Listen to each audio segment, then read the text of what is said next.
Deep Toot, my boy.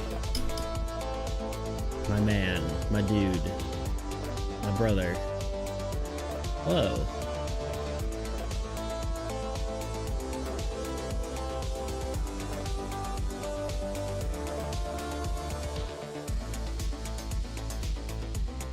Hail and well met. My music's kind of loud, huh?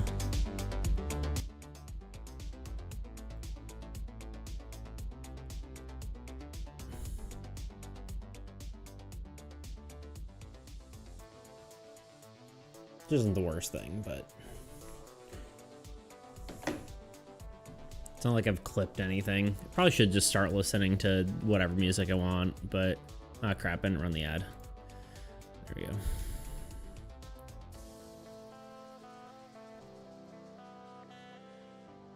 But it is nice to just not have to worry about music ever.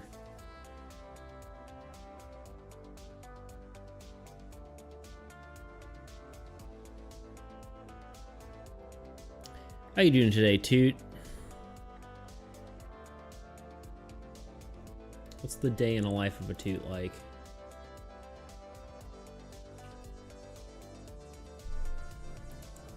Day in the life of a Toot. Doing all right, buddy. How are you? I'm doing pretty decent. I did my yoga this morning, which I haven't done in like probably a few months because I was dumb. I actually think it's been quite a few months. You what? Yoga.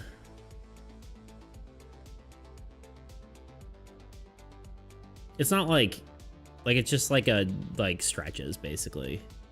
Like yoga? Yeah, like yoga. I mean, it's just really stretches. I follow a video. It's like an office yoga video. It's like 12 minutes long.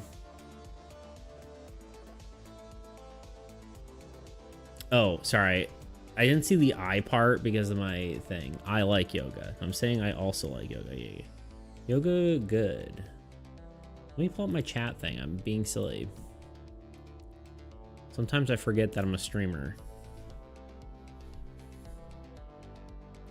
Can you do a split yet? Not even close. I'm like horribly inflexible. That's why I started doing it. Holy 60 stream streak. What the beep?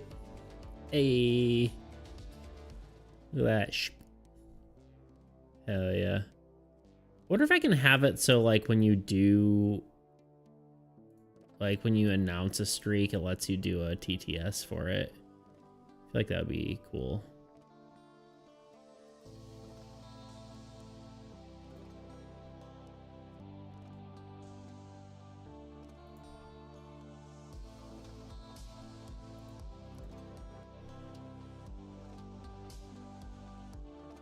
Crowd control? Oh, these are all different. Okay, never mind. Goals, channel points, hype trains. No, it doesn't look like it. It's kind of surprising.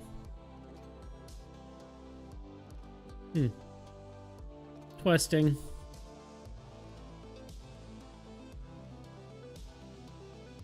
What was I gonna say? Something about yoga? I don't know.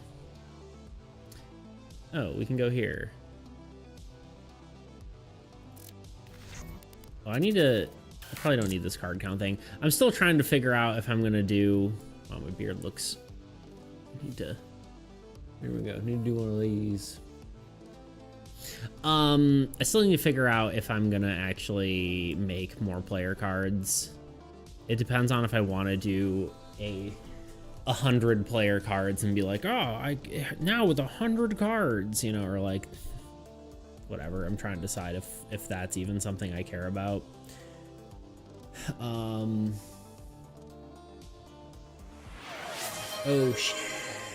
I guess we're drawing a little guy today. I knew you were saving up. You didn't have me doing push-ups. I was like, this man seems like he might be saving or something. Goal 14,998.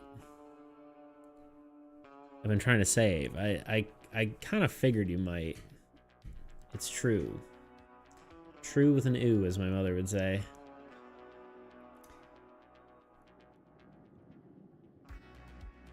Sadly, at the cost of your physical fitness. Well, it'll make you happy to know I did, like, some sit-ups before I did my yoga, so. Okay. But not at too much of a cost, apparently. What do you want me to, what little guy do you want me to do? Did it say? No. I should force it to have a thing. Princess Bubblegum. Cute. The old PB.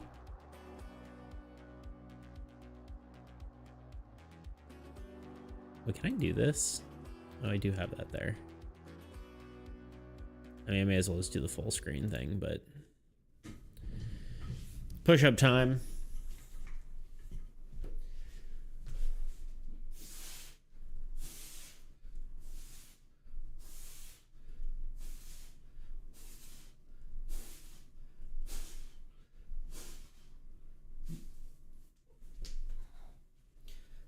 Honestly, I think it might be, I might be getting close to, not like close, but like, I feel like I could have abs soon, maybe.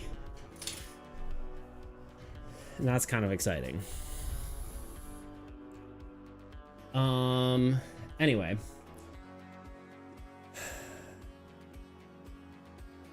Like, I don't think my abs are super defined, but I think I've lost enough weight that...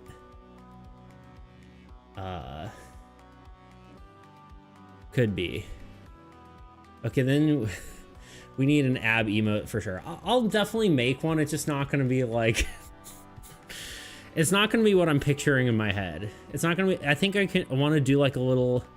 When is the shirtless reel? Never.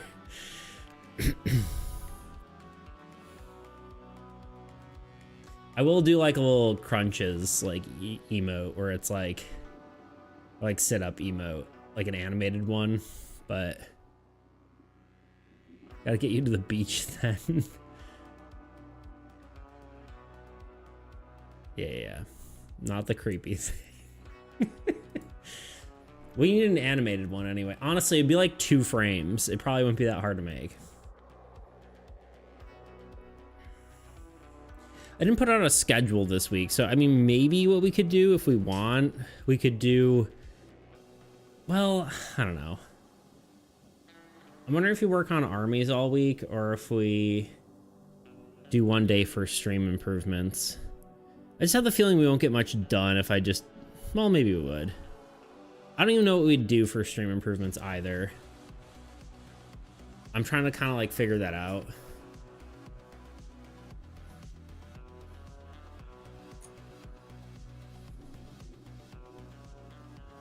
But I don't know.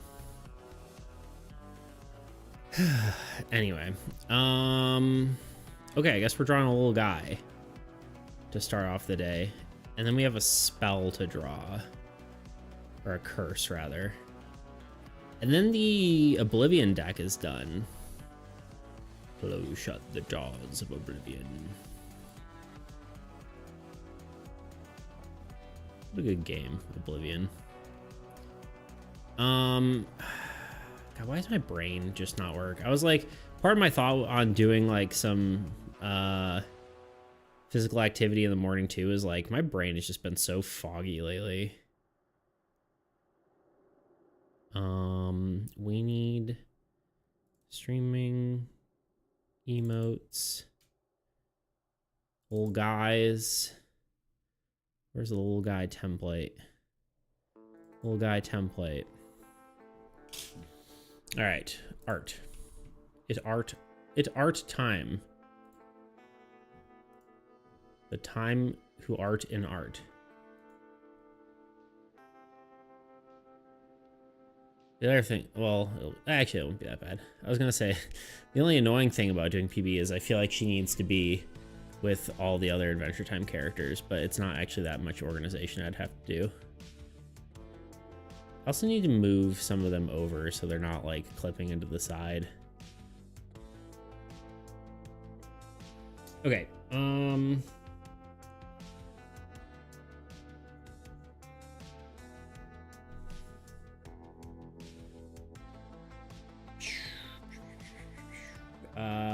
What am I doing? I'm saving this before I get too far. Save, it is PB.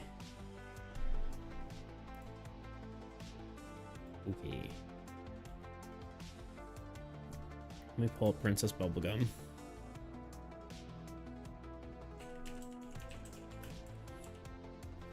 Oh, Bubblegum, you seem like a lot of fun.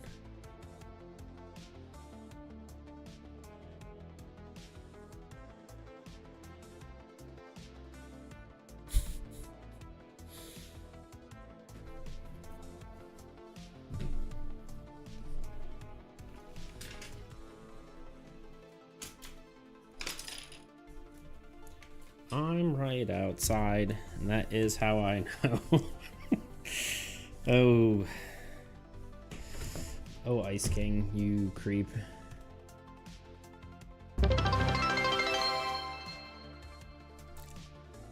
Hey, Shibo just cheered 1 bits. We interrupt this broadcast for an important announcement. Tibo has entered the chat. Yay, Tibo. What's up, Tibo? Welcome to the chat. We're doing a little guy, as you can see. Toot requested another Adventure Time character. We are doing PB. You looked way too happy about that. That was the plan. The plan was to look happy. I'm glad you noticed. All right, let's just start with the crown. How you doing, Tebow? I know you said you're feeling wrecked. I don't know exactly what that means, but I hope you're doing okay.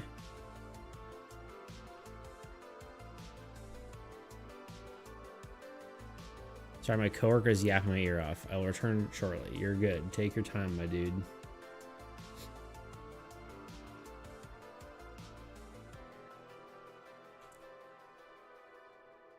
Princess Bubblegum. Gubblebum.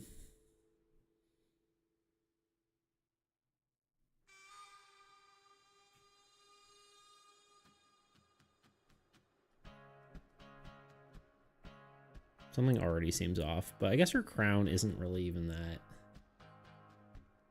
I don't know.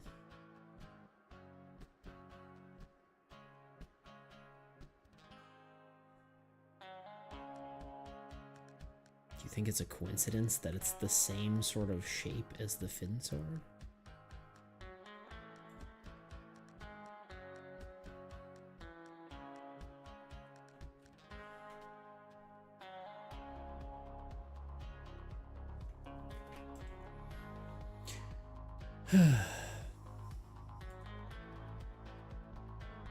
What, Tebow? Am I not allowed to be happy that you showed up? Also, thanks for the 1 bit. Appreciate it. You had to clip that, my bad. No, you're good.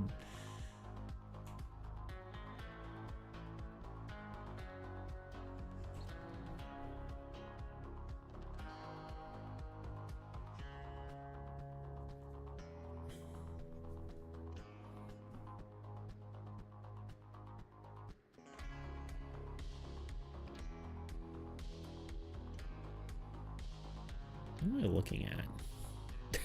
Sorry. Sometimes things are weird.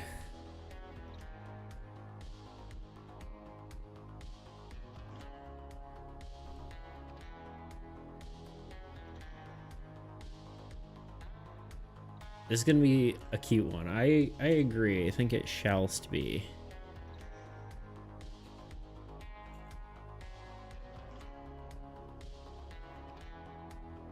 I'm looking at like different versions of her. Probably just the standard though, you know. She has like very straight bangs, or like no bangs really. Just a straight hair across.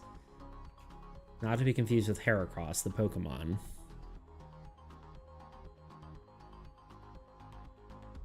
I'm just framing her face. Oh.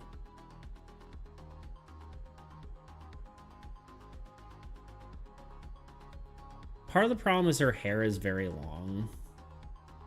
So it's kind of hard to like interpret it perfectly, but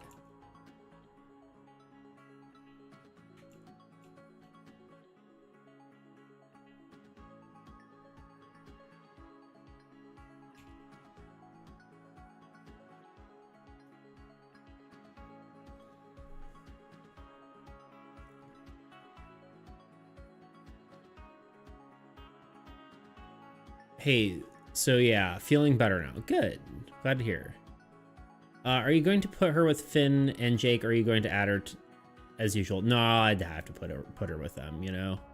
It'd be wrong if I didn't. I mean, it's only one, there's only one character on top of Finn and Jake, so it's not like it'd be annoying. Just been done on bike. My condition sucks, plus health in general, and it's hot again. Yeah, that's fair. Hello Toot, Tebow. You're a Heracross fan. Is that what you said? I was saying her hair goes across, and then I was like, not to be confused with Heracross. But I am a Heracross fan. Not only is he a beetle, he's also one of the best bug types, IMO.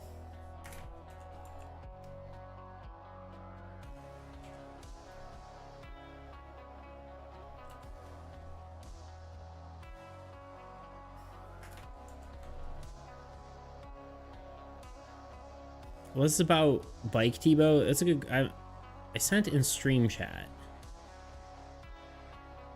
Let's see. Oh god. Leaking all the DMs.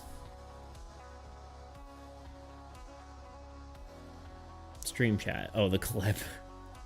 Look at that face. Look at that guy. I was just happy to see you. What can I say? Fine, let's watch it. Wow. Hey Shibo just cheered 1 bits. We interrupt this broadcast for an important announcement. Tebow has entered the chat. Yay! Oh, you can't even see Tebow. You literally can't even see it when it's full screened. Anyway, go watch it yourself. Yay, Tebow. Cycling, biking, Dutch shizzle. Yo, DDP, what's up, dude? How you doing? It's a fighting bug type. Yeah, dude. I don't know what Heracross is. Oh, a Pokemon, yes. So like you're just been done on bike. Like you're over biking, like you're sick of it. Is that what that means?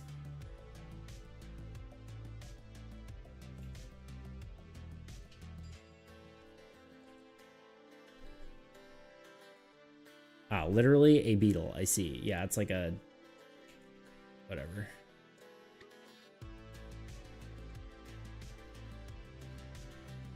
Oh, Giveaway is saying I biked home. I see. Or as you said, a booked home. Balked home.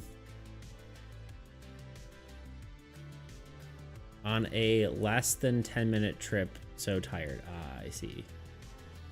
What is booked? Dang, biked. Yeah. All right, she also has, she's got her bangs, but she also has hair like behind her head. That kind of goes lower. Only problem is I'm not even sure if you'll see it behind.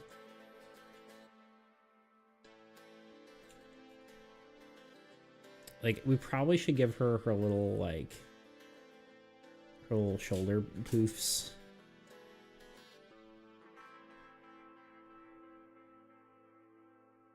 She is a princess after all.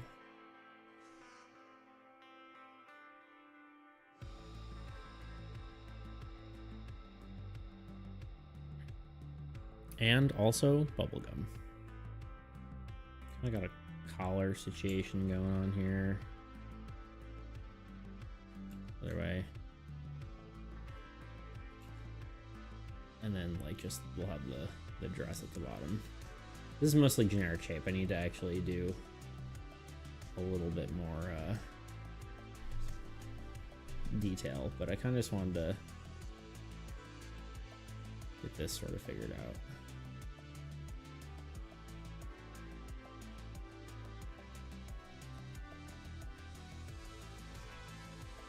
Block out the shapes. Know what I'm saying?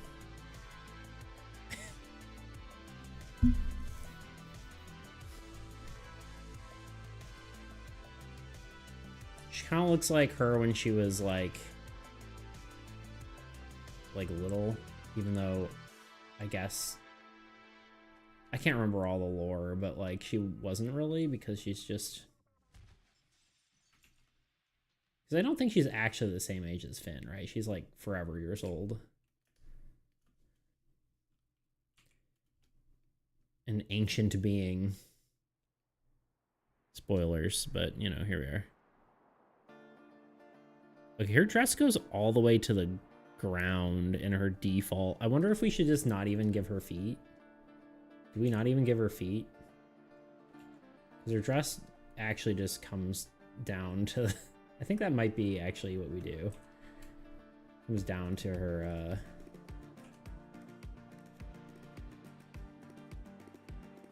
Yeah, I think she doesn't have feet. Which is a new little guy, first time little guy not having feet. It is pretty freaking cute though.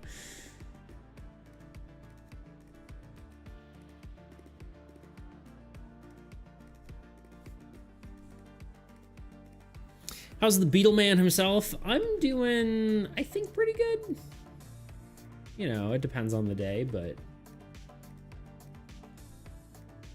I'd say I'm doing pretty decent.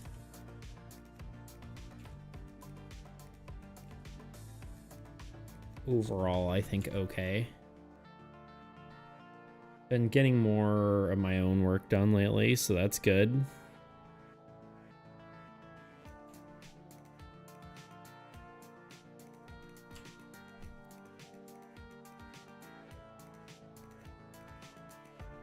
I got all those shorts prepped. There should be one live in 5 minutes. I decided to just have them release on stream days because it was just kind of easy to remember. And then maybe if people see them while they're released, then they'll see that I'm streaming and then come say hi. So.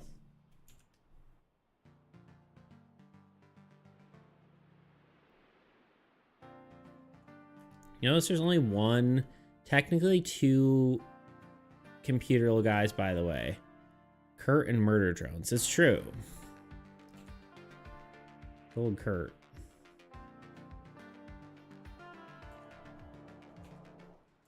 Maybe there needs to be more computer little guys.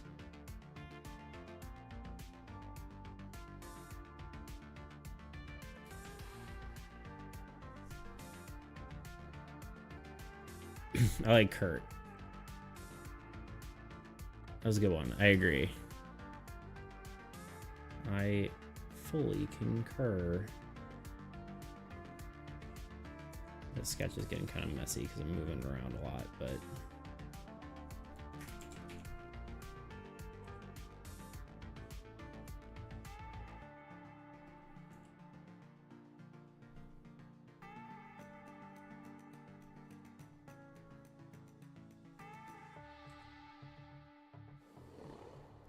Kurt was a good one. Is a good one. How are her little... I guess she kind of has like a... They're kind of more like little... Shoot, shoot, shoot, shoot. I think that's mostly it. I don't think we need to get too crazy with this.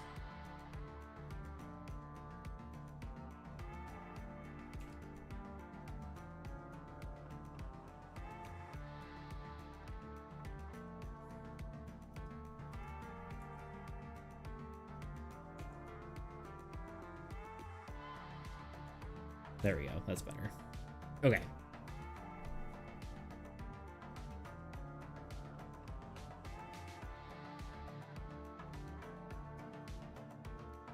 Fully concurred? Whoa.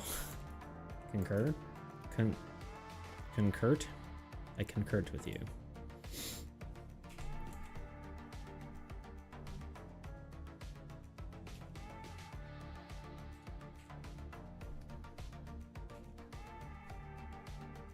Yes, I concur. Yes, right.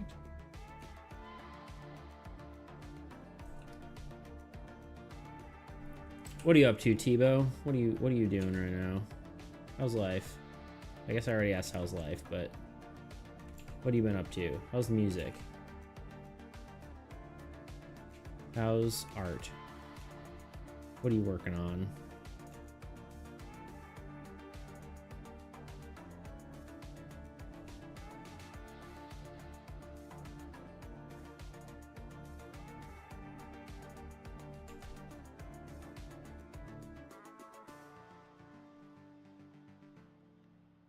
And nothing is an okay answer. Watching the stream, but also just doing nothing. I don't know. Music, art is all slow. I am slow. I need a vacation. You're 100% allowed to have that.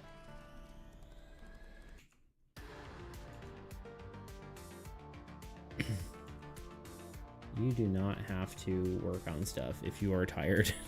You do not have to assign your value to your work.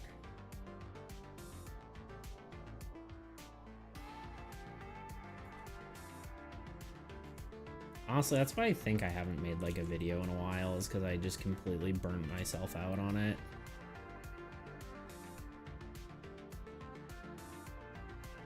I kind of, I don't know, I overdid it, I think. I think that's all there is to it.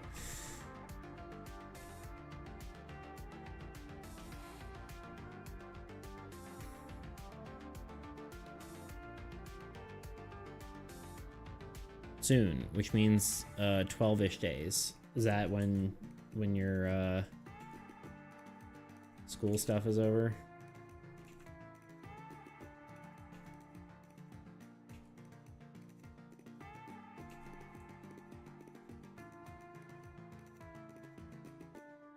Yeah, fair. I did make some similar things. I think I want to do more of that portrait to just practice. Yeah, I like the I liked your little dwarf dude. Barry? Barry blue jeans. Sorry. It's making me think of Adventure Zone. The Adventure Zone. There's a character named Barry Blue Jeans. That's about all you need to know.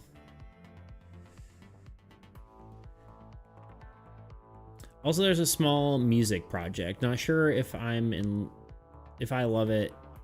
It's kind of cool. Nice. Yeah. Heck yeah. I've never seen the Adventure Time thing zone. Adventure Zone is different than Adventure Time. It is a podcast. It's a D&D podcast. Would highly recommend. Because my favorite part about it is that it doesn't just, like, it starts off with just the dudes goofing around, but like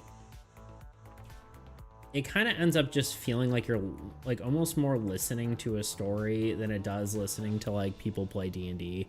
And that's like one of my biggest gripes with like D&D podcast or anything like that, is it ends up like kind of just you're listening to a table of people play D&D. And well, that's nice and all. It I don't know. It's just sometimes you hear too much of the table talk and it's just kind of like boring. And yeah, it does. It still is D&D at the end of the day, and you do still hear that kind of stuff, but I think it's just the right number of people. It's not like, you know, a 12-person group. It's just 3 people, well, I guess technically 4 people, who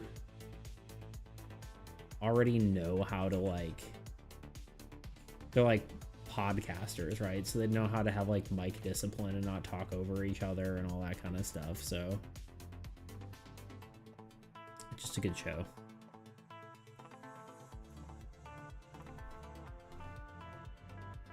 Oh, well, I already have like 3 podcasts I'm trying to catch up on. Fair. That does sound fun. Kind of like why I like Adventurous Watchlight series. They basically do 95% roleplay and almost no rolls, just a lot of goofing around. Yeah. I would definitely recommend Adventure Zone if if if you're looking for something. Like a little softer corners there. Yeah. I don't know, does it look weird with her not having feet? But her dress goes to the ground, you know? Like you don't actually see her feet. Unless she's wearing like a different outfit, but her standard one you don't actually see her feet. So I think I'd just leave it. I think we just do this. It's very cute. Do you ever have to cut garlic and then the next days your hands smell like garlic no matter how many times you wash your hands? That's very true. True and accurate. Oh, I need to give her a mouth.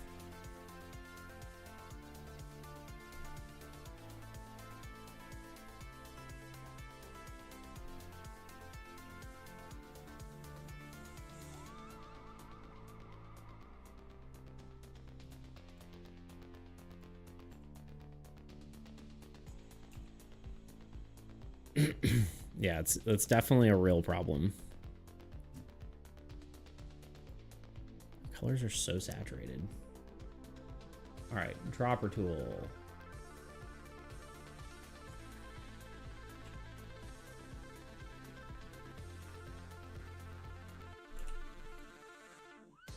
PB. It's peanut butter jelly time. Tuna, hello. Hail and well met.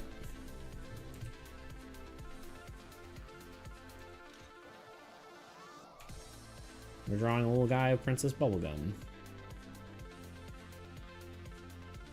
Another Adventure Time character for the stack, indeed. What am I even doing?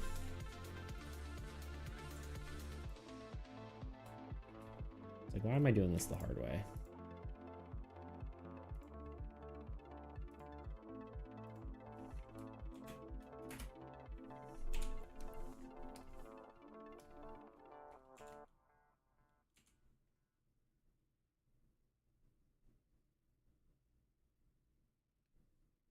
God, her hair's so freaking saturated. Does it get less saturated over time? I think it does. I think they desaturate it. Oh, maybe not. I don't know. Actually, like the color of her hair, I feel like it's, or like everything just gets less saturated over different episodes. Her colors aren't consistent looking at like screenshots. It's kind of interesting. I think I might use a more pastel tone because I think I usually do that. Maybe we'll honestly just use my colors for it. It just looks too much. Yeah, that's better.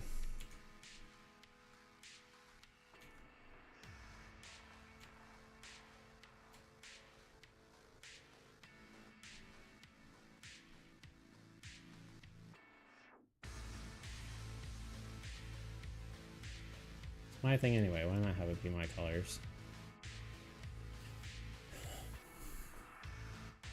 I wonder what temperature is out. It feels freaking hot even though there's AC in my house. It's actually not that hot. It's only 83, which is still pretty hot, but get up to 92 today. It's probably just humid as heck. That's what happens when you live around these parts, I tell you what.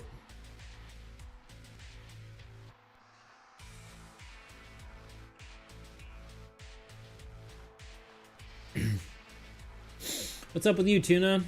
How you doing?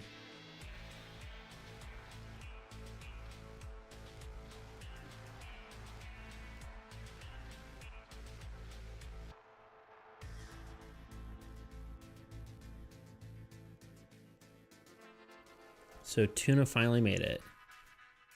Huh, it's 80 Fahrenheit around here. Yeah, yeah, it's about the same. Same, but different.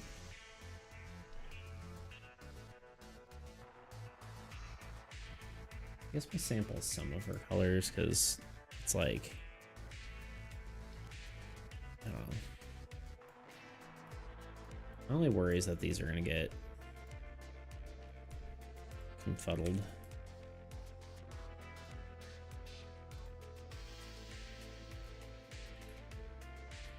These parts are this color too.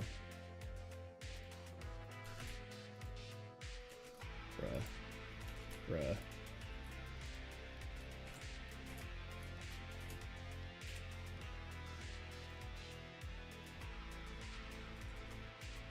Yeah, I think I just need to sample all the colors from her thing now that I've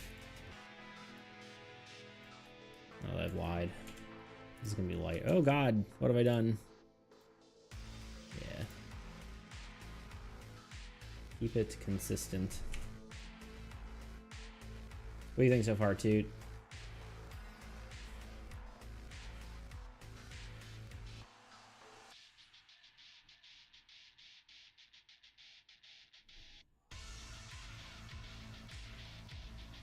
Well, I got the Hades epilogue a few days ago. I guess that's what I'm still doing. I mean, just like Hades, you can play it almost infinitely, so it's kind of fair.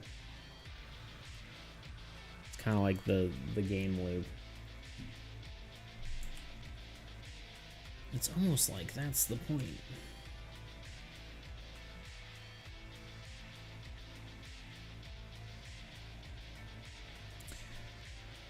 From Pal in France, it's 80 or 46 Celsius. That's very crazy. Eating good. I missed that. Yeah, France got it real bad.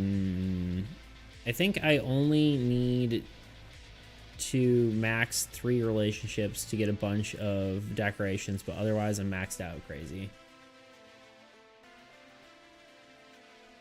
Bye, AC.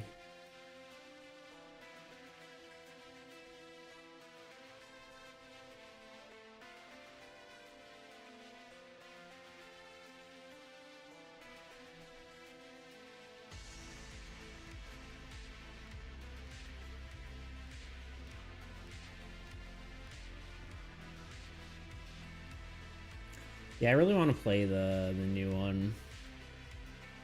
I mean, sort of. I don't know. I haven't been into, like, haven't necessarily been feeling it. I bought it because it was on sale, but, like, I kind of want to play it, and I kind of am like,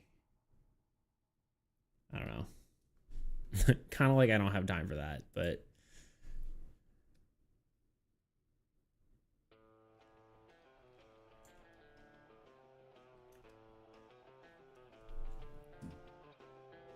I don't know if these are the official colors.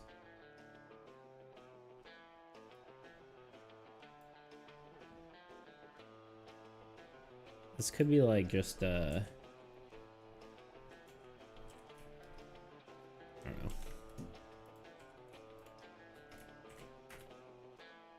Like just some sort of fan art, but oops.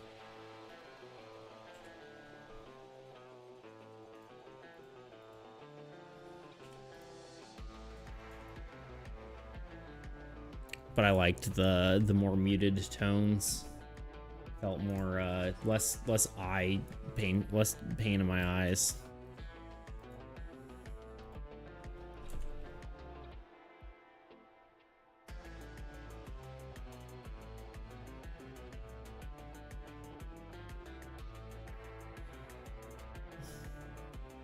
I beat Extreme Measures Hades Day. He's insane, but I got very lucky on Boone, so basically 4-shot all of his faces. Nice. What's really cool about the sequel is you can go through both the surface and the underground. Yeah, that's cool.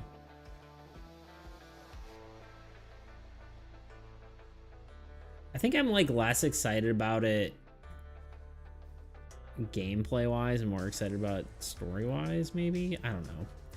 One of the things I thought would be really cool is if they actually like had a co-op mode in that game where it's where like one person just plays as the new character and one person just plays as Zagreus. I know it's like the story might not make sense to that because I think it's like a prequel kind of deal, but I thought that would have been like a good thing for them to do, but oh well. Well, if you ever do want a game that's co-op but basically is Hades gameplay, Ember Knights is a great game. Highly recommend that one. It's basically like a, yeah, same sort of gameplay except it's cooperative.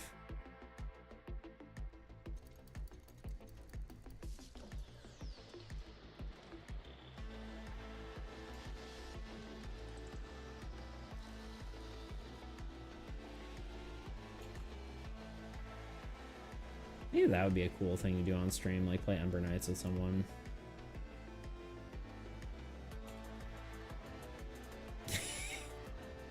Sorry, the little guy style always throws me off. I always like zoom out and then look at it and I'm like, it's funny.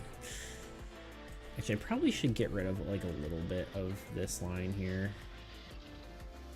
Yeah.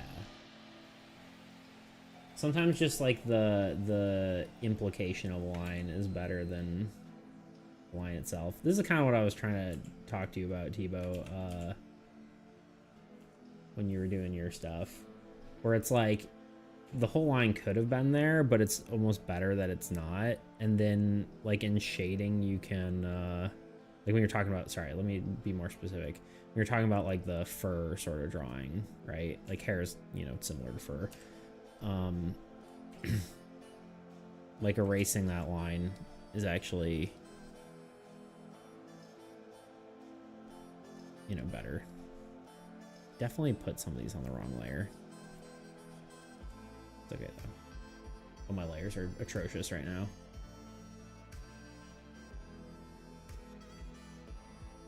What the heck? Did I just bake that into the line art? Probably.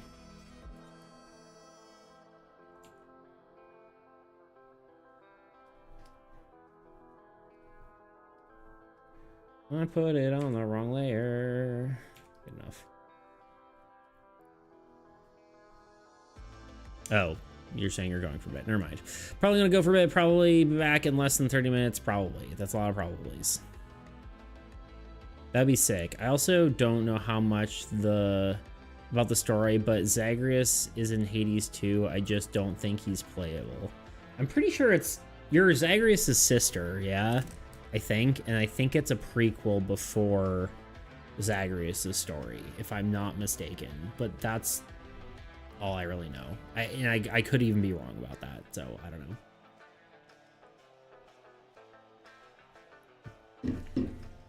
All right, let's shade this thing, call it a day. How are we doing on time? I'm just curious how long that took. About 30 minutes, which is about what they take.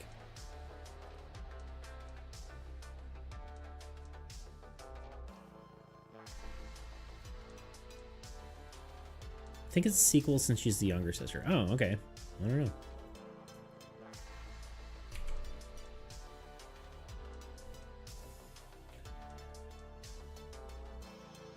See what I know, Tuna. See what I know.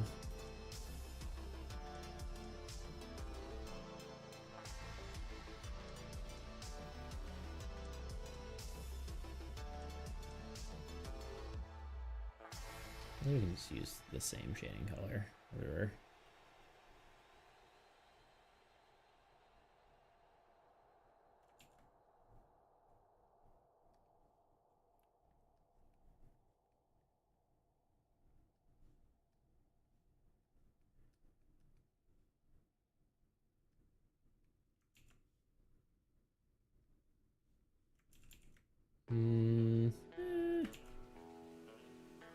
Trying to decide what tone to shade her skin with, if I do the same or if it's...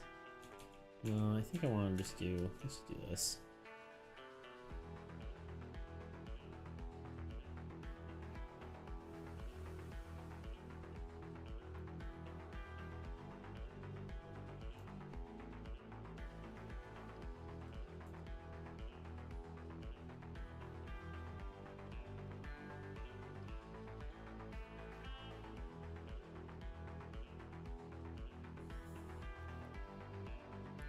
Also, which implies Hades and Persephone are still getting freaky. How wholesome.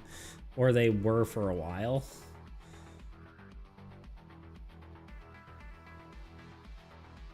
Because... Oh, I guess younger would imply... Well, I don't know. It could have been, like... I don't know. I don't know how that works.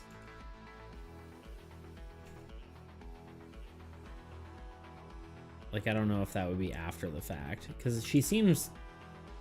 Unless this Agrius is, like, considerably older. Like, she seems same age-ish, right? Like, it could just be a sister he didn't know about. I agree.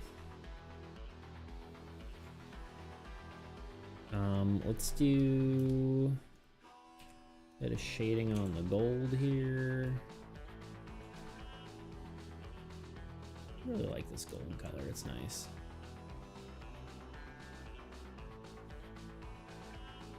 Then we'll do some highlights. Oh god, what have I done?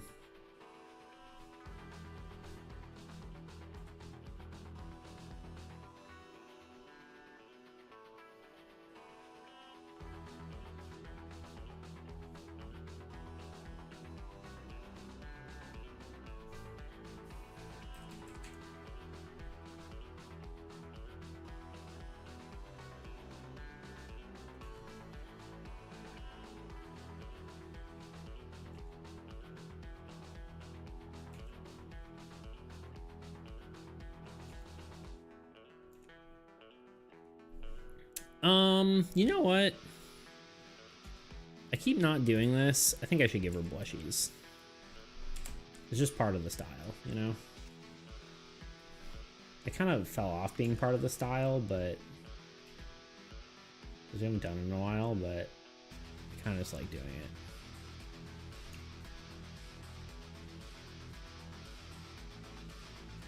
it. Maybe it doesn't fit. I don't know. Maybe it's not part of the style anymore. Who knows? Well, actually, wait, Han. I forgot. I do that, and then I do like this.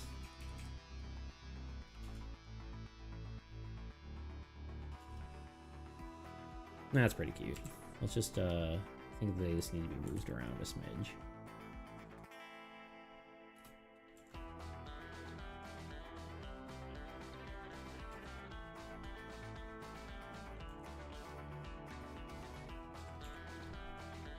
Yeah.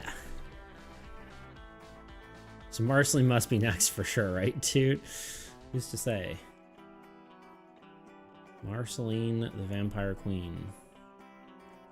What a queen.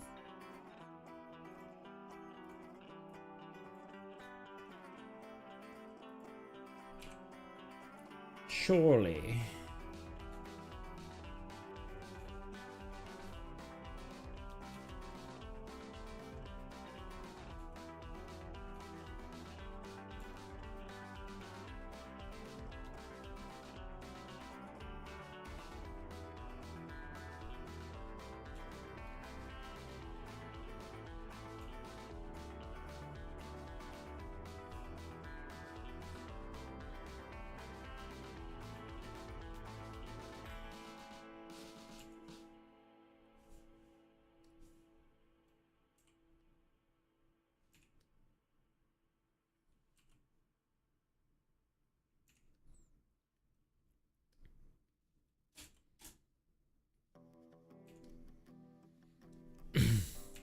I think she's done. Ew, Twitch emoji. Tebow, did you hear? You can change your default Twitch emojis. I don't remember how you can do it, but someone came in here doing it. They were like, wait, hold on. Content preferences? No. Someone had different emojis as their default, and I don't know how they did it.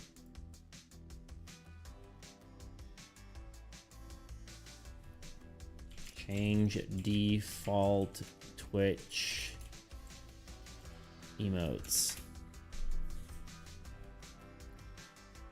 Change your default emotes. Access the default emotes tab in your emote library. I don't know if this is real.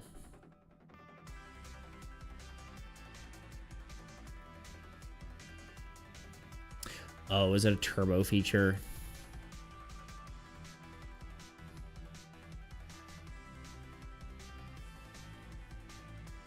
It's probably a turbo feature or something dumb.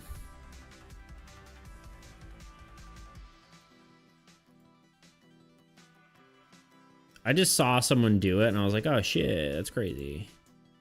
It might be a turbo feature. I don't know. Look into it if you want. But it's a thing apparently.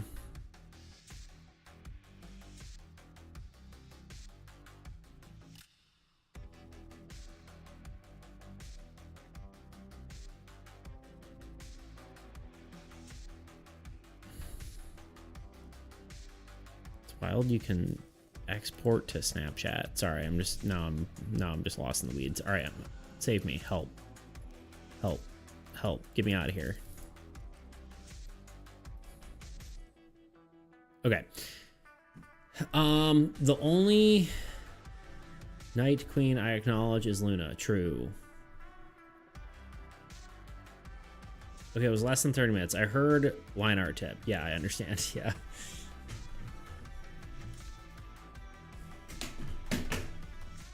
Okay. She done. She cute, she done. That's all there is to it. Export. PNG. PB. No, BG. It's PB, no BG. You know what I'm saying? Let's just do... Oh god, what have I done?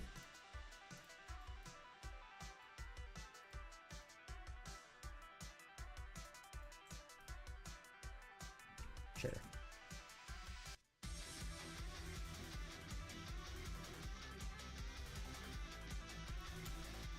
All right, on to the stack you go, PB. Well, guys, first of all, we need to do this. Let's go to stream chat. Let's go to here. Take both of these, drop them in here.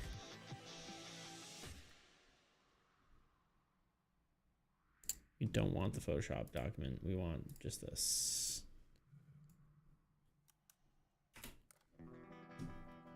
Great way to start the stream. Marceline or Ice King next? True. Yeah. That was a quick one, huh? Kinda. I did kind of knock it out for sure. Like compared to like some of them where I'm just like working on them for forever. PB no BG free for FR.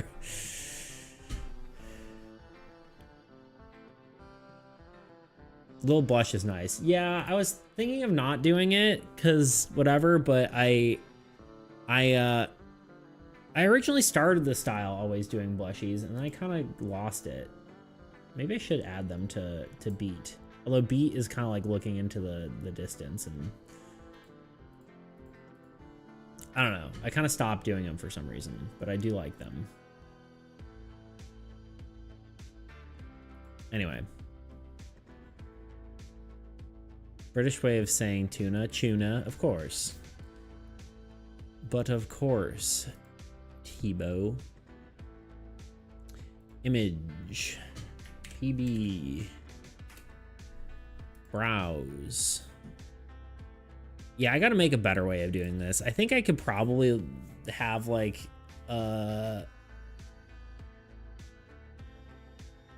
Claude make like a browser source where I can just drop the images in and then place them easier, and then it's just one source instead of a folder with 80,000 freaking images.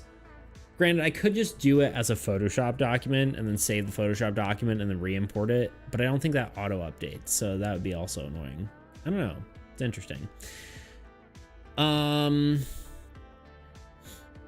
All the things to consider.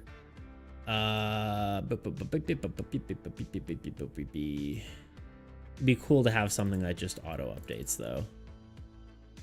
Streaming, emotes, old guys. I really need to not have them in the emote folder. I think I say this every time, but a broken record. At least I know that I say it every time.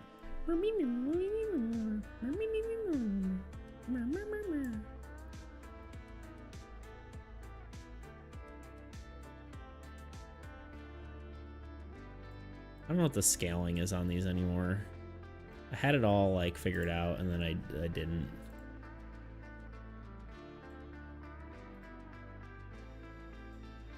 Oh god. Oh god. Help. Oh god. What have I done? We just missed it. No, we didn't. We're fine. Okay, PB needs to... PB, grab. Okay, she needs to go in. Why does it not work this way? Such a pain. All right, we're just gonna turn off the filter. Filters, turn off the scroll. Okay. Oh, this makes more sense because she's actually at the bottom.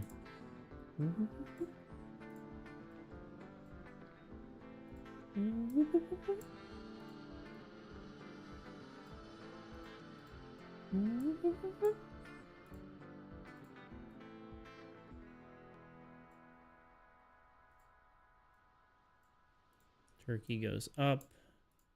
PB gets plopped on Finn's head.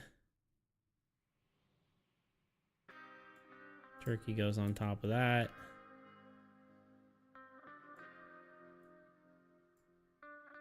And then we reinstate the scroll filter. Close, and then we put them here.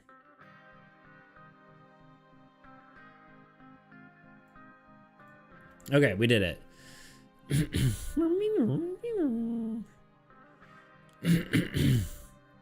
Hold on. I missed a lot. Oi, tuna. Yes, Chibo. Hey, it's Chibo. Very important part of little guy creation. The little dance. The little guy dance. Little guy, little dance. True. Excellent recreation, Tibo. Indeed. Little guy ritual. Would be cool if there were all a bit randomized, or do you like the newest top? If they're random, you'll see the newer ones about the same as the older ones. I think, I guess randomization would be kind of cool. I do like that, like, some of the ones that should be together are together, but that could be interesting.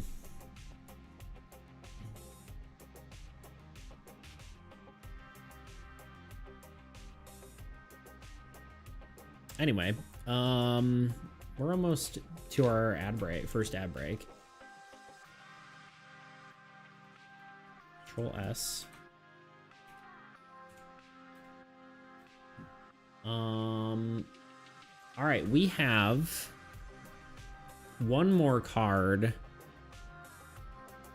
It'd be cool if there were a bit of randomize, or your like newest top. If I already said that one, yeah. I could potentially, like, I've been tempted to make like some sort of like command sort of thing for it, where it's, I don't know. I wanted to make like an on-screen little guy auto battler kind of thing. Where it's, I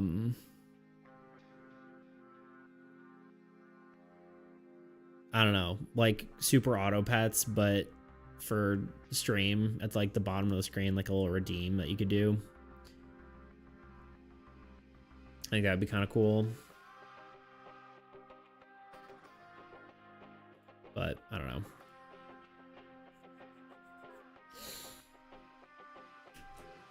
I kind of did do a test thing for that.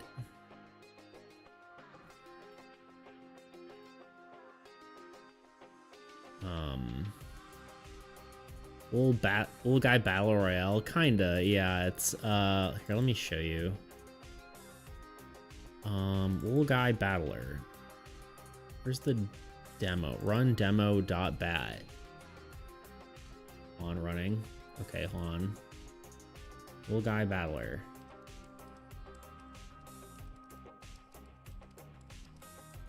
So the idea is that it's not quite there, but this would be at like the bottom of the screen. Get him, Kurt. No, get him, beat. So like the idea is that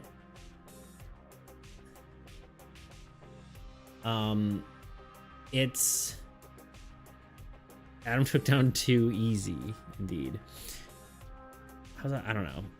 Draw what? I don't know. I guess they technically both died. So the idea is that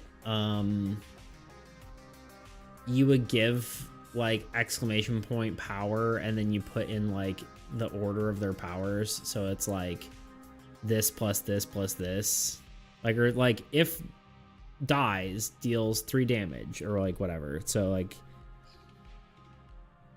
yay, we won. Bobot wins. Or the rusted, I guess. Or whatever it's called. I think I'm right. I think that was it. I just like saying Bobot. So yeah, basically people get to join, and then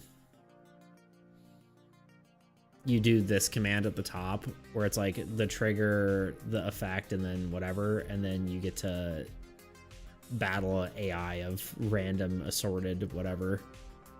Random assorted powers. Or a player's butts are getting kicked by the AI though.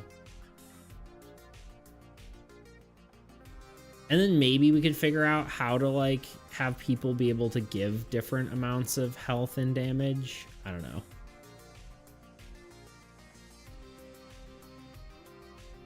Little guy can be called Bobot as a nickname for sure. Yeah, power 100. Yeah, I was like, what's bald me versus hat me? A fight of the ages.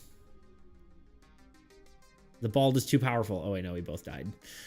Yeah, the problem is like I was like, oh yeah, you could give just like any number. So right now the numbers are static, which I feel like might lead to like things being too same.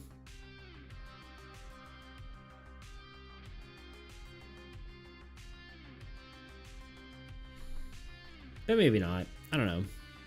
Kind of a cool idea though.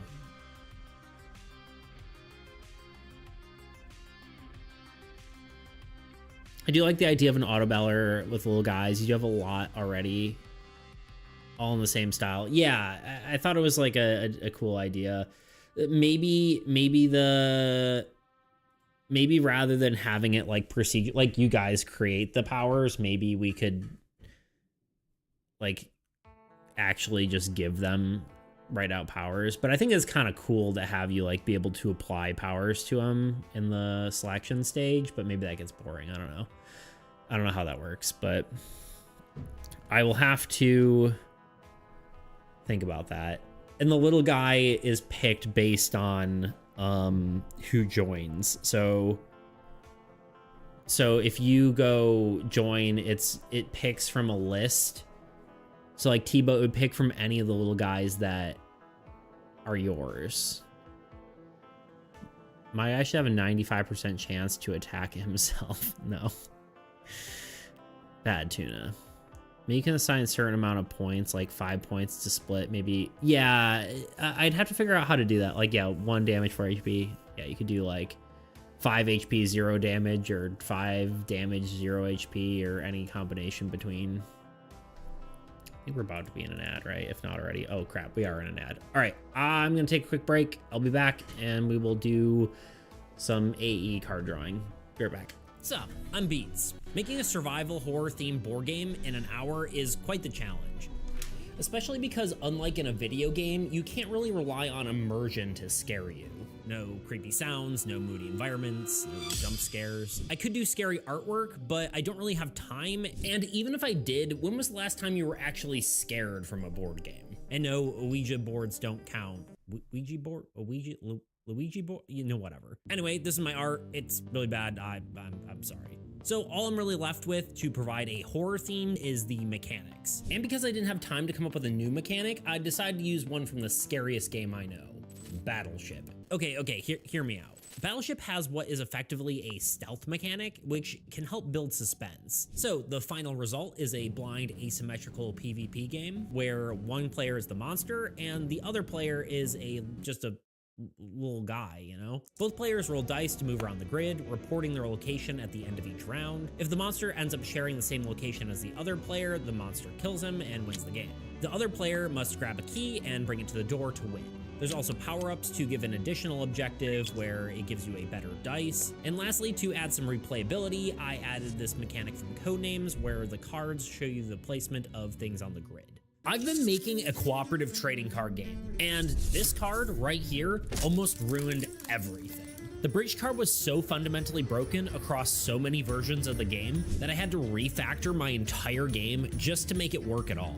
But before we get into that, let's explain how the game works, because if you don't know how the game works, you know? Well, it's how it is. In Armies Against Entropy, players work together, placing cards to gain synergies, allocating units to distribute power where needed, granting each card more health and damage, and battling the Old God, a deck of cards designed to provide challenges to the players and serve as the main antagonist of the game. The most important thing you need to know is that each card had up to 2 different types of effects. There are base effects, which are in the main body of the card, similar to any other trading card game you've seen. Then there were activated effects, indicated by this blue gem box beneath the base effect. These activated effects required certain conditions to be met before they could be triggered. With all that in mind, let's dive into the bridge card itself and its copious problems it had in each version. We'll explore how it evolved and ultimately shape the game into what it is today. What you doing, little buddy? Well, the bridge card was so bad, I just figured I'd build a new one. Well, we fixed it in the end, so you just have to, like, listen to the story. Yeah, but I think we could still use a new one. All right, buddy. Just keep doing your thing. The bridge card was designed as a support card, helping to provide effects from your cards to your ally side of the board. This card was added about midway through the original development cycle, so there were a lot of things changing and happening around it. The intention was to increase interactions between allies, as collaboration is a core aspect of what makes Armies Against Entropy unique. More specifically, it was meant to take activated effects from cards like Farm, where if you had 5 or more units on the farm, you could play an additional card per turn. The bridge would apply that effect to your allies, allowing them to play an additional card as well. While this made it an extremely powerful card, it was integral to the spirit of the game, so we were okay with that. Now, going into it, we understood there could be some problems with this mechanic, as some activated effects behave differently than others. Take the Butcher, for example, which gained units upon the death of a monster. This became an issue because the units created by the Butcher were placed onto itself. As other effects applied to the entire game state, such as card draw or rule changes, the Butcher dealt with the individual card itself, which the other players may or may not have a copy of. To address this, we added a small note stating that these effects didn't apply to unit gain as sort of a band-aid fix, and we called it a day. However, I wasn't completely satisfied with this approach. As part of the next patch of the game, I aimed to add more functionality to structures, since they required more effort to place, trying to allow structures to provide more powerful effects in return for their cost. My goal was to give every structure both a base effect and an activated effect, enhancing their overall impact on the game. The way I decided to implement this was allowing Bridge to synergize with an ally if they have the Trading Post card on their side of the board. So this new effect stated, if the card named Trading Post is in play, this card's effect now also applies to gaining units. Units gained by this are immediately placed onto the Trading Post. Essentially, say a player had a swamp that gains a unit upon a monster's death. The Trading Post on your ally side of the board would also gain a unit. Of course, while this was kind of a fix for the previous version of the card, it ended up being more of a complication. Instead of solving any problems, actually led to more issues. A lot of these stemmed from poor wording on the card, which left certain interactions open to interpretation and causing different edge cases to pop up. For instance, what if the player with the bridge had a trading post on their side of the board rather than their ally? I have returned Luigi boards. Indeed. Wait, if you rolled which one of your own little guys you were each time, then I'd have a chance to be Needleby. Yeah, I wasn't sure if it would be little guys that you quote unquote own or little guys that like if you get one for someone, they might be their little guy rather than mine, you know? Or like other way around, you know what I mean? Like, so if you redeemed one for me, then it would be my little guy. I think I think is how that would work. But maybe not. I don't know. Because it's kind of like a gift, right? Like, it feels weird that you have access to one that was designed for me. Telling my little guy was not redeemed by me. Yeah, exactly, right? Like, I feel like that just gets weird. So I think if you gift someone a little guy, it's their little guy. In that spirit of things.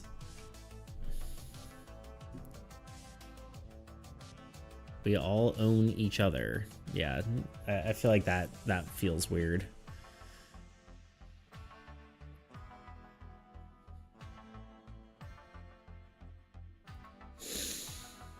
Anywho,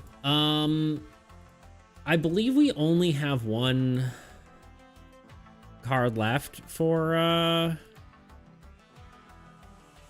Oblivion. Is that right? Am I right in thinking that?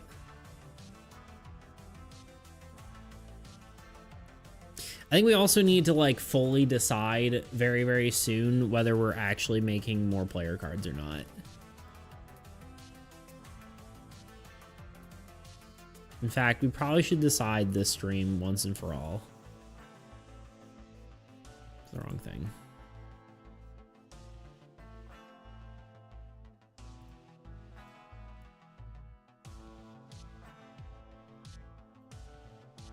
Yeah, because we just created the beacon thing, whatever the heck we called it. So we just have one curse left. And then Oblivion's done. Close shut the jaws of Oblivion.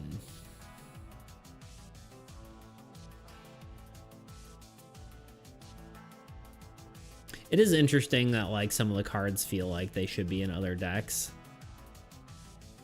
But this is surprising, but I'd vote not do it. I mean, it does mean we're done much sooner.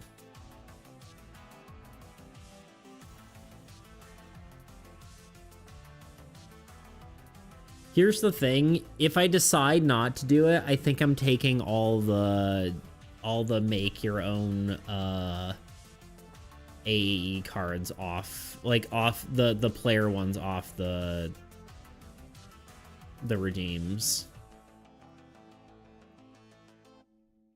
It's like, while I like the idea of it, or either that or they're just like becoming like absurdly expensive. Because like one of the reasons they exist is because I'm already doing it. It is nice to have them as like a cool thing that you can have in the game, but I don't really want them to exist if they're not going to make it into the game.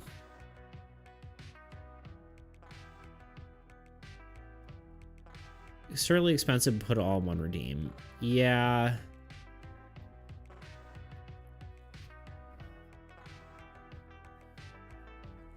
Because at that point, it's just like an art commission. I'd almost rather just call it an art commission than being like this. Because the problem is, if I am not going to guarantee anything after version 1 of this game. Because we might pivot and go move to something else, and that might be much more fun and better and whatever, right?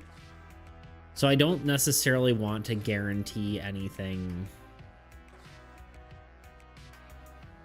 moving past version 1. I love the game, and there's like plenty of other cards I want to make besides the ones that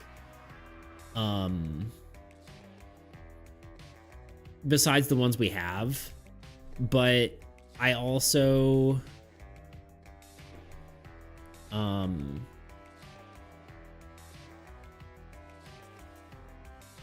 just kind of think that I don't remember where I was going with this. Oh, yeah, I don't want to necessarily be like, okay, you can get more cards, and then I make a card, and then it just doesn't exist in the game, especially if I like it, right? Like, if I'm like, because, like, Navik, I'm like, this would be awesome in the game, but I don't think it makes sense to, like, just introduce this card and throw a bunch of random cards in the deck and then be like, maybe we could have a pack with extra gods that you could, like, build your own deck with, like, where we just make, like, you know, I just sell these 3 gods or whatever. but they haven't even been tested or tried or whatever, and it feels weird not putting them in the game. But at the same time, I'm like, I don't know. I see all those that can be made after full release as expansions DLC. Yeah, but I also don't want to guarantee that. And that's why I don't really even want the redeem. I'd almost rather just like add a Beats Creations art redeem. That's like 100,000, and then and then you can have me just make a full art for you. And if it happens to be in the AAE style, that's cool. But like, I think the cool part about redeeming cards is they make it into the game. I don't want to like make a card and be like, it may or may not make it into the game. I don't even think I want that. As in 100,000 might be a little low, or maybe I'm crazy. I mean, I don't know. I mean, no one's redeemed even the most expensive, like, make a hero 55,000 redeem. It depends on what we're talking about with a full commission too. Like, I think a commission's maybe the wrong word. But I kind of don't like the idea of promising something, not even promising something, but like, hey, I'll make a card for the game, but then it never shows up in the game. So I think I was actually looking at Here to Slay and how many cards they have, and I was like, I wonder if they like purposely have like a set good number of cards in the game. And they do not. Their card number is kind of random and not really necessarily like, there's 48 heroes in the game, which is really interesting because Here to Slay, because I haven't played it yet, but I looked at what the game, like, I looked at the information on the game, and it's basically just Blight of Blackridge if it was themed like AAE. Not really, but the play style is actually kind of more similar to Blackridge than it is to armies, which is kind of funny. There's not any of the blind bidding, but because there's so many other plans for other redeems. Yeah, exactly. So I don't think it's really that big of a deal. But I don't know. Maybe it becomes a bigger deal once armies is done. But I don't know. Verdict's still a little bit out for me, but it probably does make sense not to do it just so we can have the like base game done. The only reason, honestly, now I would add more cards and make it an even 100. Well, one is the even 100 is kind of nice. The other is that more deck building opportunities is also a good option, or a good thing for the game. It's healthy for the game. I hate the even 100. Fair, I suppose.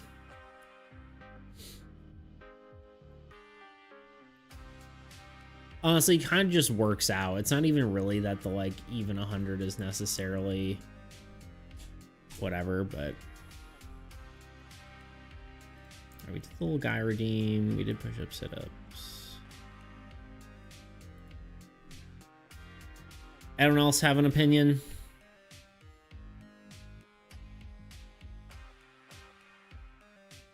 I give it wedgies and pee in its lemonade. That's weird, Tuna. Let's draw. We got a tornado of spirits to draw.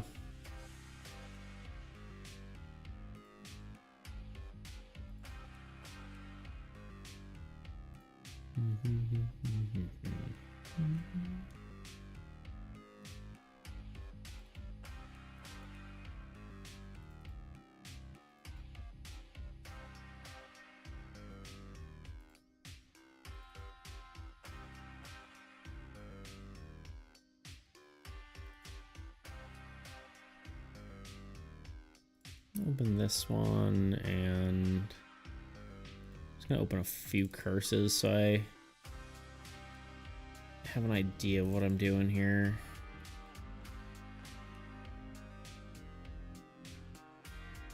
I might have shared this, but I was a bully. A tickle bully, I see. Tickle all the kids relentlessly. Well, do be like that sometimes.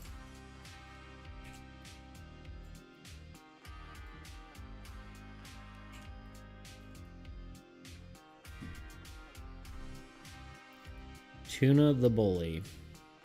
I just want to open...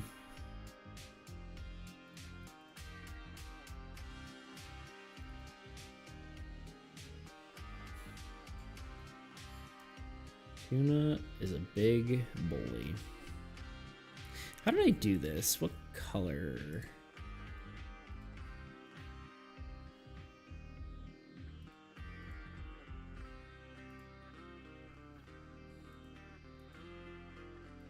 I think I used the light blue and teal.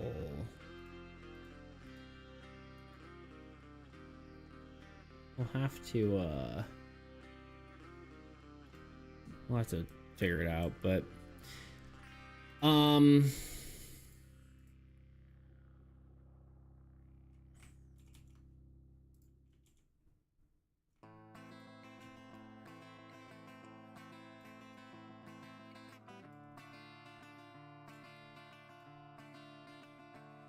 so I'm gonna make this more of like a dark teal.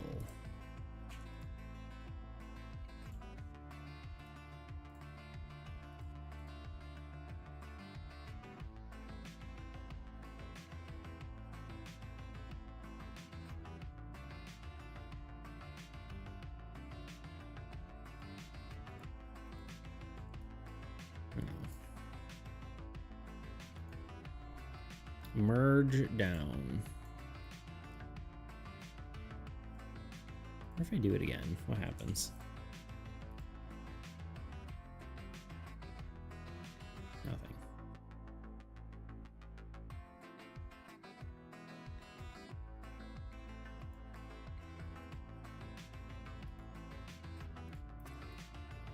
So yeah, I think we're gonna draw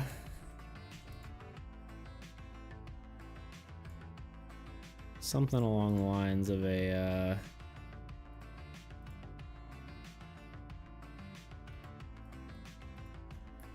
scary, I don't know. I was thinking like a tornado sort of look, but I don't know exactly what that looks like and like what sort of view I'm drawing it.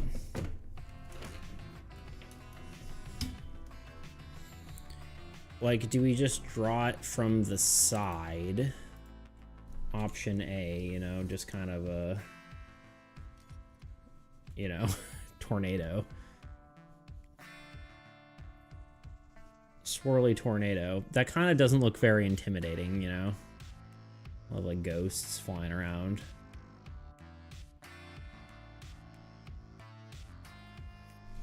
We could do it more... Like, I was thinking maybe we do it like the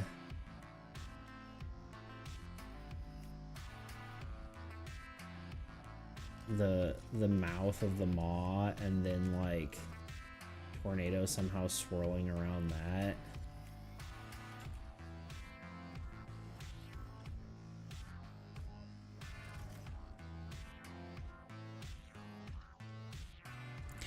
Maybe make it fully bigger so it doesn't get captured by the camera. And then give it a face. Like, basically we're making, what's it called? The tornado from Blade of Blackridge. Spam detected. Global Ram Morty. Reason spam detected.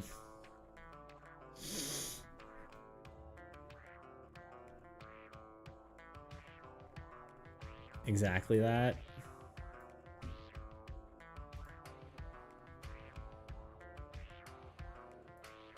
I mean, it could just be a reference. Technically, the funny thing is,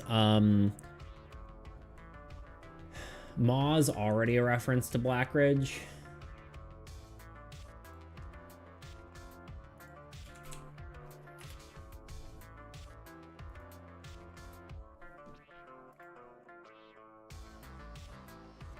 Not beta. Because Maw... Where's Maw? This is Maw. Mommy Maw. This is Maw. And I don't know, this looks kind of similar. It's kind of strange, isn't it? How strange how similar that looks, huh? It's kind of a gorge beast, some might say.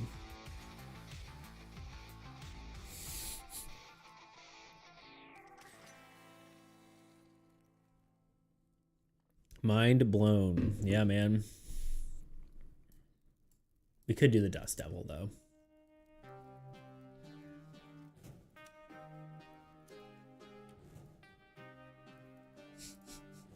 Helen Blackridge is actually just a portal, the same portal from the end dimension to the AAE dimension. The monsters in Blackridge are actually the same. Same as Armies Against Entropy. Hell is actually just the old world.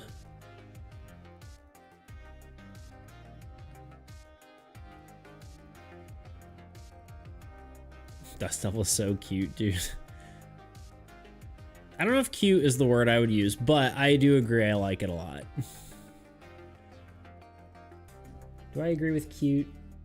I mean, I guess, in a way. In a way, I agree with cute. He's kind of mischievous looking. Kind of a little rascal.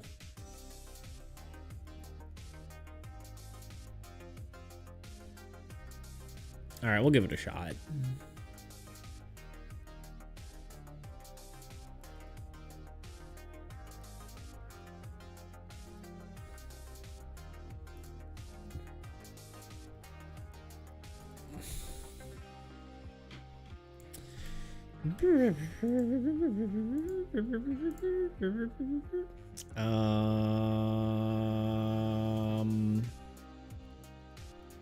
The Tumbleweed Terror.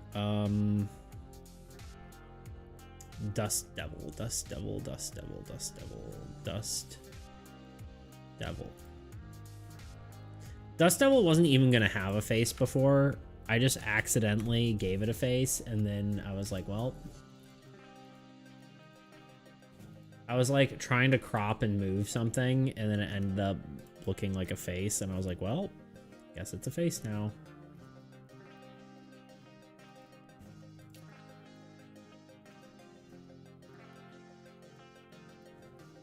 That's the exact color I want. He just needs to be not be linear light. He needs to be normal. Be normal. Oh wait, his opacity's low, that's why. There's our sketch.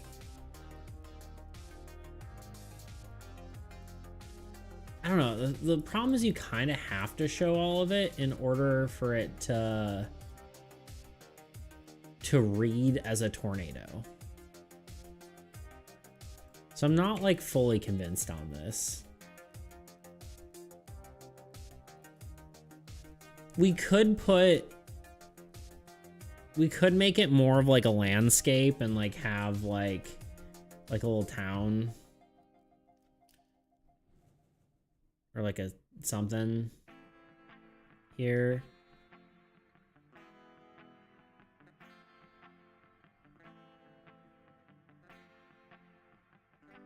You don't if you have some stuff floating around. No, I just don't think it looks good.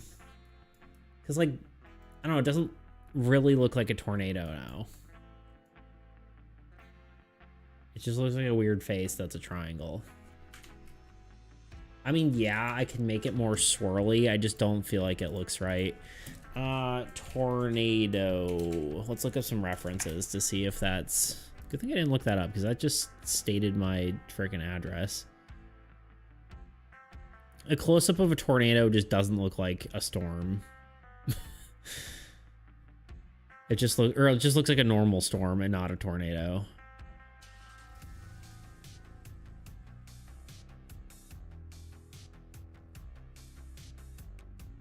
too many surroundings and it becomes a monster. That's true. I think it's already looking like a monster. Because that's what it is. I don't know. I kind of...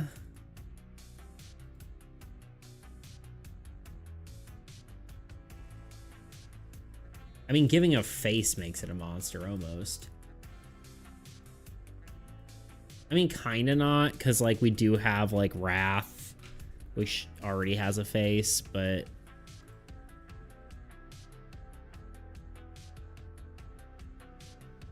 I don't know. Maybe we just draw a cool looking tornado. Like, this is a pretty cool... I don't know if this is real, but like that's kind of a cool image. And we could just make a cool, realistic looking tornado. I mean, not realistic, but like Desolation looks cool as just a tornado, you know?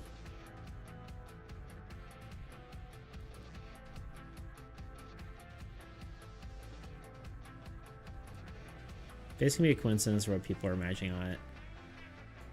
Yeah, I suppose, but that's also like assuming it looks like a coincidence. I think we can make it more subtle.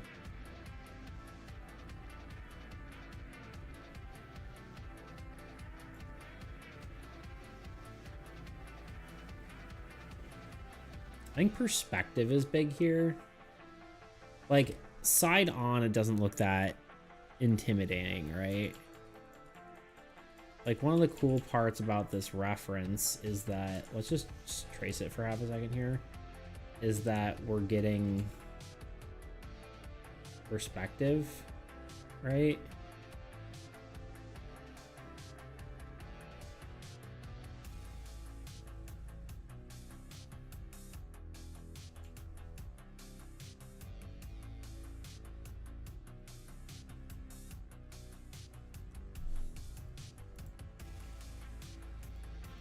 Of course, I drew that on the freaking same layer.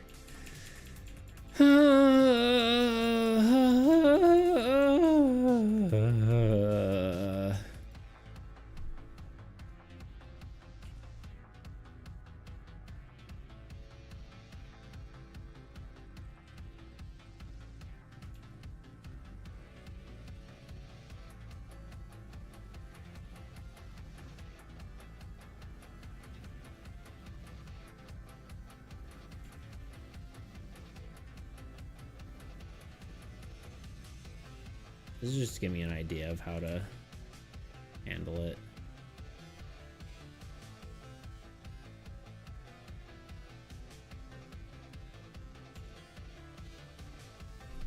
I think if I do a face, it would be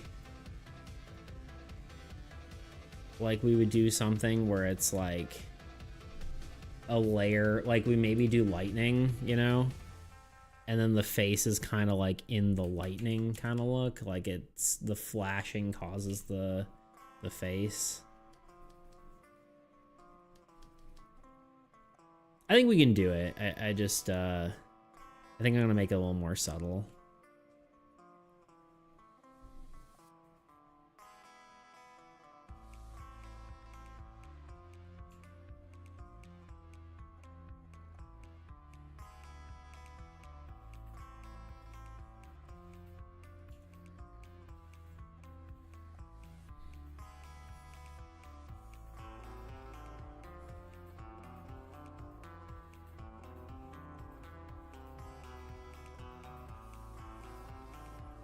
Face just because of personality intrigue, yeah.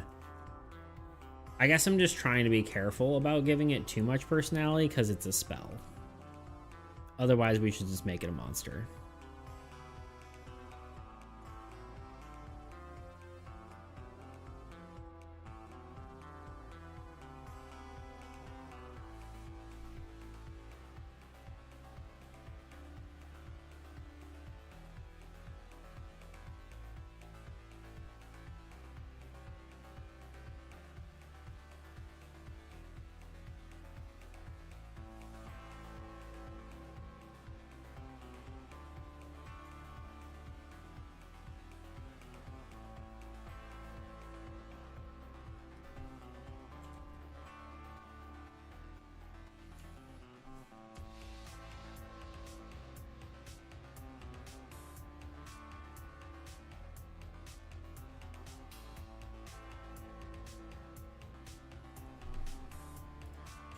Something kind of like that. I mean, and then we'll maybe just do clouds around that sort of shape. Is tornado? I read both your words together. Is tornado a suitable name for this? I don't think so. I think what do we pitch? Maelstrom, Maw Storm, Spirit Storm. I think the face should be flipped. Maybe. Oh god.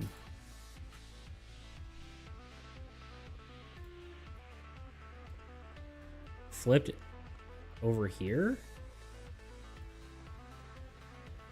I guess it would kind of feel like it's trailing behind. But like this is kind of protruding more, so it almost feels like... I don't know, this is just a sketch anyway. Feels weird flipped to me, but that's the classic flip problem.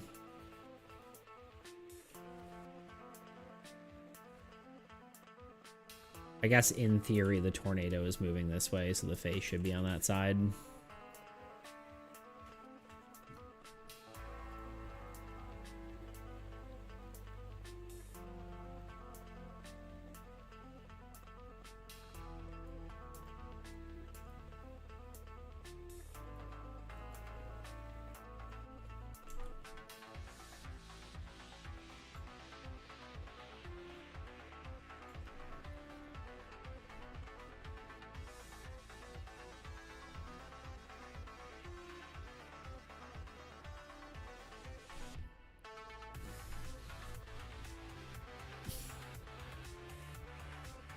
Dance break. Yeah, I like the face on the other side better. I'm sorry.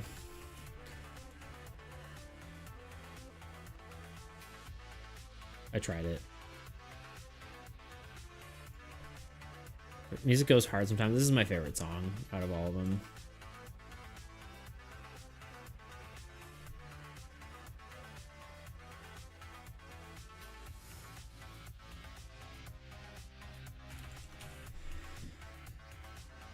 Okay, this is a preview of what it'll look like, but we're going to make it look a lot better is the goal.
Sky Ripper sounds like a good name. It just feel like too much like a monster. Feels too much like a monster to me.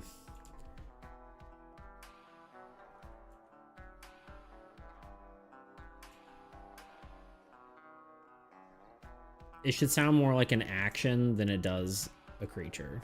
Or like a title. And honestly, Maelstром's kind of bad for it too, because that just sounds like... Yeah, it really should sound less like a title. Like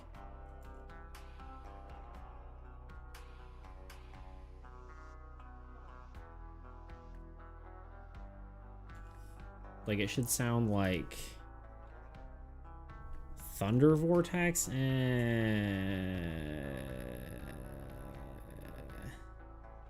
I feel like it should sound like an action, you know, like Desolation's a good one, right? Like catastrophe is maybe like a better name for it, right?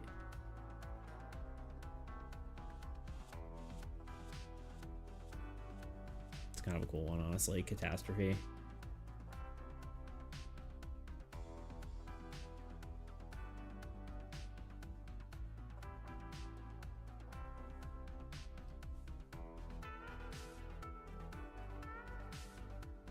What was that word that you wanted to use really badly?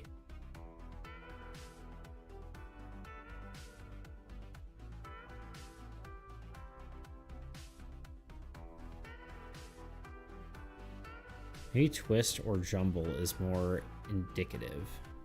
I forgot, honestly. We'll have to go back and check the VOD. You were supposed to remember. Oops, still here. Hello. Tiba, what do you think about adding cards to make it an even 100? How do you feel about that?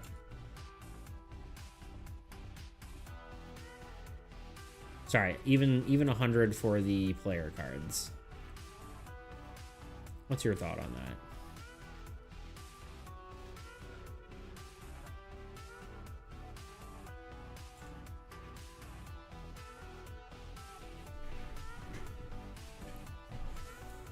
I was reading Oma thing? One thing? Feel about what? Having 100 player cards, so we'd have to add 13 more player cards. What's your thought on that? I'm trying to decide. It basically either is like we add no more player cards to the game, I take down the redeems and don't do it anymore. At least for player cards. Obviously, we'd still do monster cards, but... It kind of looks like he's wearing a giant hat. I'm trying to make it more like Cloud-like. I just don't know exactly how to do that.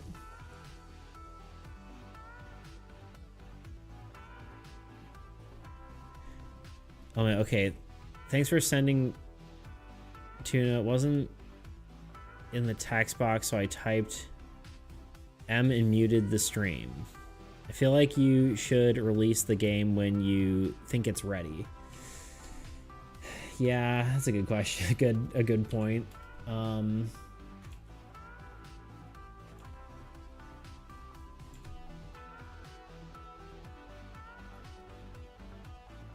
That is a good point.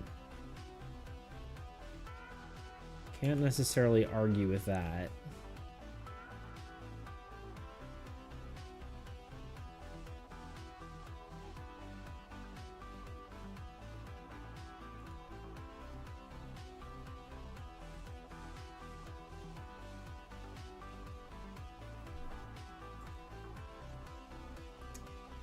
Yeah, that's a good question. When is the game ready?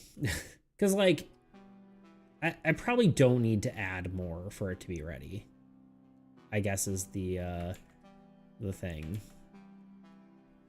They say perfection is achieved not when you can't add any more, but it's when you can't take anything else away. I don't remember where that quote comes from, but...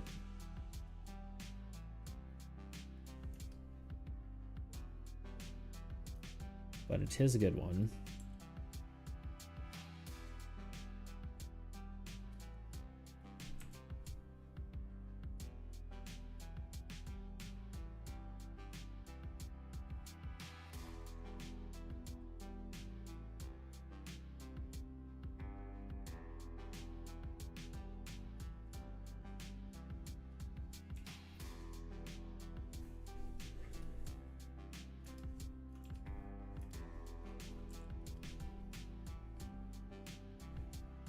So maybe you have a good point there. It's ready already content-wise, but we have some stuff that we're already have half done, so it's a waste not to finish it right. Oh, I mean, I think the monster stuff is necessary. I mean, not really. Like, we could just release like Null and call it a day, but I think that having various challenges is nice. I think I think the multiple difficulties is important.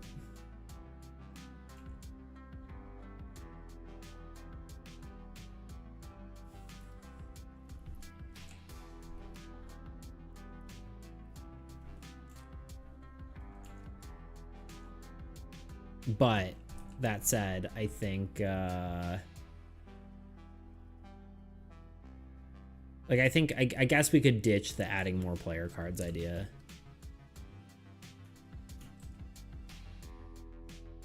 It's probably the right move, even though like part of me doesn't want to do that. Part of me wants to add more cards because I like the idea of more cards, but I think you might be right, Tuna. I think it's probably a mistake to add more.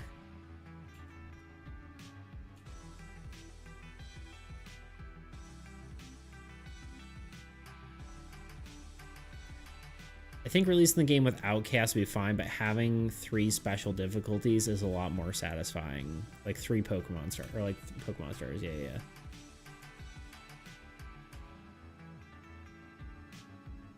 I think it's okay. I'm not. I was already committed to doing the old god stuff, and giving the old god variety, I think, is a good thing.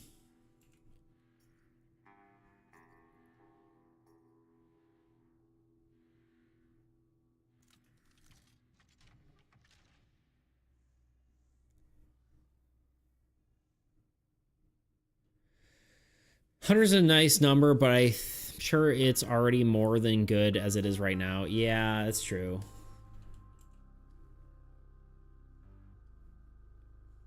I think the I mean, I do want to make sure the game feels like you can deck build, and Grot's been deck building a bit. I think Tebow's done a little bit too. At least I've seen people do it. I did some deck building the other day just for the fun of it. But like, I'm wondering how much deck building there really is right now. I think I guess the probably closest thing that is indicative of that is like, hey Shibo just cheered 9 bits. Oh, I gotta go eat dinner. Bye AAE. Goodbye, AAE. Glad you're eating. See ya, Tebow. Yo, sup, home slice? Sup, dude?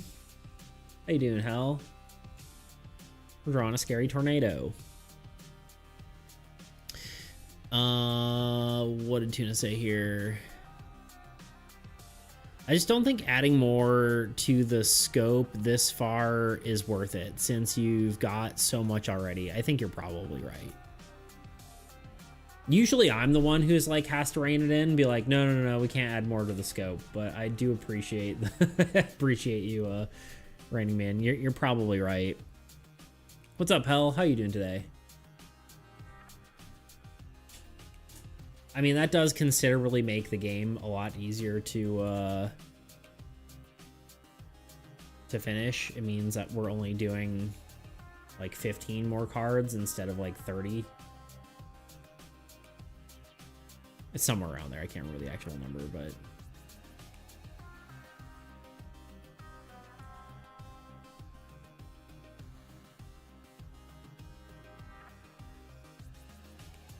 I'm trying to make this still look intimidating, but like the weird thing is like clouds are fluffy, and even in a tornado, they kind of look fluffy.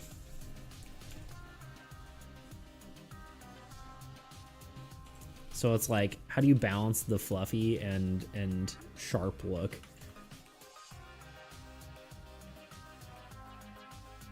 While still making it look intimidating. I think this is starting to look good though. Doing all right. Tried recording vocals for my song today and my voice wasn't cooperating, so I'll try again tomorrow. Dude, I get that. I mean, obviously I don't do music, but I've been there with you know, just doing voiceover stuff. Add lightning to the tornado? Yeah, for sure. Yeah, I guess that does help, huh? The goal is to like have lightning, I guess maybe going through it. I don't know exactly how I want to do it, but like lightning that's kind of making the face light up, right? Like that's kind of the idea, is like this is actually just going to be a thin area where the clouds are, and then you see the light through it.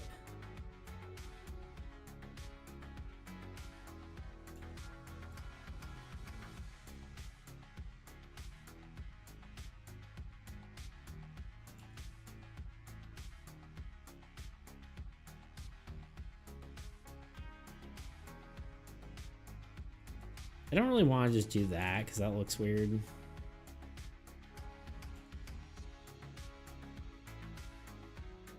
I think that's gonna look good. Let's actually go to lightning already. Dude, I used to like, I feel like have a hard time with lightning, but you just kind of like, you just kind of loosen your grip and then draw. And then you get some like cool like variations in the, kind of do some wiggles, do some forks, you know? Just kind of ends up good. Honestly, probably can just use this as the final lightning layer.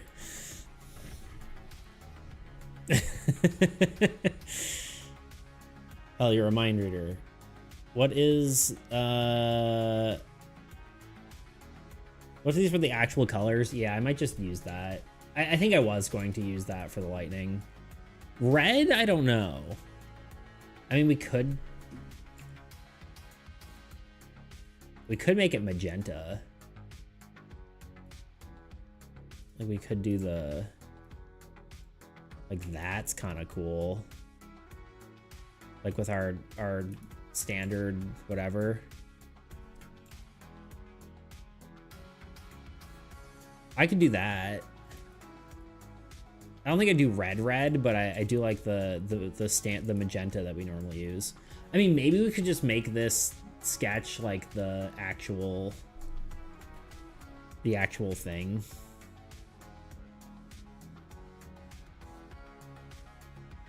Like just keep it specifically sketchy. It's kind of cool. It's kind of a cool idea. I'm down to try it at the very least. I mean, because like if you look at Desolation, right, it's kind of like just a bunch of lines, which is pretty different than most of our other art. Red is good. IMO. The red or the magenta? I'm gonna keep it magenta, I think, just to keep with the player. Or well, I guess technically it's red. Like here, it gets pretty red, but I don't know. Nah, I like the magenta better.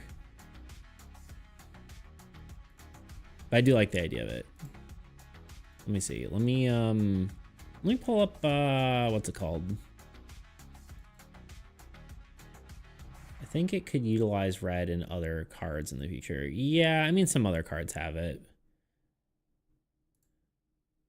I'll make it work.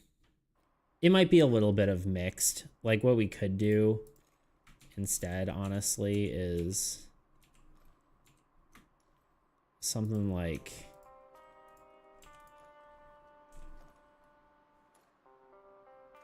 more of a gradient maybe, where it's like, or just like different areas where it's kind of like a little bit of both, you know? It's kind of a mix between magenta and red.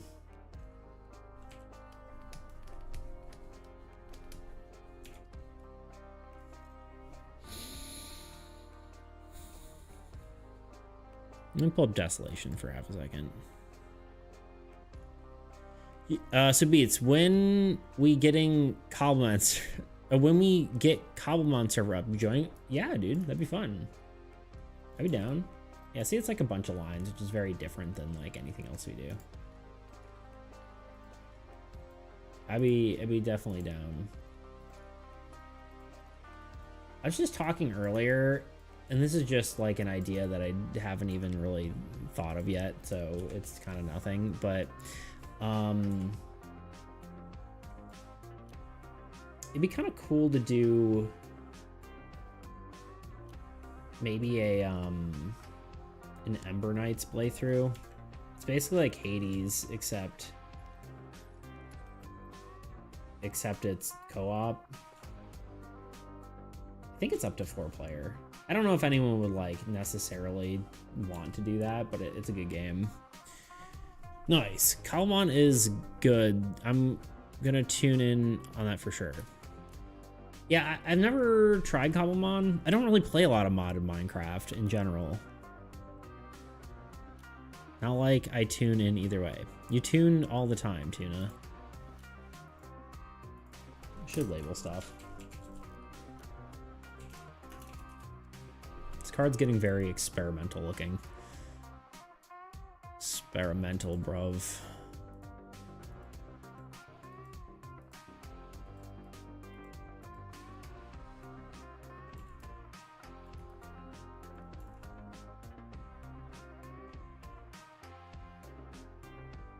My only problem with this being like colors is that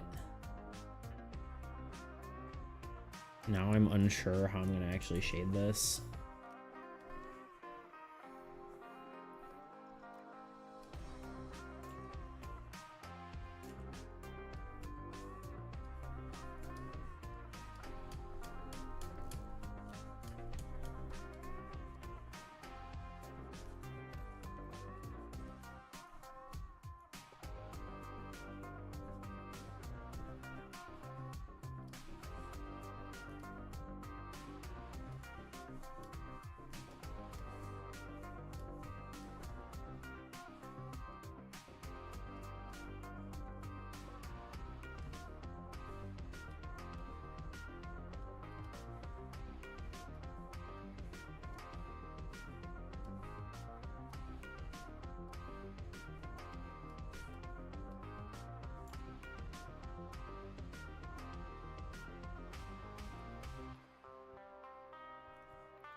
Tune in like a pro.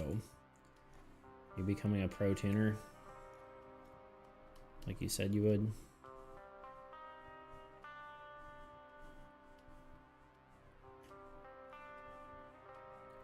Tuner. I hardly know her. Sorry. I don't know what happened. I blacked out. Where am I?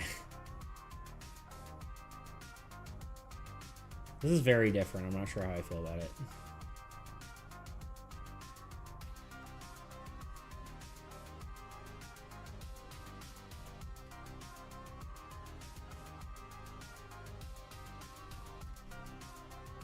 It's kind of trippy.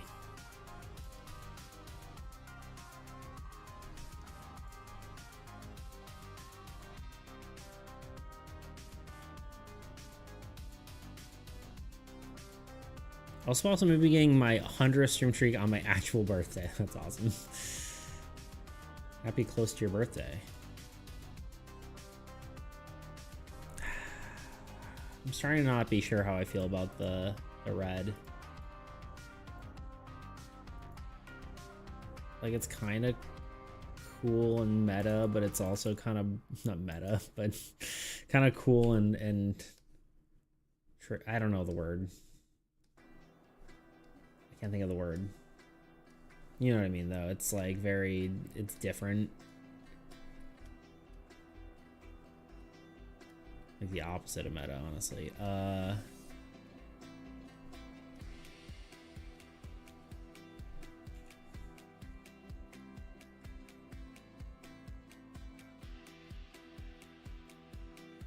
It kind of just ruins the idea that I had originally for the lightning part, but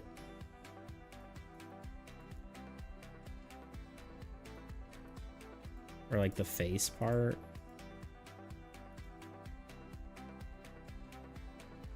Because now it's kind of, well, maybe it doesn't. Maybe I just need to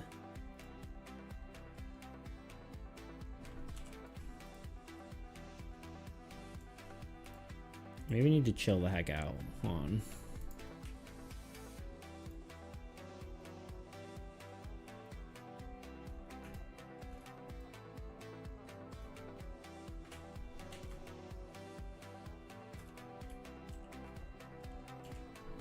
We're about to hit an ad, huh? I think the TL has to be more desaturated. No, it's not that. It just needs to be, whoa. It just needs to be,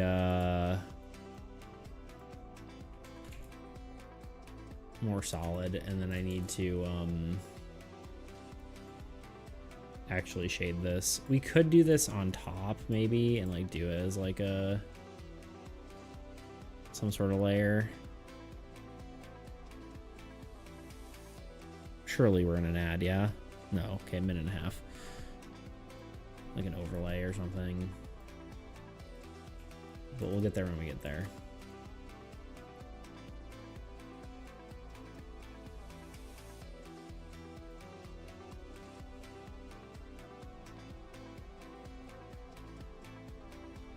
Yes, it on top is hugged.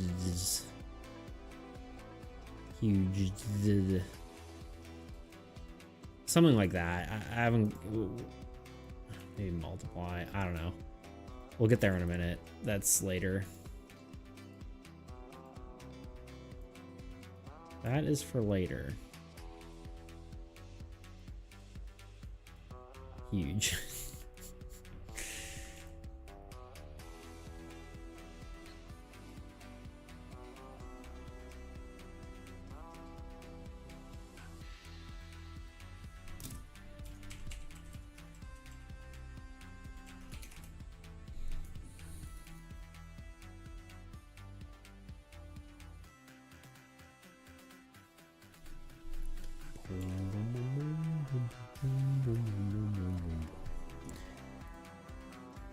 Yeah, it just needs lighting. It doesn't need to be desaturated.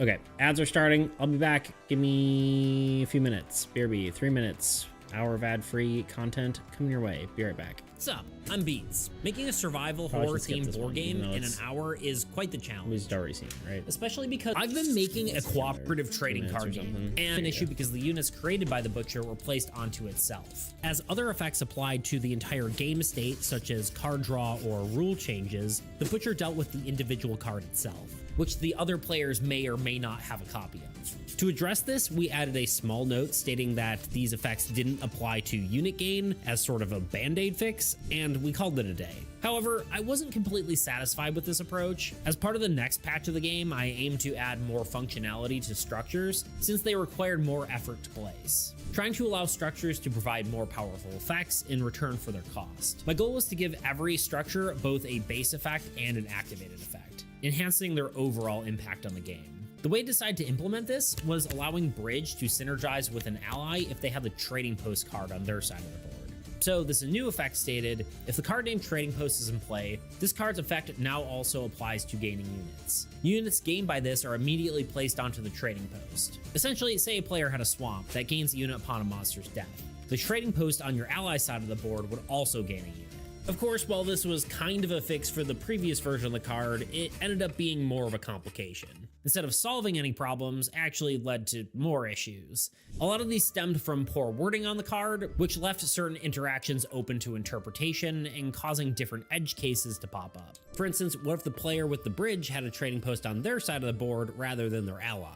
There was nothing stating that the bridge had to be on the ally side of the board, so if you had one, would you end up gaining double units? Or take the fortress card. If the card had the right number of units on it, it allowed your heroes to gain units when they attacked. Which begs the question, would the trading post also gain those units, even though this card was meant for only heroes to gain them? And probably a more game-breaking example, the Elvish Archer. With a proper number of units, it could attack 2 monsters for the cost of 1.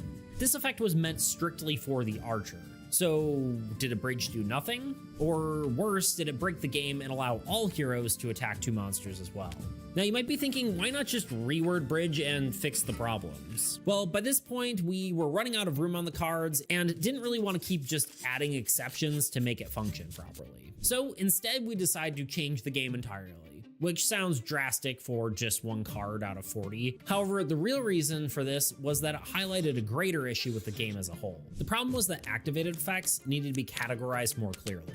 At the time, there were two main types of activated effects. One type required a certain number of units on the card to trigger an effect, while the other type was triggered by a specific event happening in the game. So the solution was to split these effects into two different types: unit effects and triggered effects. From there, we meticulously went through every single card and reworked them to fit these new effects. While this change was a good idea, it actually didn't fix any of our problems and ended up creating new ones. Let me explain. The new version of the bridge base effect was written like this: if the structure you control has an activated unit effect, those effects also apply to your allies. Now, take note, it specifically says structure. This was our easy way to avoid the issue we are facing with cards like Elvish Archer and Cleric. I'll explain it in a minute.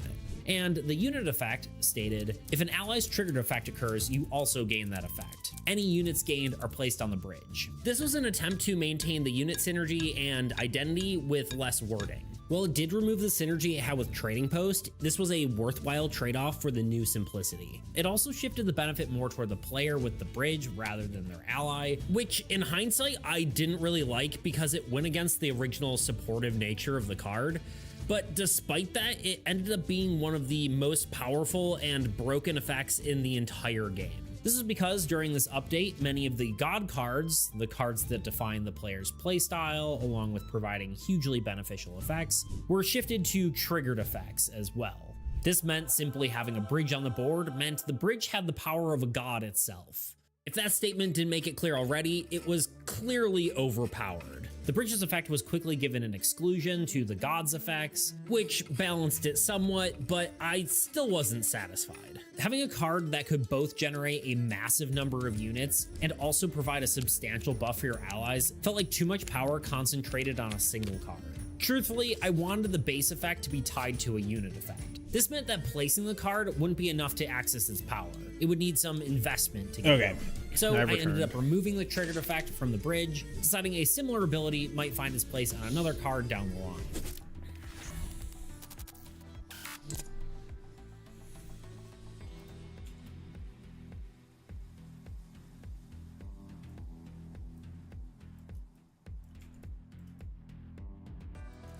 I don't know, I'm really trying to decide on this line art. I'm gonna make it black for now, and I want to see how I feel about it later. Probably also means I can clean it up a bit while it's like this, because I don't need all this little whatever's hanging around. Kind of a mess. This kind of gives me a better view of what it looks like. I'm muted, right? Yeah, okay.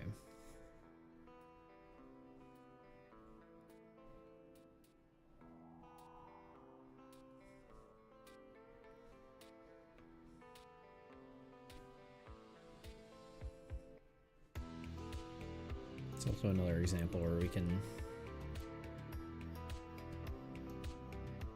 use less lines rather than more.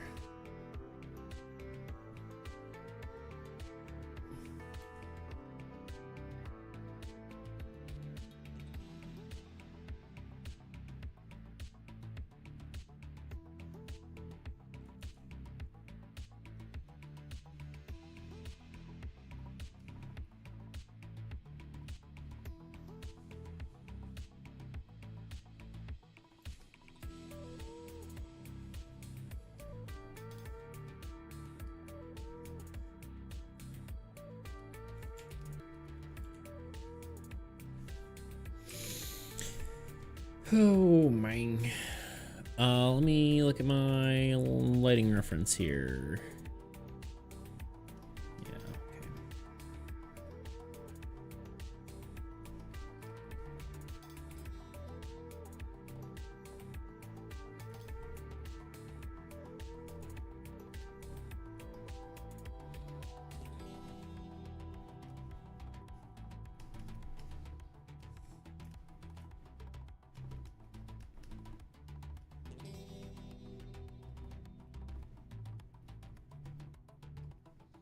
So where the clouds are thickest, the lightning should not come through. That's basically how this works.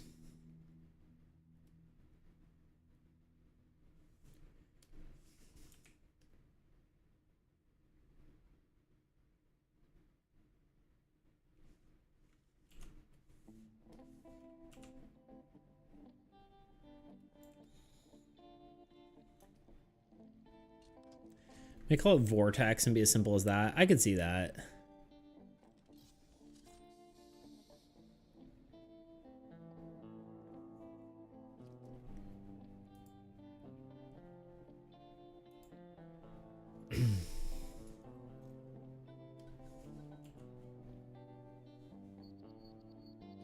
Or even like just calling it like disaster, you know?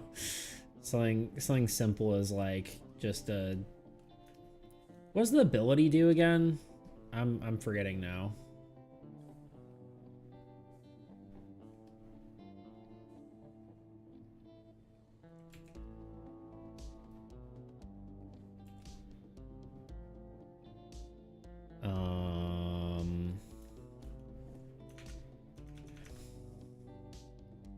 If two minions are the same... Right, it's the Gamba one. Yeah, Vortex kind of works. Yeah, I guess Vortex works better with the ability name.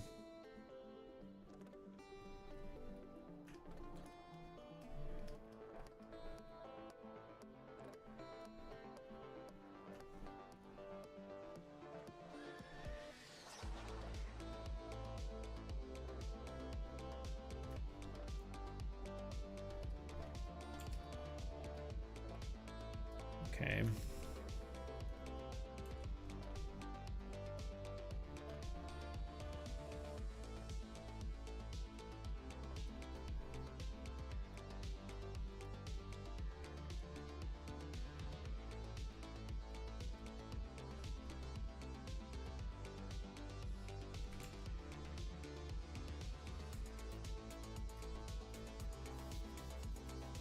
That's kind of how natural disasters go in real life, whether you lose everything or figure out it's fine. Yeah. It's a gamble. I guess that's kind of true.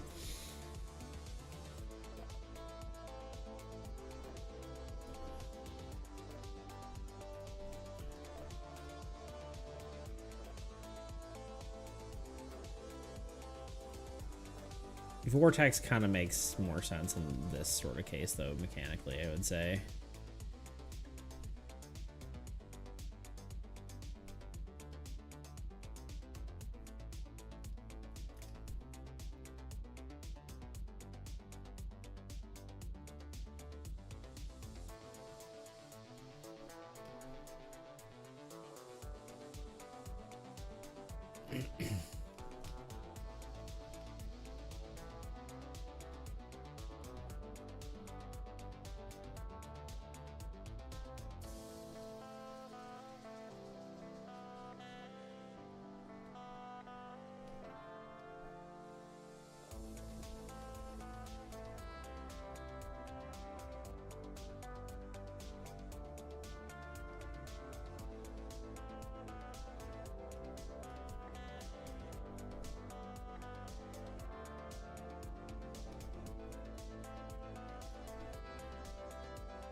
I'm trying to think if there is like a term that sort of fits it better, but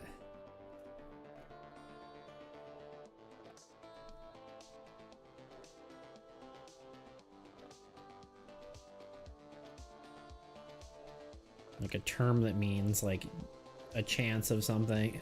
Wait, huh? Forecast? No. Also gotta say, mythology is so cool, whether Greek, Hindi, Chinese, Japanese, all the myths are so creative. I agree. Yeah, they're very cool. I used to be obsessed with it in high school. Well, obsessed is the wrong word. I just thought it was cool. And like we had a teacher who like gave us like a bunch of mythology assignments and was like, this is sick. This is awesome.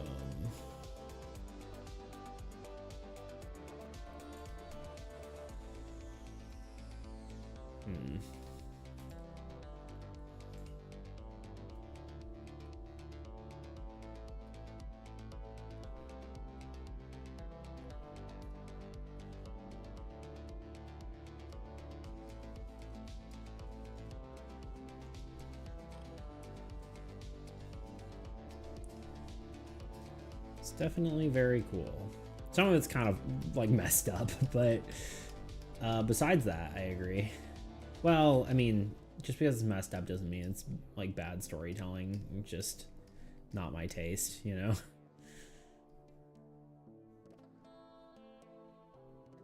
Tis often a thing with me.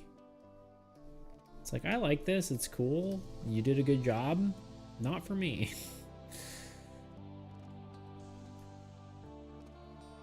Cool lore, I don't really like it.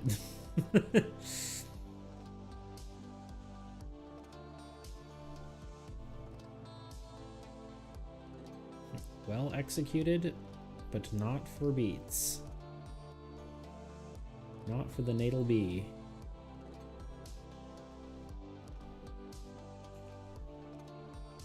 Okay, now what happens if we do the overlay thing?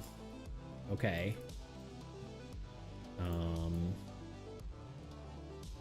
Wrong one. Hold up. Actually, what if we just do the... Okay, that doesn't really change anything.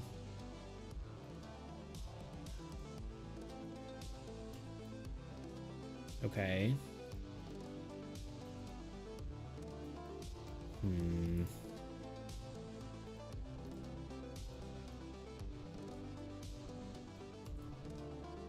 I don't know. I'm unsure how to feel about the magenta look. Just gonna keep going and then go back and see how I feel. My enemy uses mythology as a base, just keeps impressing me despite it always being the same character and everything. Zeus in Hades is that creepy uncle that talks about how he wanted to sleep with your mom before she got with your dad. But in actual mythology, he's a guy who just does whatever he wants to women. Yeah. True. What a guy. Yeah. Like that. Messed up. Not my cup of tea.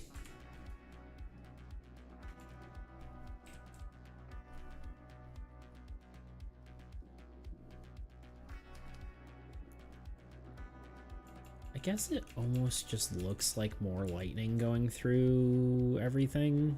Maybe we just try... Maybe we just try this.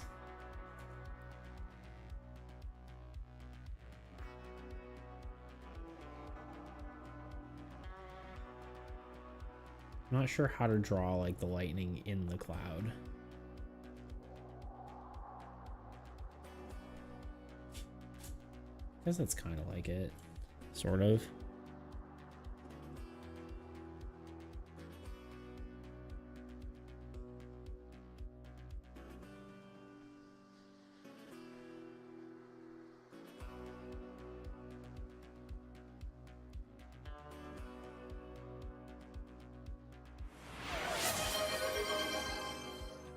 Although it's funny because Poseidon specifically comments on how Persephone is hot in Hades. He feels like the cool uncle that takes you to fun places. Yeah. Classic. Push-up and or sit-ups, huh?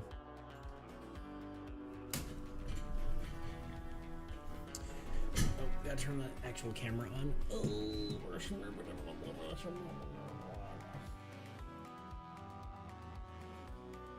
You know when you just like start acting weird around stream because you're just comfortable here? You know that feeling? Ugh. Oh, it feels nice. Speaking of things.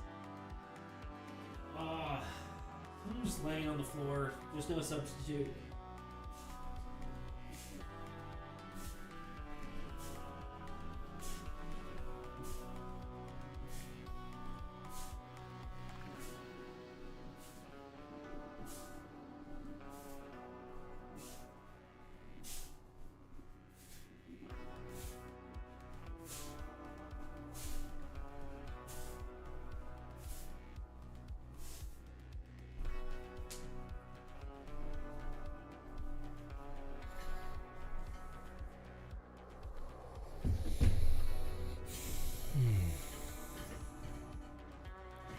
Still here working on videos. Nice. Just be you, bro. I know, right? We all need to have our socks. What? We all need to wear white tube socks and khakis casually. I see. What the dogs? What are you guys saying?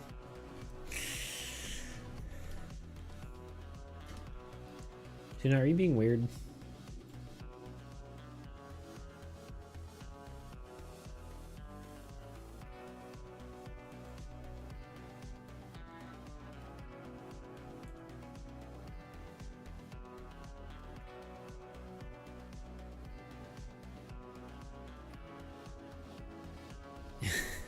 Yes, you asked me to. I guess that's fair.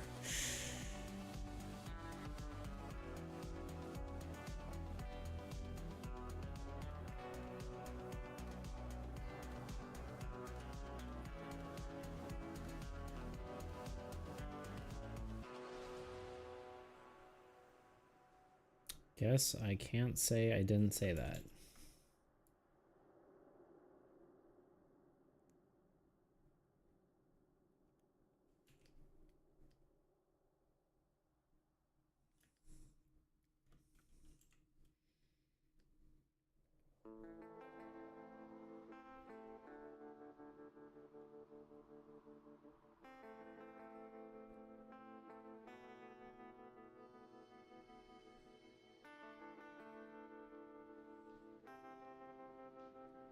Probably isn't even visible.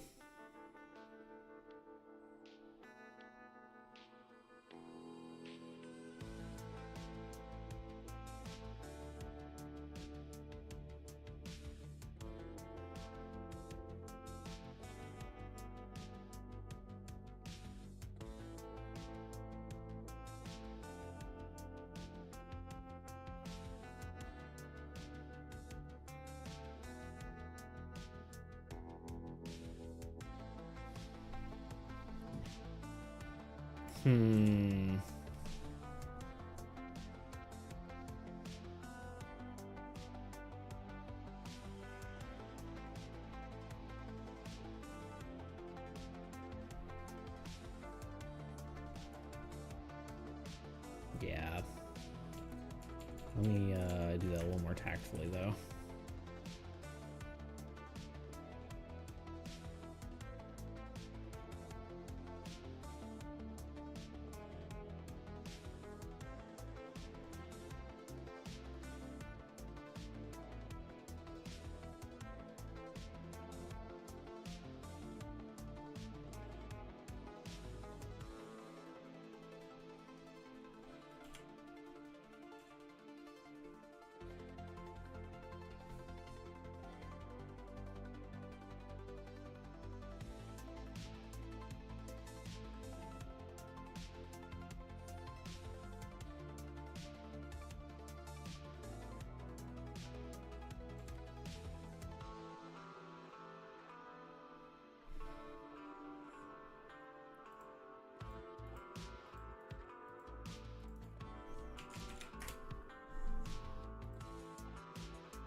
I don't know, I feel like we're getting close.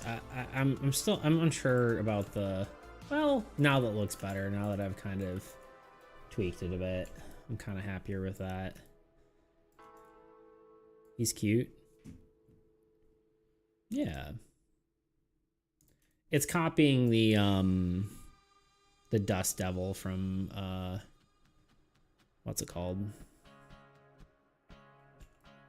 Black Ridge.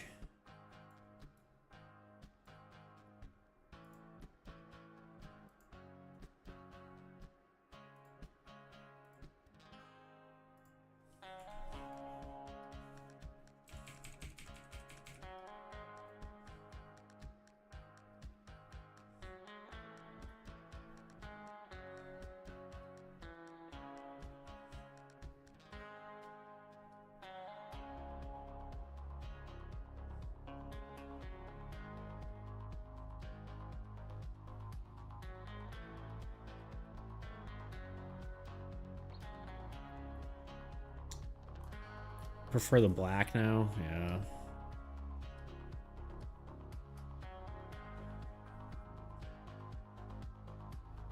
I don't know. I think the problem is magenta doesn't look good darker, in my opinion.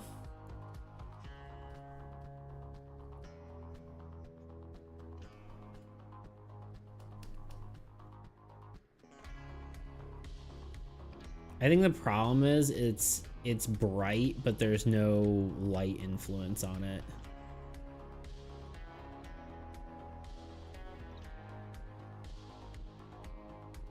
God, I love cool lighting like this.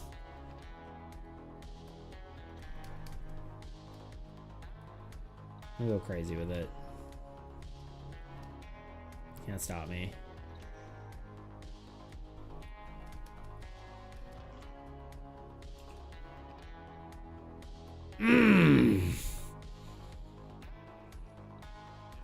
Show me those dark and those lights. Tasty. Freaking tasty lighting.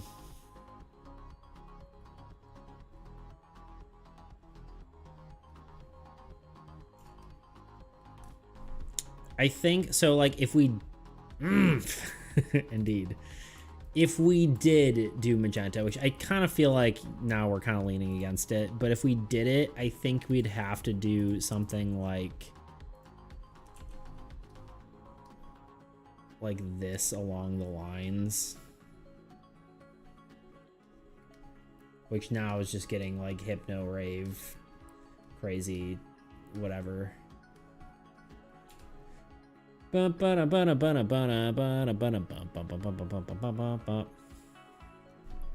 It's too crazy now, unfortunately. I like this. I think it's too crazy. I think this is probably a better look. I don't mind just the lighting though. Just darken the red.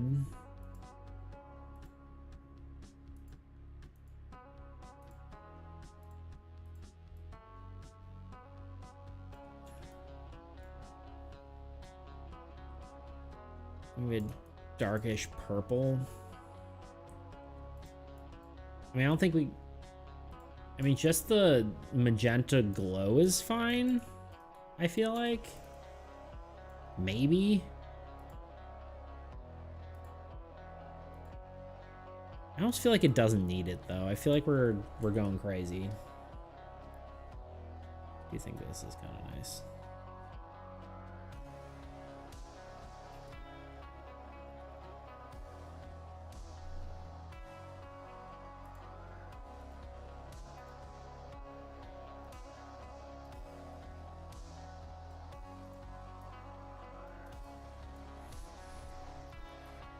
Just saying if you want the red to work. I really don't need it to work, I guess, is the thing.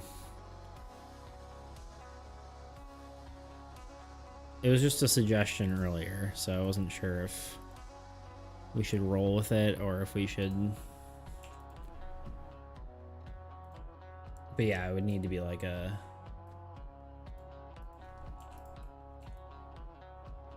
burgundy, a dark burgundy.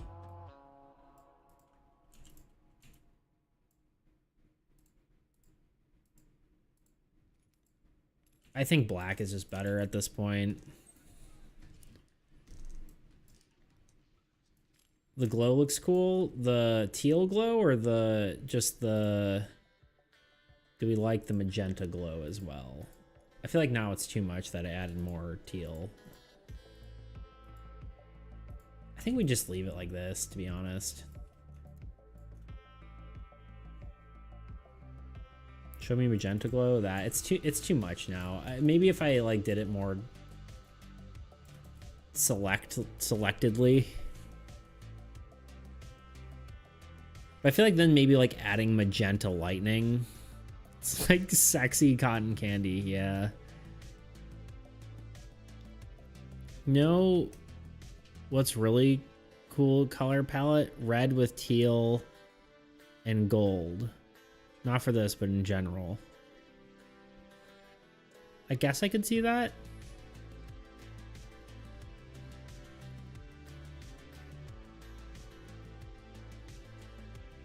I think the accent color has different opacities in different spots. Could be sick. Yeah.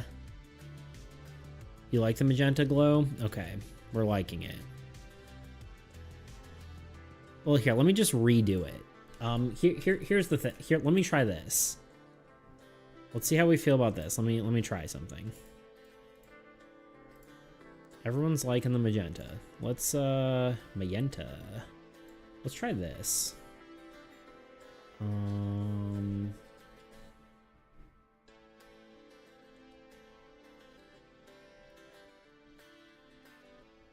Yeah, let's just do this. Okay.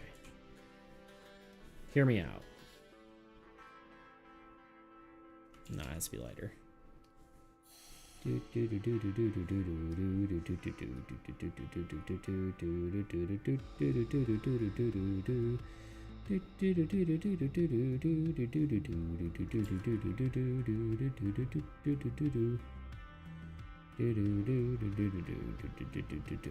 Streamline anyone? Anybody? Anybody some streamline kind of guys?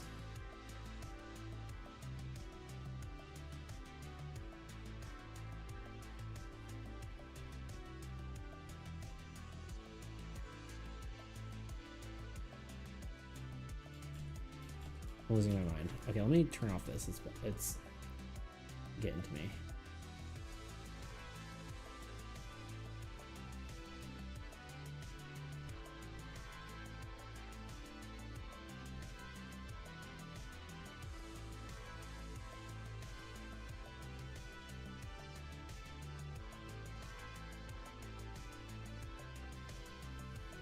All right, hear me out. That might honestly be the wrong color for the other lightning here, but add mode. I'm just trying to have it like have a reason for being there. This might be too I don't know, maybe it doesn't work.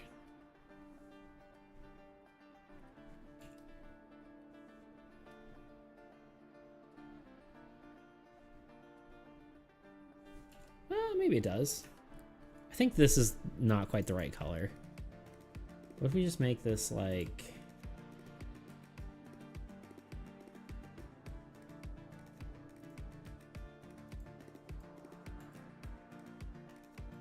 more different?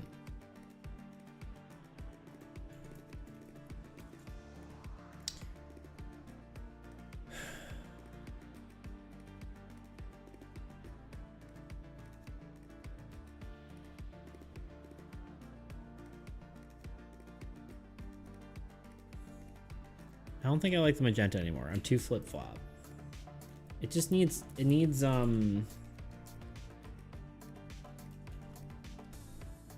just needs a reason to be there, you know?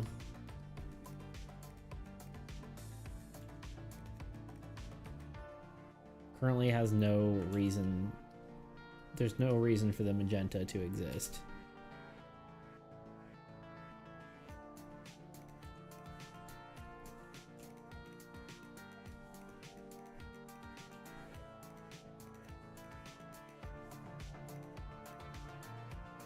Why's the color overlay not working? What have I done? What the heckity heck?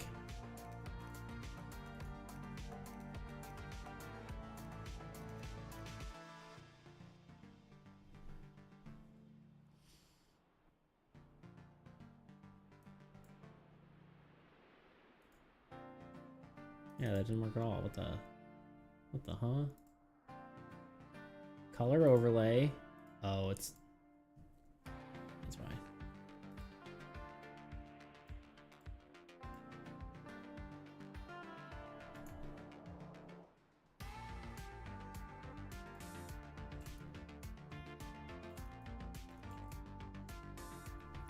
Brother, it's a sentient evil tornado. It totally could just be for a cool factor. Yeah, but like it's not necessarily like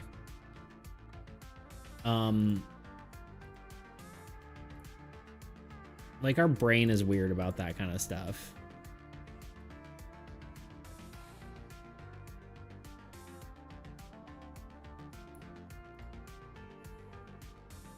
I mean, I guess it could make sense.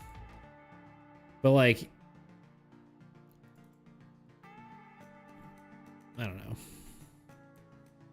Why does it look so weird? What the heck? What's even happening here? Oh, because it keeps doing that. Normal.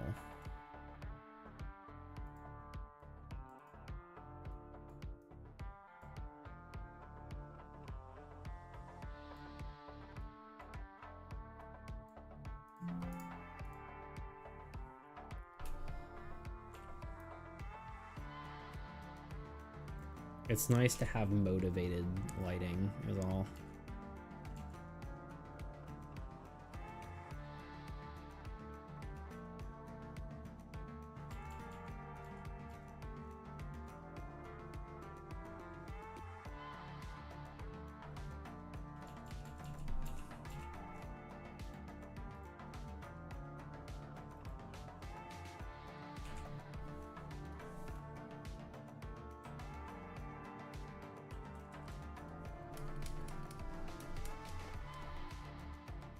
Shoot, wrong thing. Wrong layer.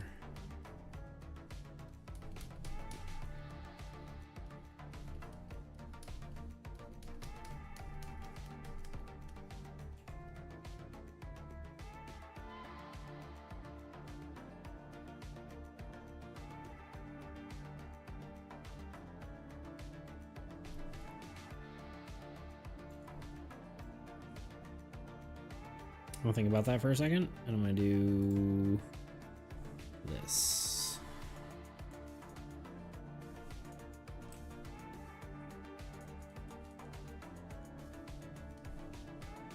Oops.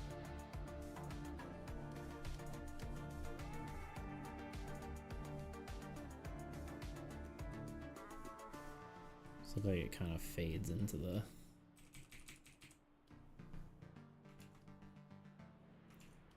Honestly, maybe could just have it fade to magenta.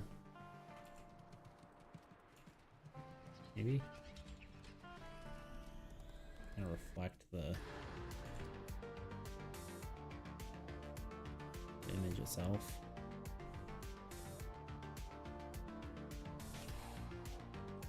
I don't know, that's pretty cool.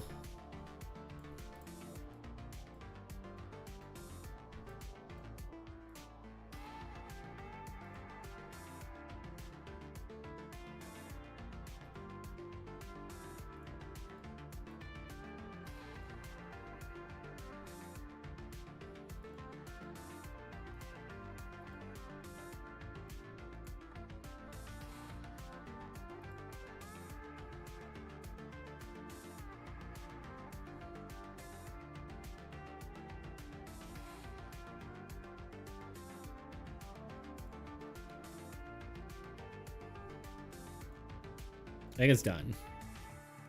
I think that's it.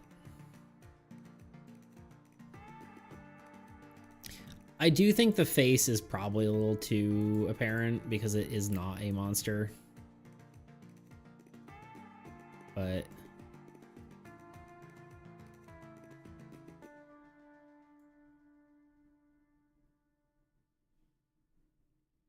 the top is burning my eyes. What do you even mean?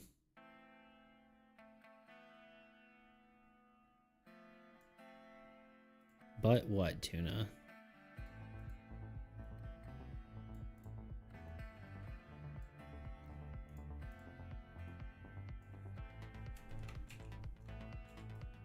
The empty black space at the top? It's not a monster? Technically, no. It's technically a curse.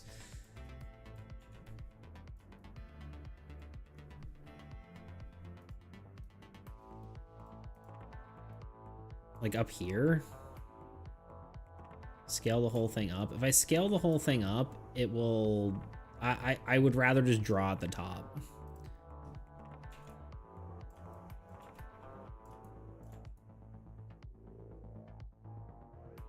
Because scaling at this point, then the face isn't going to fit in the thing. Unless I mean, I guess I can try it. But I'd almost rather just draw more at the top. Because if I scale more up, then I have to move it. Well...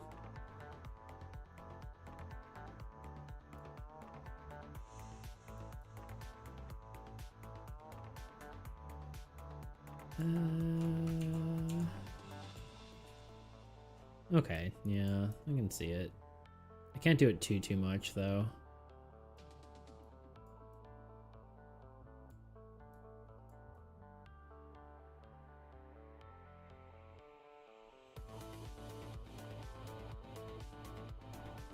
Before I do this, let's just convert it to a smart object.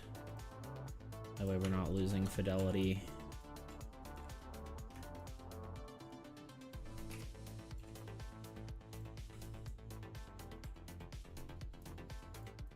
Yeah, it kind of should be a monster, but it's okay.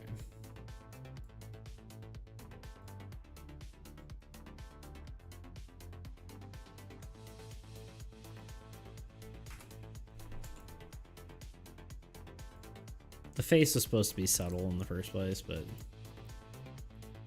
And then just to kind of cap it off, if you want, we can do that. Or maybe even magenta. Or both. Somewhere in between. I think that's it. We're done. Actually, we're probably not, but let me save as... It's not a little guy. This is actually... Wait, why is it not... Oh, wait, no, I'm just being dumb. Beats Creations. Quite, yes. It is one of my excellent creations. Yes, indeed. If you want to make it look like a curse, you could just remove the face anyways, but I think it's cool sort of reference to the... Reference is really cool. Yeah, honestly, I'm not really worried about it. I think, oh, wait, shit, hold on. I think that some of the curses already have faces on them. Like we have, well, we have Wrath, and then we also have Dark Ultimatum. Infestation's technically creatures, right? What do we call this thing? Are we calling it Vortex? I call it Vortex for now. I'm still not 100% certain on it. I actually moved the, I don't remember if I don't know if I scaled this or just moved it. I guess I just scaled it, so that's fine. I kind of want to do one quick thing. No, we want to open the smart object. I want to go here, and I want to do this, and I want to do this, and I want to do this. And I just want to go with the area where the lightning is kind of brighter. There you go. That's it. Don't need that. Don't need that. No. No. No.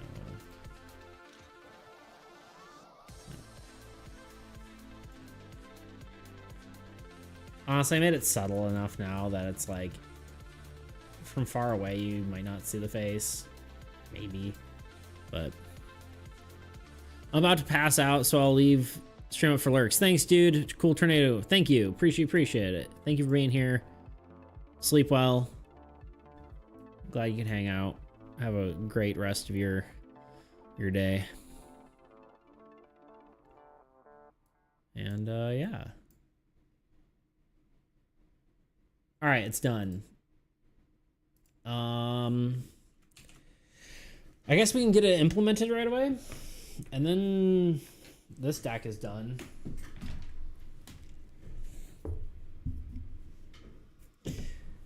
Honestly, if we do cut out player deck, then we actually might be on track to getting this done when I wanted to, which was being done by like September. Which honestly, we probably get it done before. Well, I don't know. It's kind of... We just finished this one. We still have a good number of cards left, but I forgot I changed the my key bindings. Also, I think my middle mouse button is breaking. Sort of. I don't know. Maybe it's just Tabletop Simulator. 1, 2, 3, 4, 5, 6, 7, 8, 9, 10, 11, 12, 13. That's about right.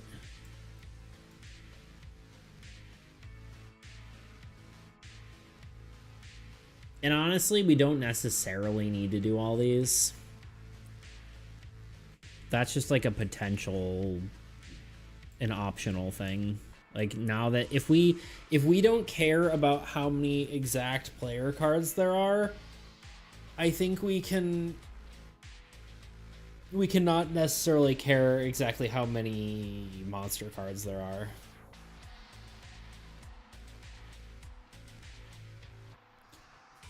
Like, probably having one curse-related land is a good thing, but we probably don't need more than one.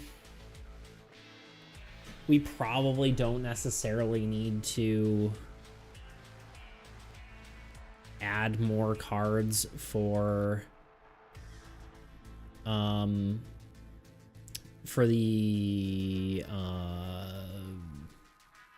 base deck. Really, arguably, we could just reuse something. Oh, now it's working. Weird.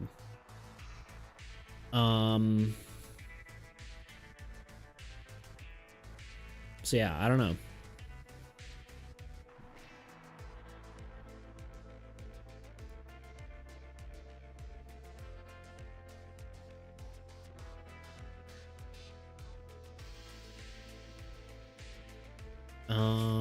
I need a drink of water.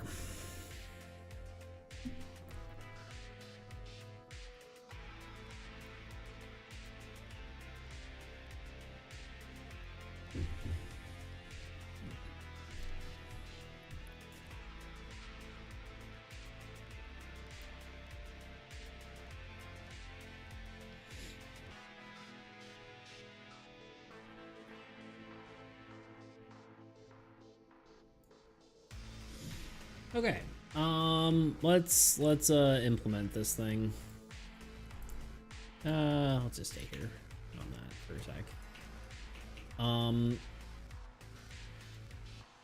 Okay, let me just do like a cursory look at some other words. And then we'll just to see if I like anything more than Vortex, but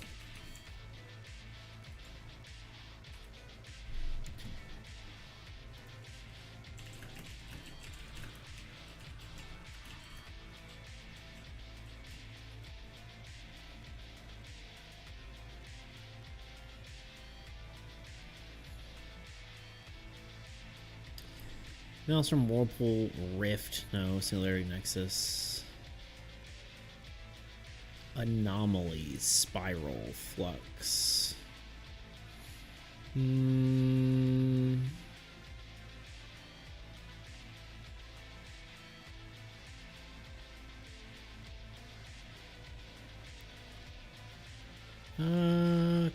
Nexus, no.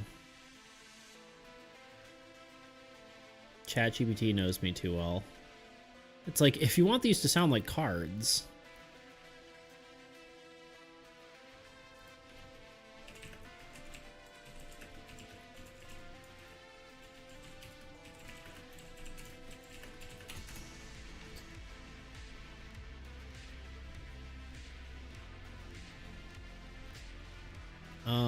Chaos.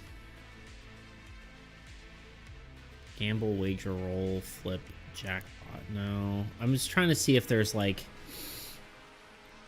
roulette. A roulette vortex. They both spin. Fortune's favor. It's kind of cool.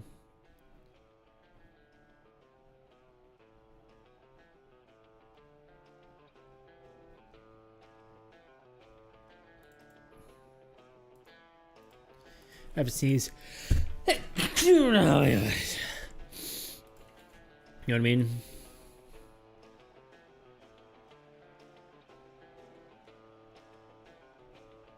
Caprice. A sudden impulsive change. Interesting. It's almost like, I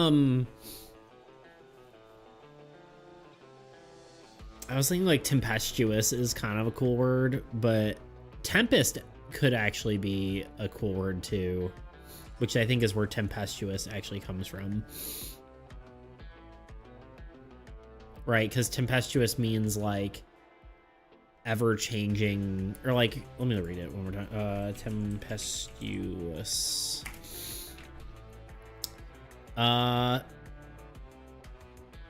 Something marked by violent, turbulent, or conflicting emotional behavior or weather. So it's like the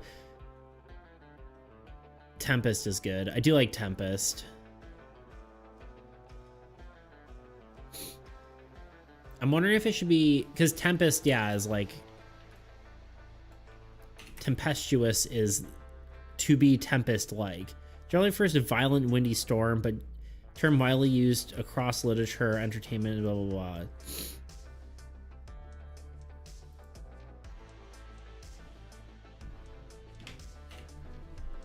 It could be something tempest, right? Like chaotic tempest or whatever, right? Obviously not that, but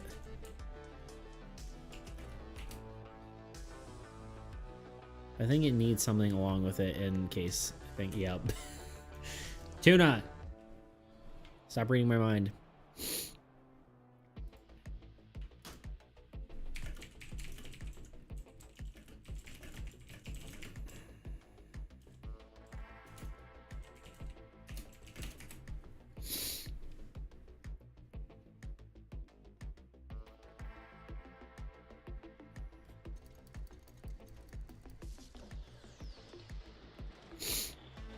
Huh. That's a term we haven't used. Umbral. What does umbral even mean? I know umbra is the... umbral. A threshold. Umbral, and should deliver from the Latin word umbra, meaning shadow. It's not really shadowy, though, you know? But that is a word we could use for an umbra-based card, right? Umbral Tempest does sound cool. And we are using Umbra, which is, you know, literally just a Latin word.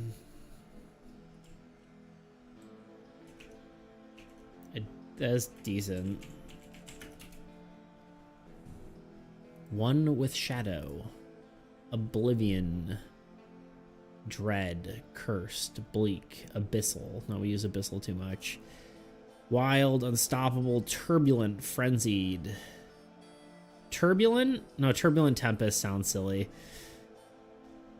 Erratic, frenzied.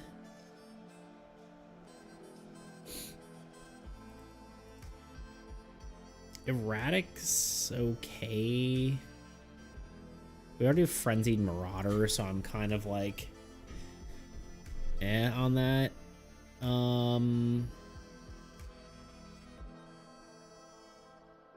kind of like Umbral Tempest.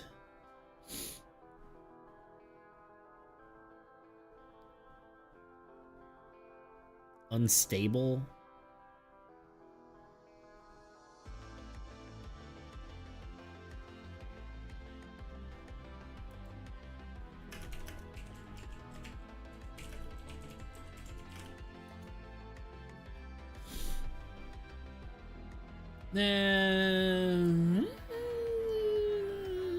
You know, Unstable Tempest feels like it's like a double, like you're just saying the same thing twice almost.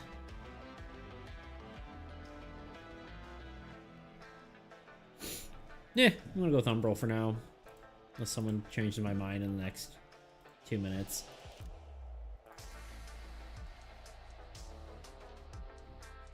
Old God cards. They're cards that are for the old God.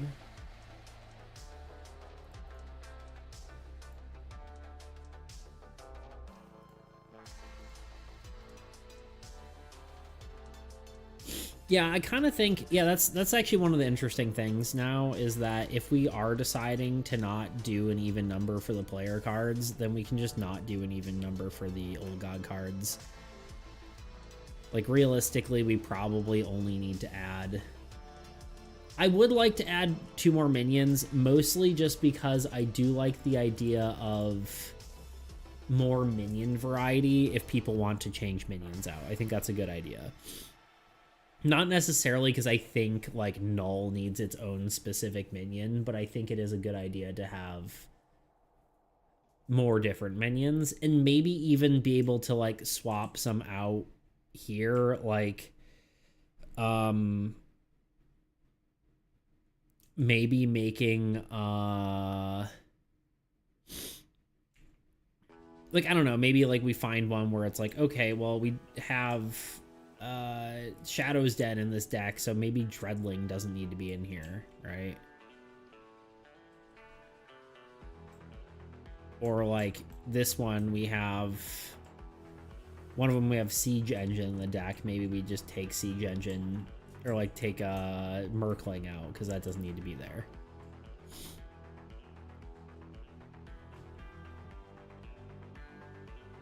So I think that might be a potential to figure out. I do think we could change out both these. These are probably not really the best. I think we just chose these at random for this deck currently, but it partly makes me think we should just finish out making the cards before next update. Just because that's a lot less work for me. I don't have to export the game twice. And then we just have to get, like, I don't know.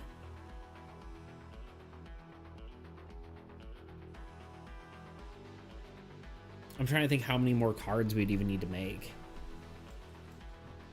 I do want one that's like, I want a few more that are minion killing lands, or sorry, land killing monsters.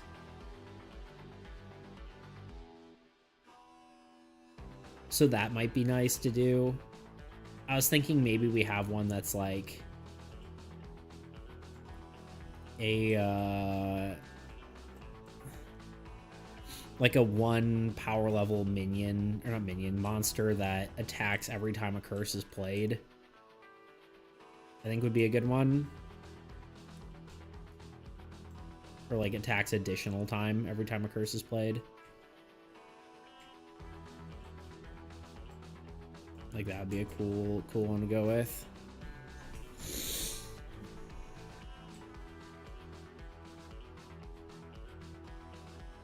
And then maybe one more. Honestly, maybe one more for here.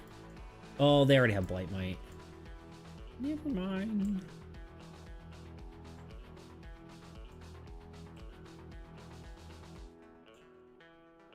I think maybe one that's tanky, but attacks lands for 1 as like a Like, it only does 1 power level worth of damage, but it has 5 power level worth of health, or something like that, or 10 even. Something high, but it attacks lands. I don't know.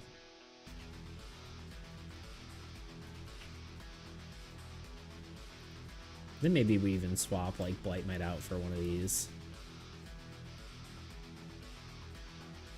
I think we probably should have a unique... I think a card where the damage and health is separate is generally a good idea, yeah. I think basically we need a... It might be nice to have, like, a land attacking card for each deck, with the exception of probably Umbra, because Umbra's just, like, destroy the boop out of your front line with a bunch of minions. So I think that's probably a good idea. But yeah, we technically don't need to fill out the exact number of cards anymore if we're going down this route. So that might be something to consider, that we basically have 13 or less cards left to do. I'm trying to think what I should do with the rest of my day here.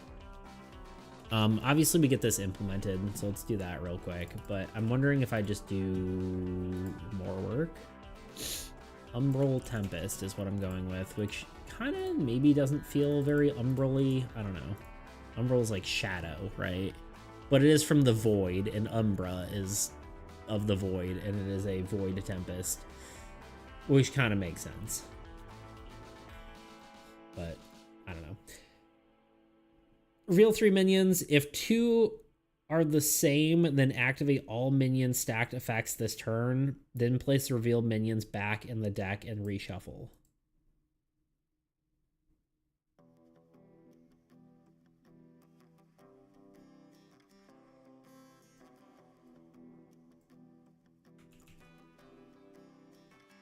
This one could probably be a real dud.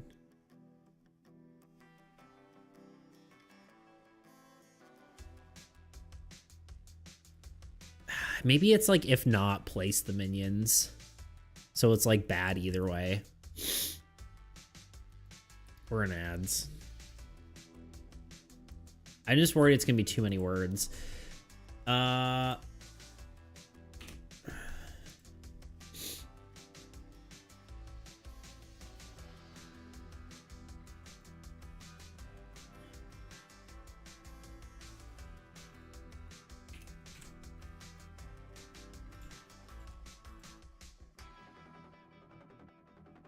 Let's just see how long it is. All right, let me take my break. I'll be back. And then we'll what the heck is this? Oh, wait, what? Oh, right. Okay.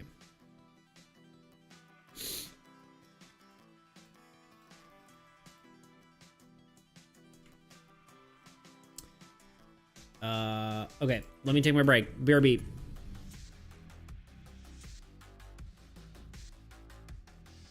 What's up? I'm Beats. I've been making... I was playing Dungeons and Dragons the other day, and by the other day, I mean like a year and a half ago, and my players were in combat with a monster. This was a pretty standard fight, but things ended up getting kind of dicey. No pun intended there. It was kind of intended.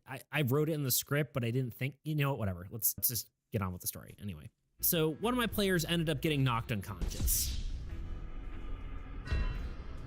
I'm generally pretty nice to my players, so this was actually a somewhat rare occurrence, which is maybe not how a dungeon master should operate, but I just end up wanting all the characters to be friends, and I don't know.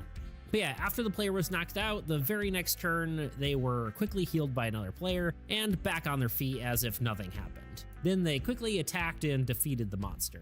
After the session, there was something about this fight that bothered me. And I think it was the lack of impact of not only being knocked out, but the lack of impact of damage as a whole. There were no lasting effects on the character.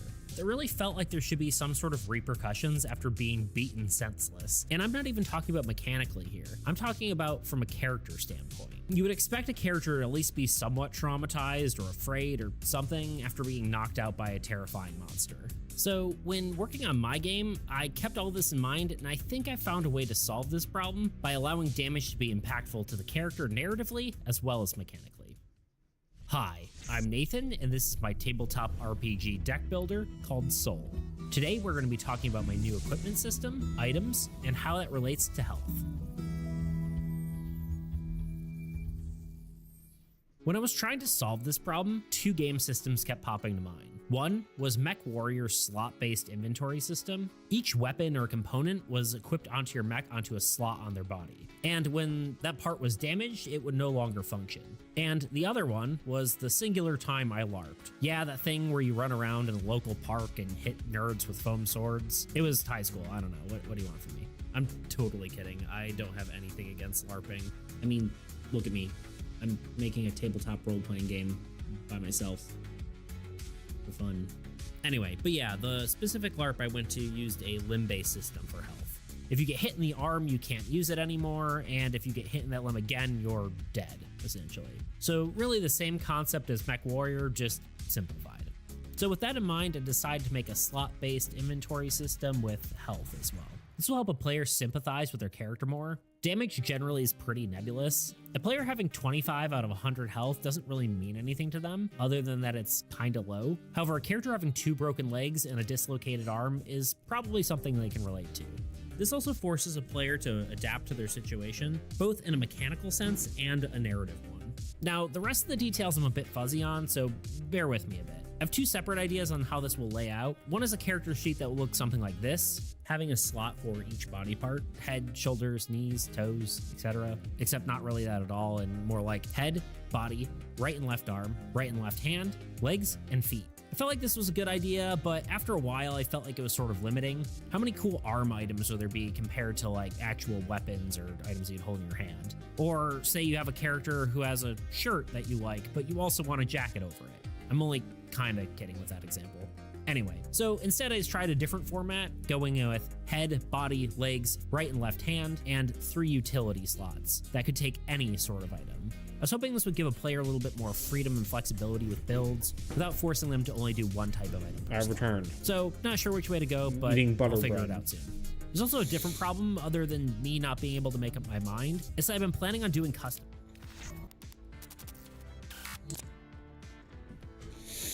Oh, man.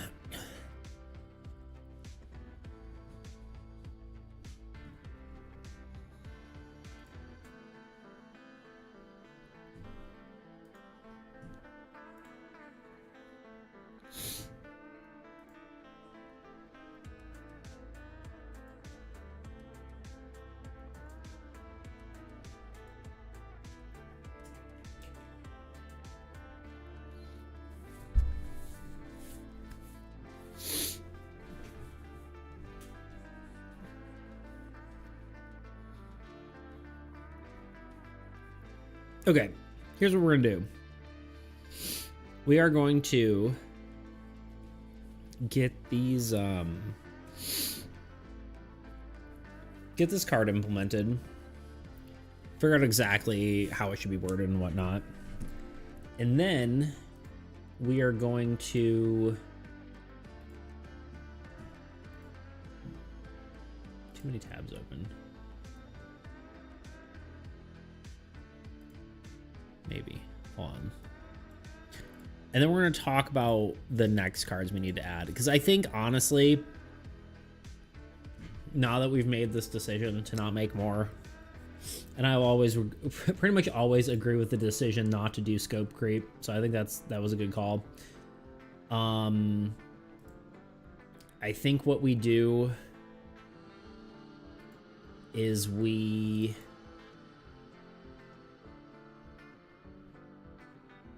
Why do I have little guys? It's oh, right. Honestly, I think we just finish out making the cards before I do a next update. Mostly because, one, I don't think we have probably enough people playtesting for it to really make sense to come out with this last deck fully, whatever. We didn't add enough for it to really matter. And it would be great to just not have to do... Adding cards with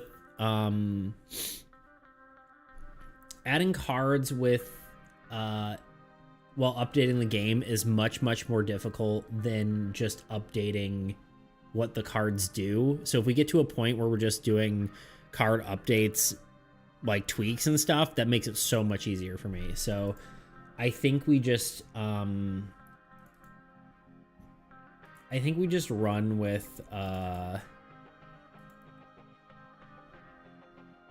what we got.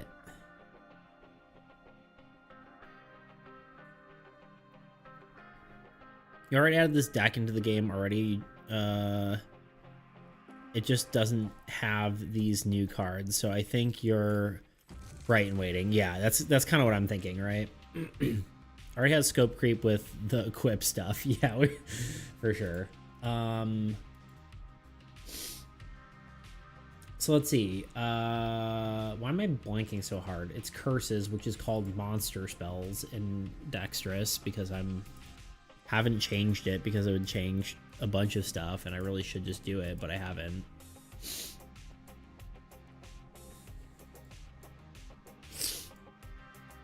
It's probably the craziest looking monster spell, but old god spell.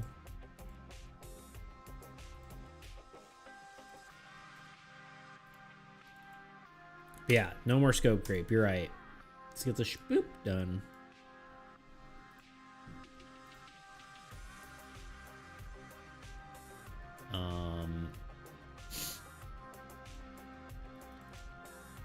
Refresh CSV.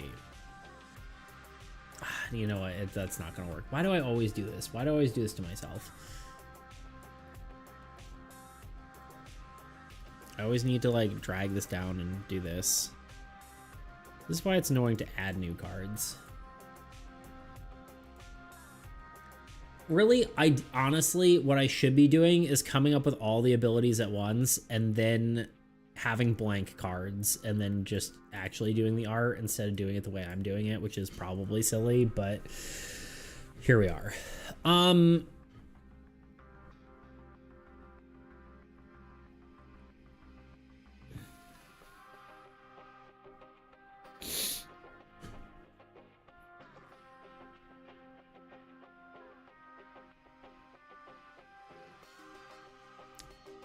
It's close to too many words. I really try not to have this be more than 3 lines, as we know. I'm just wondering if it's going to be a dud too often. Like, I feel like you play this card and then...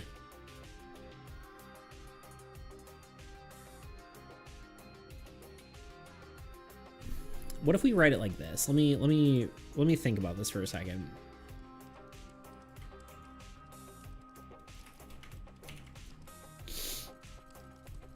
Reveal 3 minions. If 2 are the same, then activate all minion stacked effects. And discard them. Else...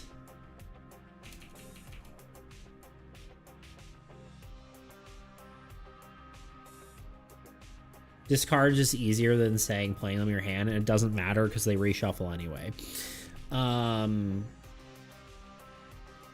If there are... If none are the same, play those minions. I think that's better.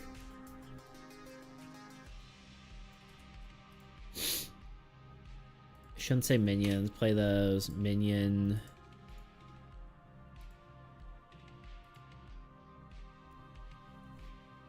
Reveal 3 minions. If 2 are the same, then activate all minion stacked effects and discard them.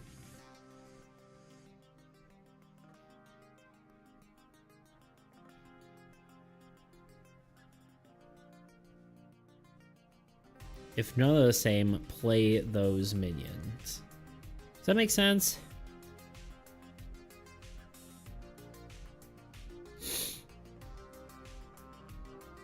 You added this deck into the game already. Oh, yeah, I already read that.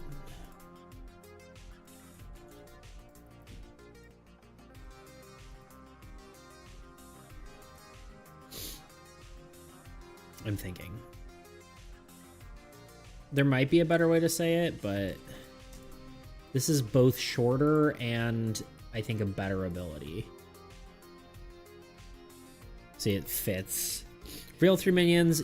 If 2 are the same, then activate all minion stacked effects and discard them.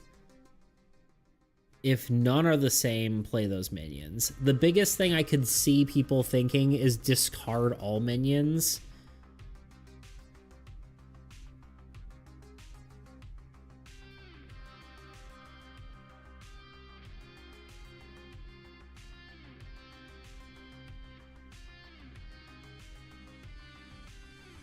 Discard revealed minions. Okay, let's try that.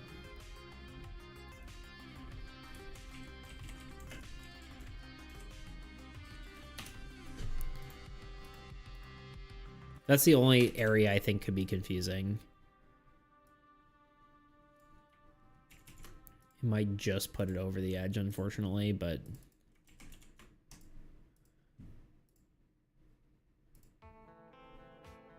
yeah. Wait. What?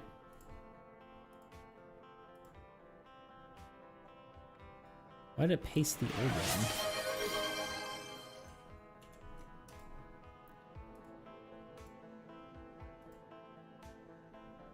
That was weird. Oh, and now it's really broken. Come on. You can do it.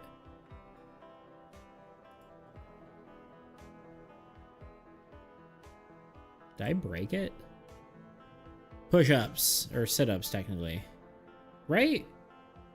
Push-ups no, it'd be push-ups again. I'm getting confused because I did push-ups before the thing.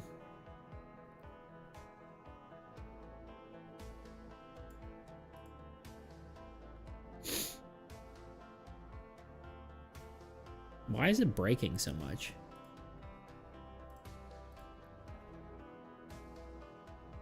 Wait, maybe it didn't. No, it's not right. Alright, let's just do push-ups while it tries to fix itself.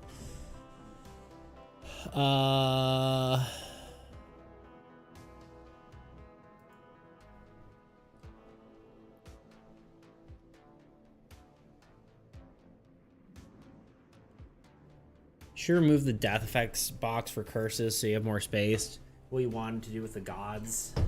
Yeah, I could, but at the same time, it's like, whatever.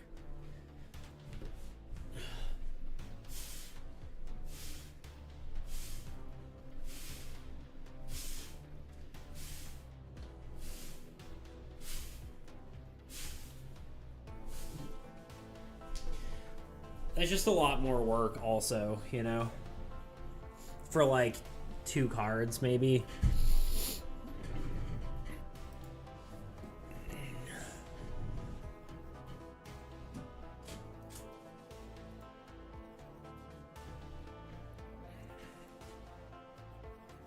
No, yeah, no, I agree it would be good, but I think it's just less, it's not super impactful. It fixes like Wrath, and that's about it.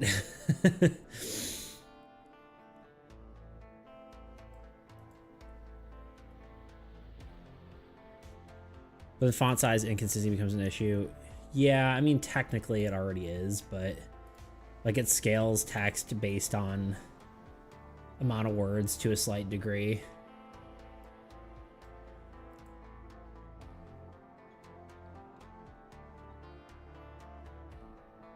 There you go.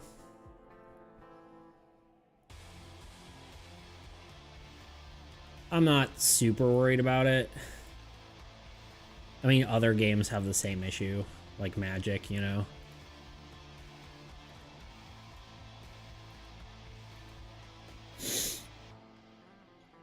Okay, it's in the game. That's all we needed.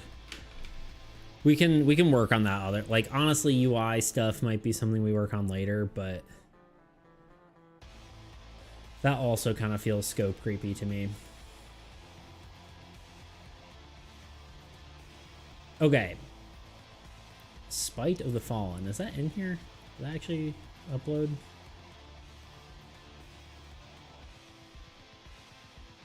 Oh, did we not actually get Spite of the Fallen in the game? I don't think we actually implemented it.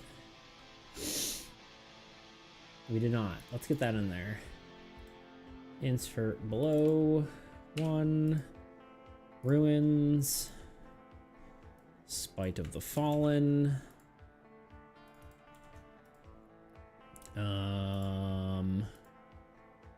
Spite of the Fallen, my beloved. All minions gain the negative death effect when a minion is defeated, or when defeated, this minion counterattacks before dying.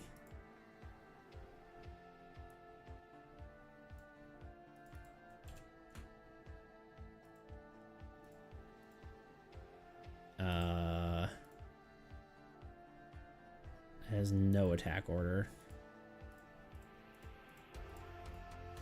And does not draw cards. Does have a positive death effect, which we said was... We were not sure, actually. Destroy a monster or wasteland of your choice, or a unit effect of your choice becomes active until the end of your next turn.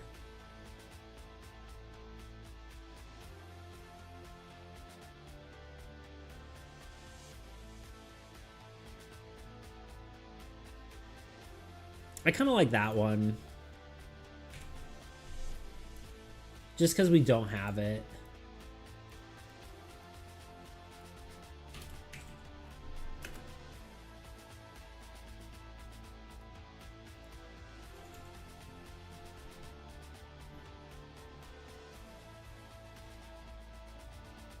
Wait, is that it? We're done?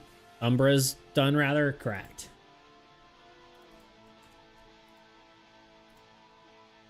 A unit effector choice becomes active until the end of your next turn. I think that's cool. We don't have that. We already have the ability and triggered effect players are spoiled because they get their own version of a monster doing that. So I think this is fair.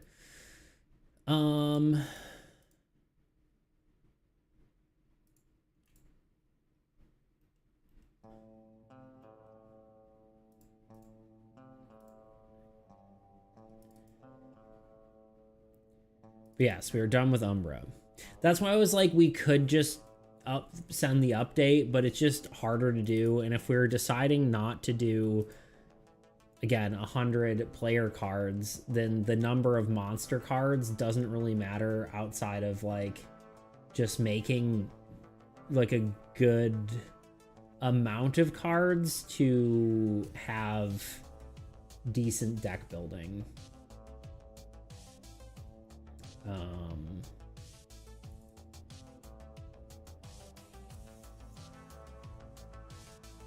So we don't need a like nice number of cards anymore.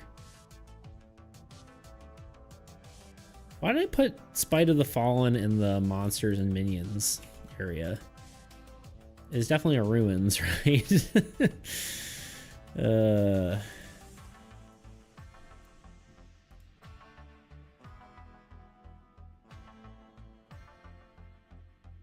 I didn't accidentally put it as a monster, did I? I don't think I implemented it, but I just want to make sure I didn't do anything dumb. Okay, no.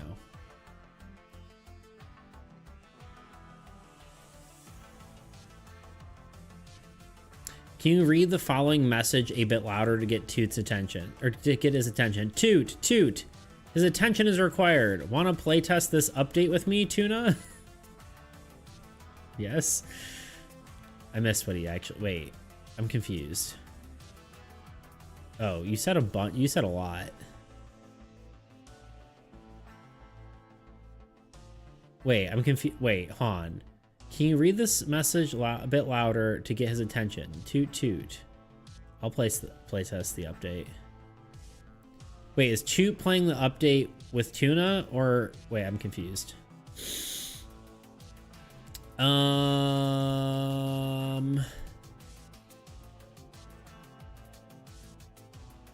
Magic is for nerds, though. AAE is for true alpha males.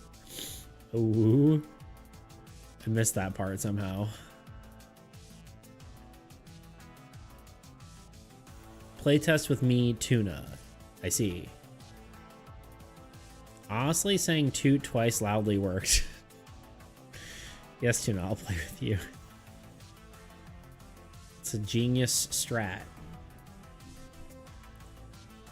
Such a genius. Get the streamer to yell. Excuse me, can you just yell? Unleash the ball, you're right. It's keeping all my good thoughts in.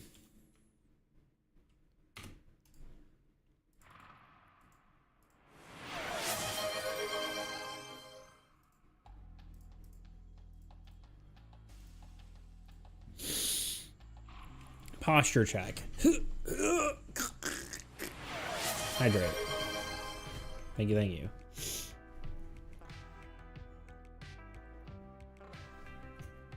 Now that I'm here, bald. Okay, in theory. Nope, I did it again. Oops, I did it again. One day I'll stop doing this. Reset. Yui, hello!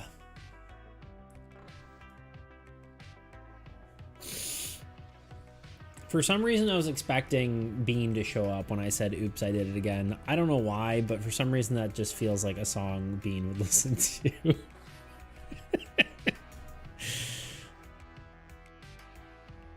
I'll be altruism and tank for you, buddy. Wait, but I tank. Hello, Yui. Hello, hello. How you doing today? How's life?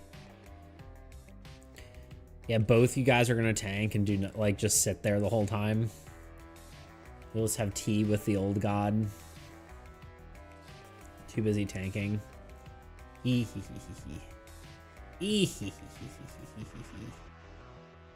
There we go. Spite of the Fallen.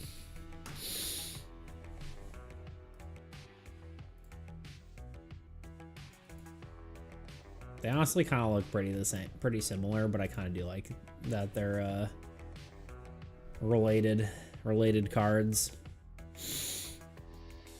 Let's just tank together. Should be fine. It'll only make the game last like 4 hours. It'll be fine. Tank until the old god gives up. I mean, technically that's kind of a thing. Well, you kind of got to kill their cards, otherwise you're screwed.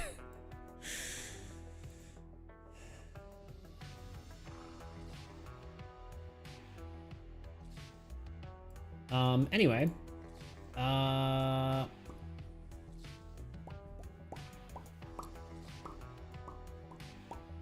This is what it sounds like when you play Minecraft.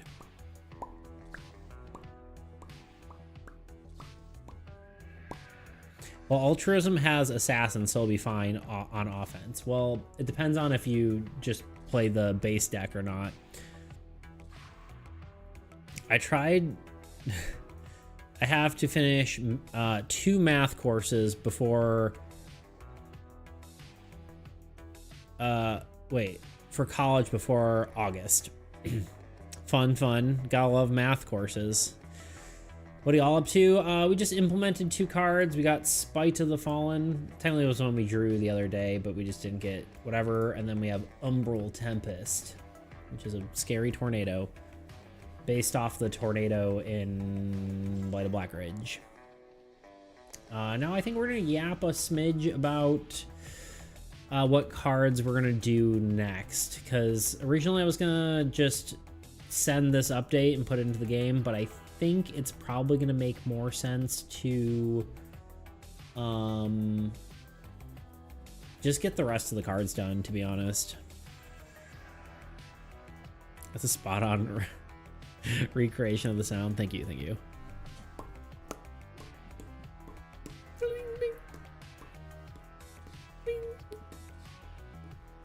That's it. That's Minecraft. Oh, we found a village. Huh.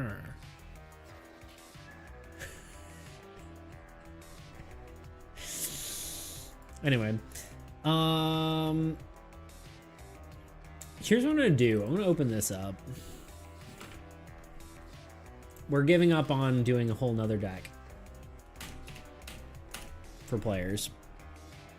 I think that's fair.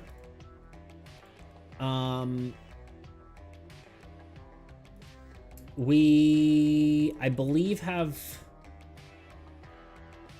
13 total cards left if we go by our original plan, which I think means there's 11 monsters, right? 1, 2, 3, 4, 5, 6, 7, 8, 9, 10, 11. Yes, and then 2 minions. This is the original plan.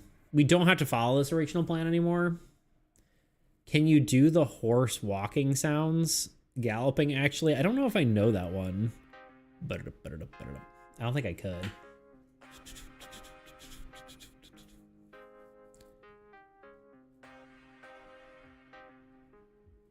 What do those look like? Yeah, what kind of math? What kind of math y'all doing? Okay. I still like the idea of 2 more minions. Let me make this bigger so you guys can actually see what I'm doing. We need... Like, let's talk about the game. Rather than talking about number of cards that we're talking about adding, let's actually consider more of, what are we missing? Because I think one of the things we're missing is just land attacking monsters. We literally only have 1, so I think we should add 2 land attacking monsters. Probably 1 into the chaos deck, and then probably there's a potential we put 1 into the minion deck, actually. The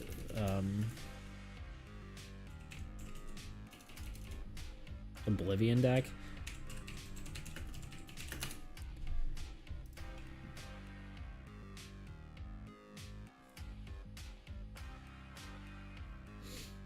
Potentially. I don't like, because we could swap out, or sorry, not Oblivion, Decay deck. Decay.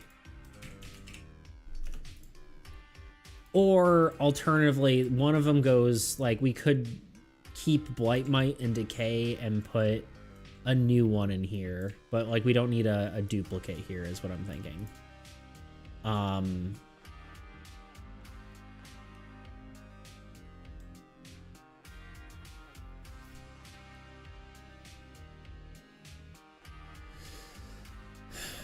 It's not supposed to be hard, but it's things I totally forgot how to do. College algebra and pre-calculus. Fair. I don't remember how to things for, oh god. I only remember how to for things I took this year in AP Calc. Fair. How do people remember math? You kind of got to use math to not forget it. Like, you kind of got to use it constantly. Isn't galloping just slapping your tongue against the roof of your mouth? No? I don't know.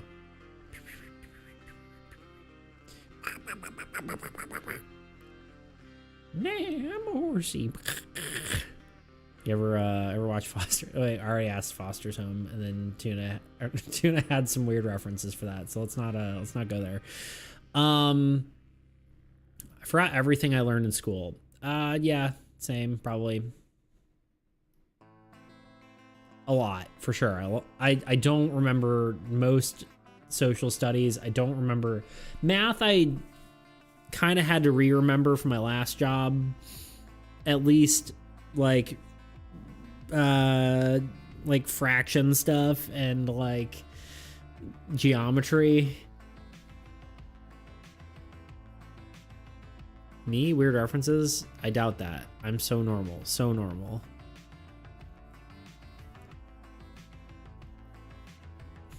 Honestly, English is probably the most useful because I write all the time now, but I don't know if that really, like, I guess it did help me. It helped me just do writing, right? But wouldn't necessarily say it like the specifics of it was, I don't know, it's all weird.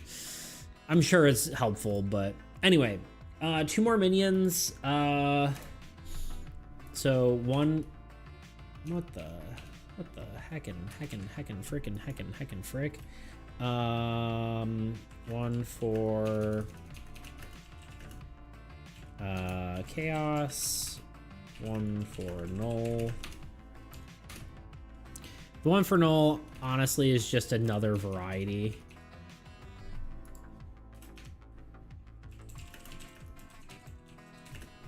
There we go.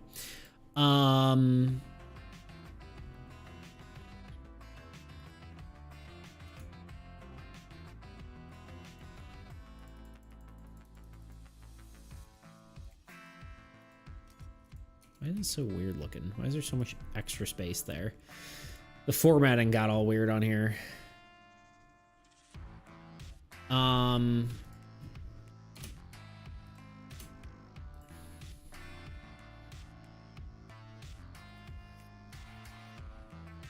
I'm trying to think what else we actually need.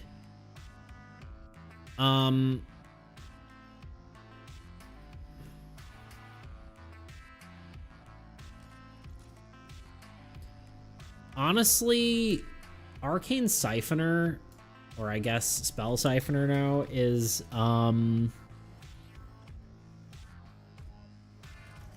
kind of like the Rift Spawner equivalent. We have that in there. One of these will be a minion.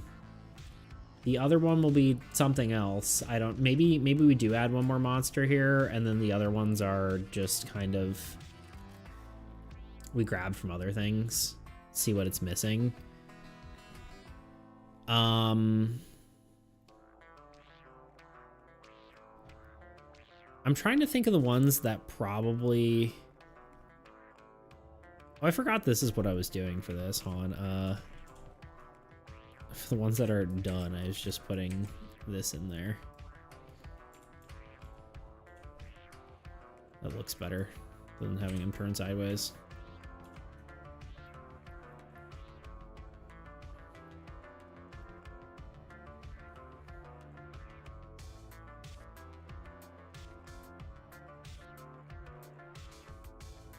I'm behind.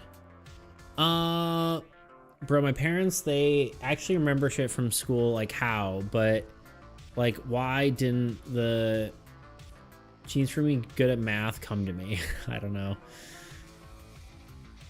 I know the feeling. I think there is like less of a like need to remember stuff now, which is like probably a bad thing, but having like all the answers at just a computer kind of makes you not need to remember stuff.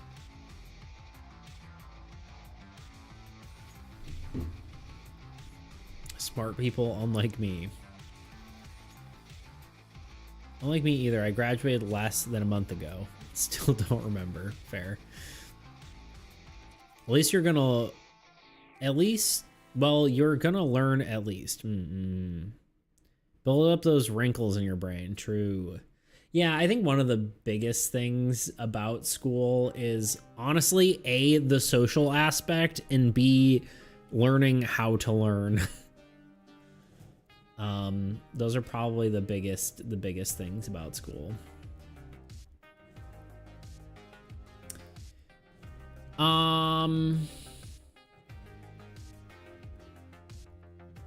We already made Chaos Gate work. It doesn't actually show here, but Chaos Gate is actually a new card.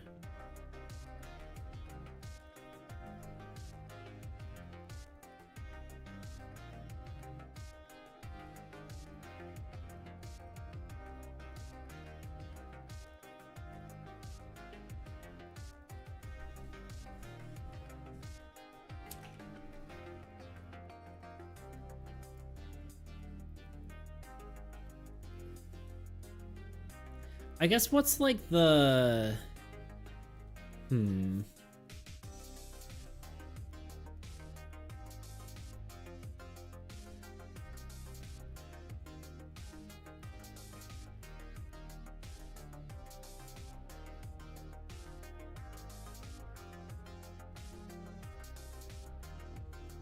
For my primary languages finals, I had to write a summary on text about bees. And then I got so mad, I gave up after doing everything else well. Fair. I will do my best. I forgot what I was going to say. Beats was saying something. I said the thing about school is learning how to learn and how to... and the social aspect of school. I have to build up my memory and attention span for real this summer. No more phone for you. Stop following 20,000 streams. That's your homework.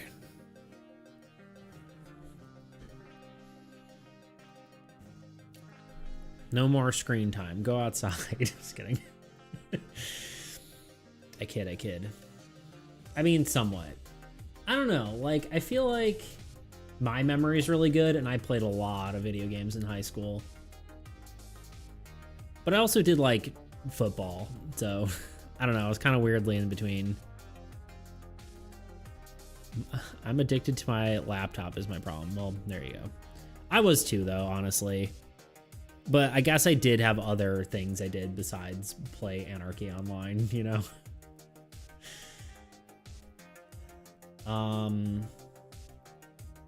Okay, let me look at... I think we probably...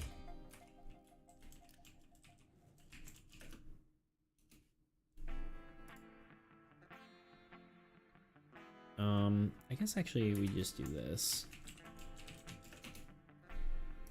I'm just kind of trying to like figure out the design philosophy for the stuff we're doing here. What is the formatting on this text right now? I don't understand. Bruh.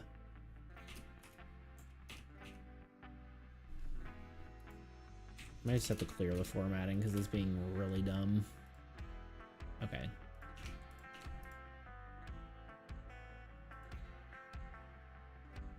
Wastelands, I think we really don't need that many more, arguably. Well, probably one for Chaos. Some sort of curse drawing land.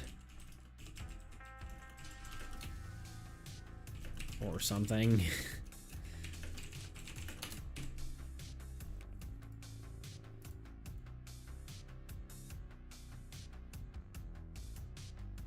God. I think, honestly, out of all these, Chaos is going to be the hardest. I think Decay is actually probably the second hardest. I think it'll go Null, Umbra, Decay, Chaos based on the difficulty of cards. But maybe I could be wrong. I don't know.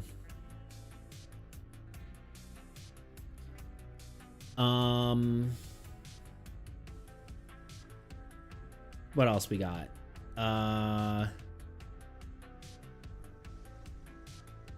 What else do we need, right? That's the question. Is there anything else we need to, even if it's just like variety, right? Like even if it's like, oh, we need a monster that does this, or like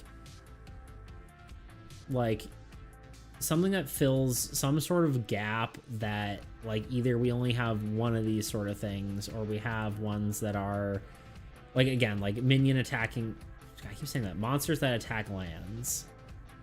I think that's something we need to like figure out.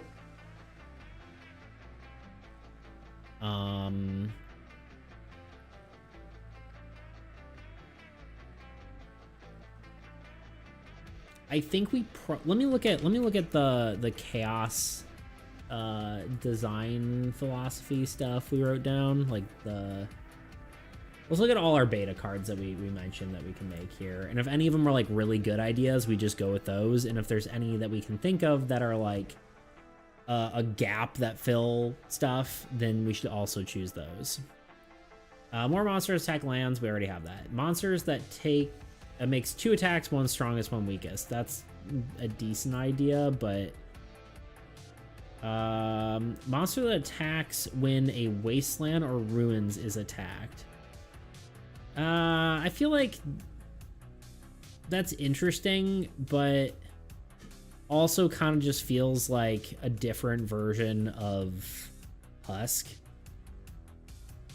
Attacks if a hero is, again, if it kills a hero. I don't really want if it kills a hero. I think we've talked about this a few times, but I think if it kills a hero, then it's like, it could just like snowball. I think that's too much. A monster that requires 12 units to kill, but only has 6 strength. That's kind of the reverse of the minion or the land killing monster we were just talking about. So it's something like that. Kind of what Tuna was saying, that it's good to have a variety like that. Monster attacks additional time every time a curse is played. This is the one I was just mentioning.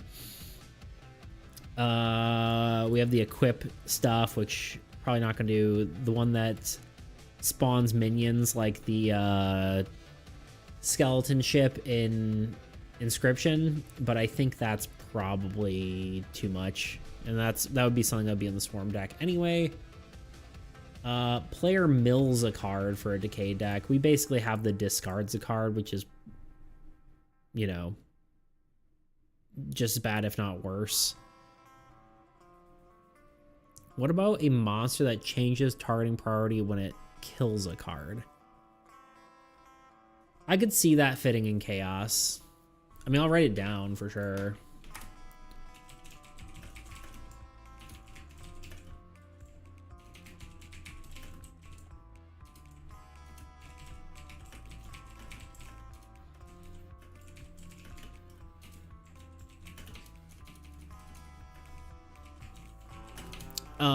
Kills a card. My only worry with that one is tracking. Like, you could have it go through the cycle, right? It's like, oh, it changes to the next, it prioritizes the next thing in the order, but tracking that is maybe a little annoying. I do like the idea though. Ruins unit gen cap on X number of units on every card. That's okay, but I don't think we need it. A lot of these are probably redundant now that we've finished a lot of the decks, right? When a player card is destroyed by the Old God or its cards, disable a card of your choice. We actually did that already. That's just Hivine? No, Infested Remnants, I believe. When a curse is played, double its effect.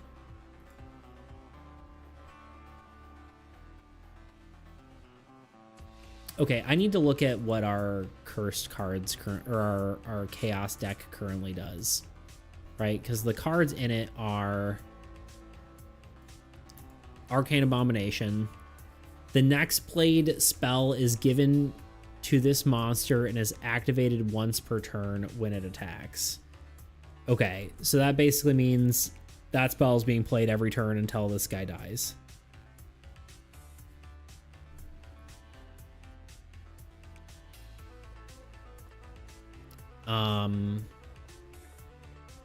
Spell Siphoner, when this monster destroys a player card, it reveals a spell or a curse and then plays it. So basically, combo currently, Spell Siphoner attacks, pulls a curse for Arcane Abomination. Arcane Abomination uses it. Arcane Abomination might need some clarification on whether it just holds every single spell or not, but well, tracking is an issue. The monster itself could move to the Old God zone counterpart or what its targets. So if it's a runes, it targets structures, wasteland targets lands. Yeah, I suppose that could be true. That's a good way to track it for sure. But also might be just more complicated than we need, you know? It's kind of cool though. I do like the idea. Let me actually note it down again too. So that's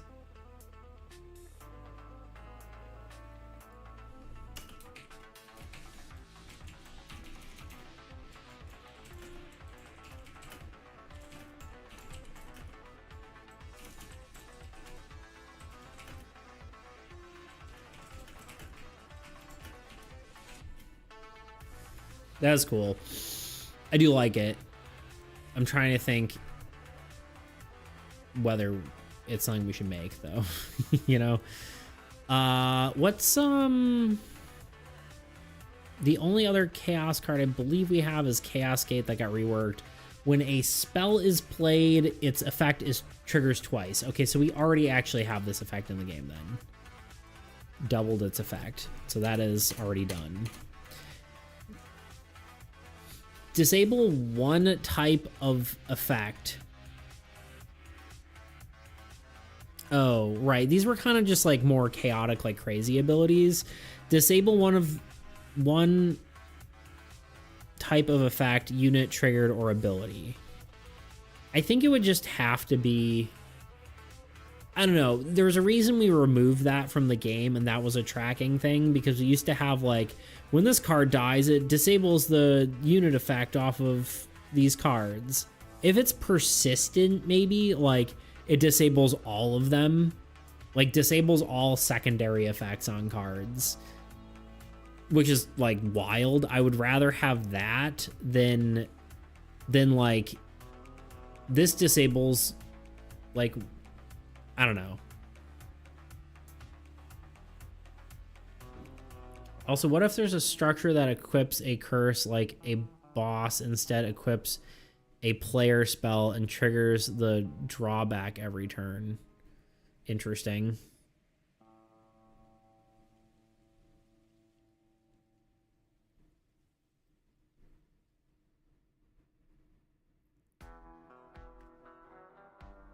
Sorry, I'm thinking that one through. I do like it.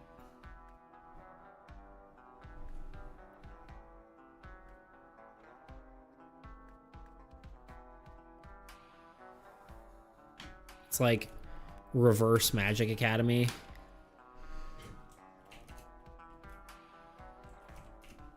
When a player plays a spell, this card captures its cost and triggers it for both players every turn. Every turn. It's pretty cool. I do like the idea.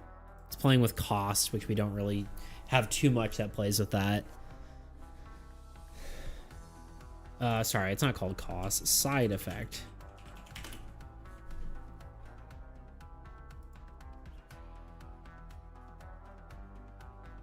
That is very interesting. I do like that. I think we probably should have... I actually like that a lot because it changes how you consider playing spells. We're cooking. You're cooking, Tuna. I haven't done... Beep.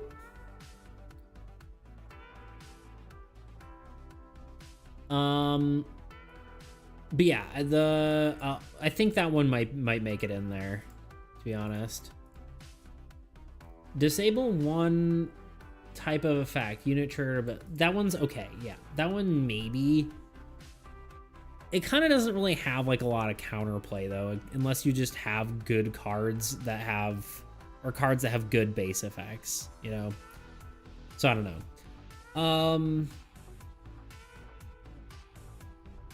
I was brushing my teeth. I guess that really got my brain waves flowing. Fair. It's vibrating your teeth bones into your brain.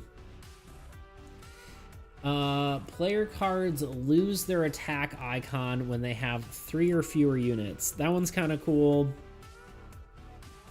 Both these kind of feel similar. Although this like specifically counters a deck, right? Which is like the decks that need to attack. Like it specifically counters war, which I don't necessarily like if it's just particularly countering one deck. Yeah, every deck sucks from it, but war is just completely like they're dead in the water if this shows up. Also, kind of weird interactions with like Barbarian, because technically they can't attack, which means they can't trigger their triggered effect, which means they can't gain 3 units to be able to attack, which is just kind of like a weird thing.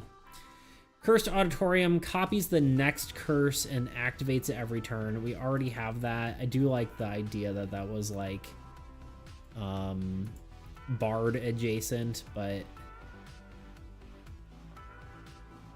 we could also have one that, again, sort of Bard adjacent, captures captures a negative death effect and plays and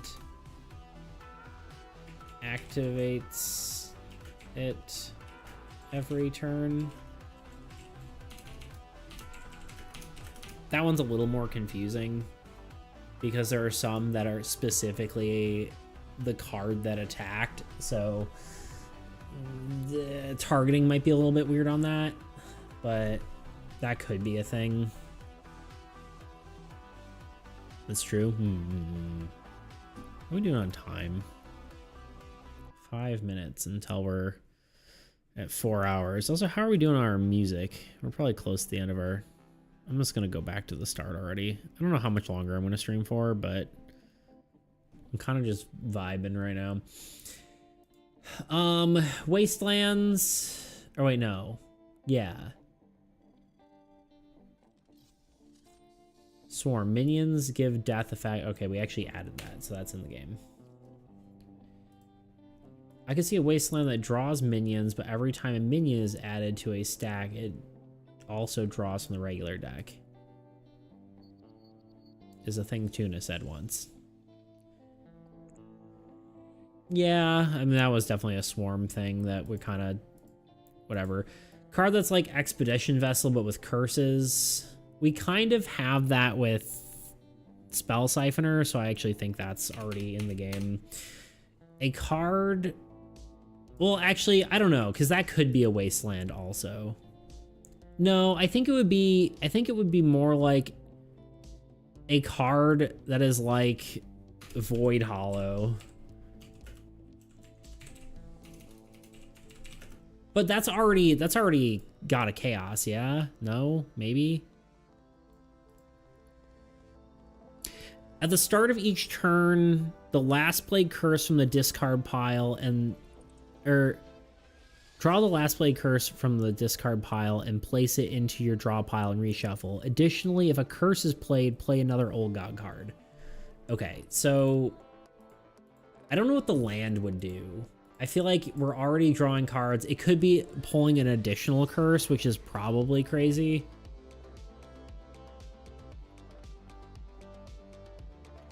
I mean, maybe it's just like Expedition Vessel, but it pulls a curse just every turn.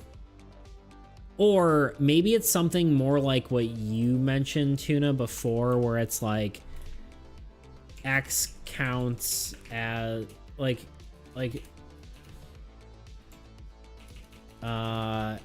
drawing X counts as drawing a curse, right? Could be interesting, could make some weird combos.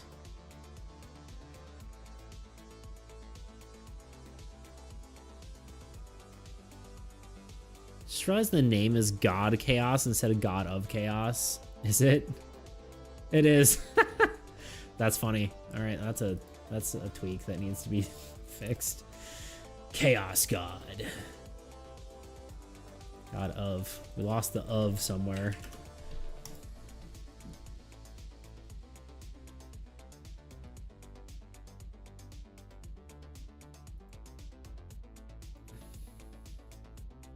Okay, all that to be said, though, I think we could probably I honestly think we probably should add 2 more ruins, because I think ruins are like one of the most game-changing aspects of the Old God deck. Like they change like attack patterns and they like throw you off your game a lot. So I think maybe those are actually good ones to throw in there, because if we're looking for variety, ruins are probably the best thing. Let me look at, actually, let's do this real quick. Here's what we should do. Hold on. Let's overwrite. And then let's do this real quick.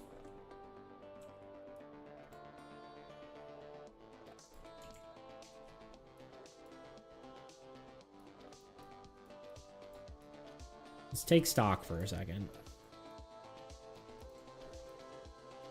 I guess I could just have done this where it just counts all the cards, but that's okay. Or just hover over it. This is more a nice visual representation of what we're dealing with. Technically, we have a few more cards now, but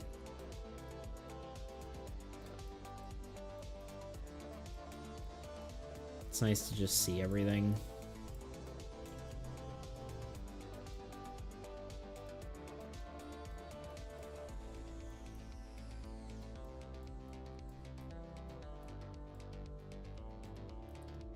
Granted, there are a few that we have that are not currently in the game.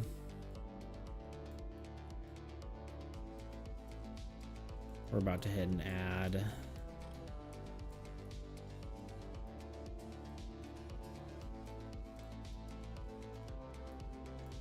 There's a wall of text from Tuna. All right, I'm gonna do an ad. I'll be right back, and I'll read all that. I will be back in just a second.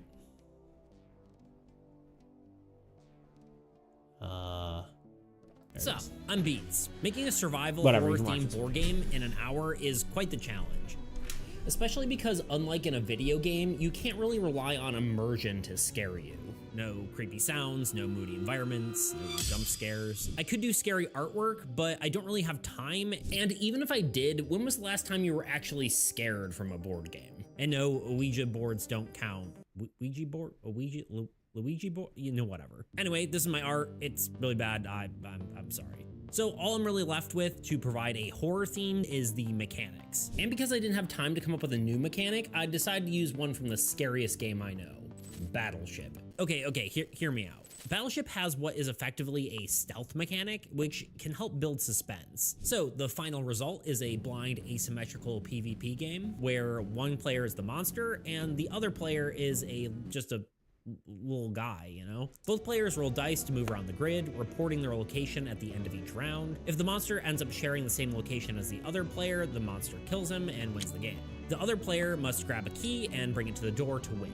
There's also power-ups to give an additional objective where it gives you a better dice. And lastly, to add some replayability, I added this mechanic from Codenames where the cards show you the placement of things on the grid. I've been making a cooperative trading card game, and this card right here almost ruined everything. The bridge card was so fundamentally broken across so many versions of the game that I had to refactor my entire game just to make it work at all. But before we get into that, let's explain how the game works, because if you don't know how the game works, you know? Well, it's how it is. In Armies Against Entropy, players work together, placing cards to gain synergies, allocating units to distribute power where needed, granting each card more health and damage, and battling the Old God, a deck of cards designed to provide challenges to the players and serve as the main antagonist of the game. The most important thing you need to know is that each card had up to 2 different types of effects. There are base effects, which are in the main body of the card, similar to any other trading card game you've seen. Then there were activated effects, indicated by this blue gem box beneath the base effect. These activated effects required certain conditions to be met before they could be triggered. With all that in mind, let's dive into the bridge card itself and its copious problems it had in each version. We'll explore how it evolved and ultimately shape the game into what it is today. What you doing, little buddy? Well, the bridge card was so bad, I just figured I'd build a new one. Well, we fixed it in the end, so you just have to, like, listen to the story. Yeah, but I think we could still use a new one. All right, buddy. Just keep doing your thing. The bridge card was designed as a support card, helping to provide effects from your cards to your ally side of the board. This card was added about midway through the original development cycle, so there were a lot of things changing and happening around it. The intention was to increase interactions between allies, as collaboration is a core aspect of what makes Armies Against Entropy unique. More specifically, it was meant to take activated effects from cards like Farm, where if you had 5 or more units on the farm, you could play an additional card per turn. The bridge would apply that effect to your allies, allowing them to play an additional card as well.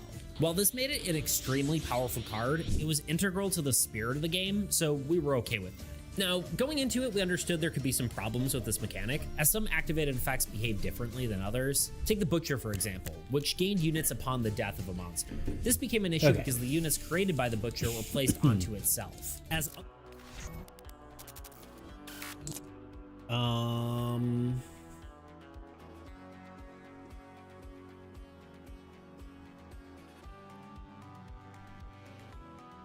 feel like it must be intentional for space purposes. No, I think I just forgot.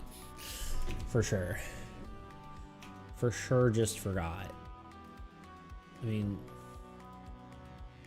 it'll just make the text smaller or do that. Yeah. Which is already doing it. The same thing on Oblivion. So, you know how I was thinking of Warwick reference as a monster? Yes. I have in my head, but never liked it, and I think it's because mammals don't fit monsters in my head. I agree. That was honestly exactly what I was thinking. So I'm wondering your take about that. Honestly, I was thinking, literally as I was reading that, I was thinking the same thing. I was like, I don't think like if we did something like Warwick, it would have to be like either more humanoid or more bug-like. Like, I could see, like, the sort of, like, tanks and whatever, like, whatever the heck they are. The, like, the sort of hex, chemtech stuff. But I don't think it would be, I don't think the body could be mammalian. Whale is a mammal, though, of course. I mean, technically it could be, it's kind of more like, I mean, fish and whales are kind of whatever, but you know, it's water creatures are probably fine, you know, because they feel more foreign to us. Whale facts. Some scientists believe that the humpback whale songs are passed along like pop music trends, with new melodies spreading across different pods over time. Cute. Cat fact. Average, cats will sleep 16 hours a day. Speaking of sleepyheads.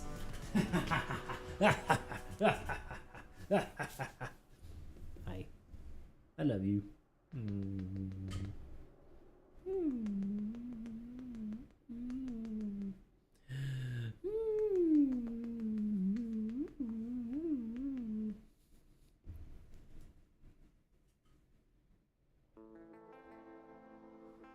Hi. Are you mad? Do you not want to be contained, kitten? Oh, what's his paw doing? What's that paw doing? God, you're such a pretty kitty. Okay. I'm gonna get you out. There you go. Okay. No need to freak out. Everybody panic. Wow, racist against bugs. I can't believe this. As a bug myself, maybe I'm just partial to bugs. You don't know. But yeah, I would think it couldn't be really a mammalian like. Would be my thought. I concur.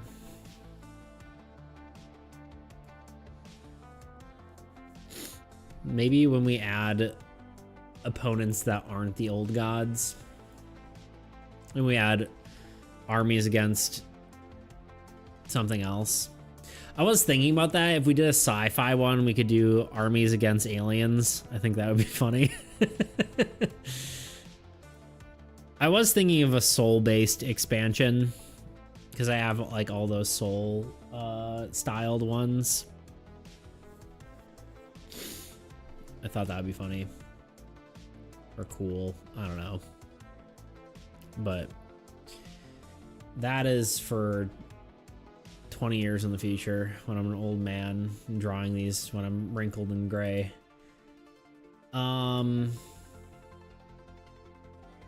Anyway, let's look at what I was doing here for a sec.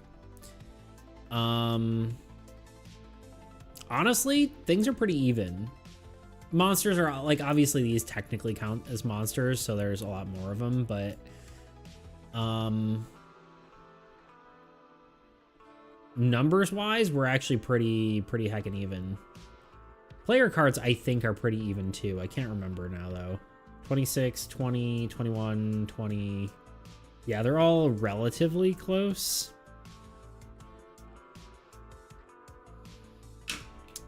Wait, hon, let's do this real quick, because technically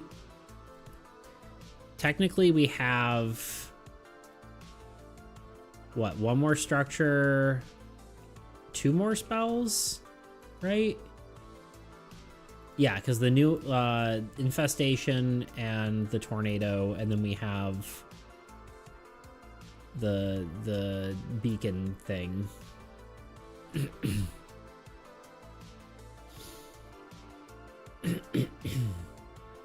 Do we have any additional monsters? I guess we have an additional boss.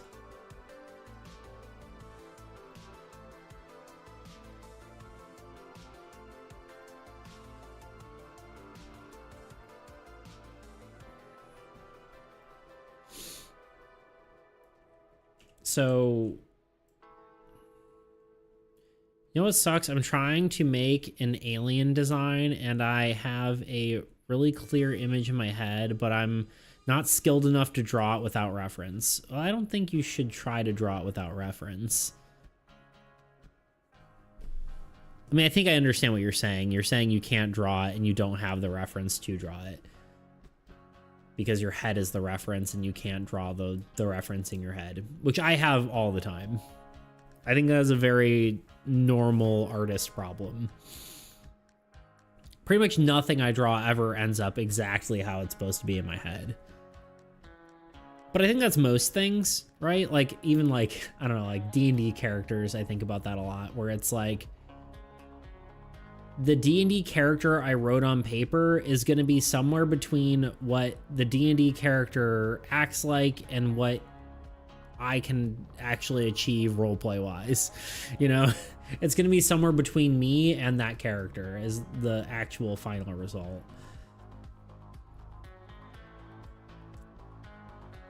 But yeah, I wouldn't feel too, I would not feel bad about that.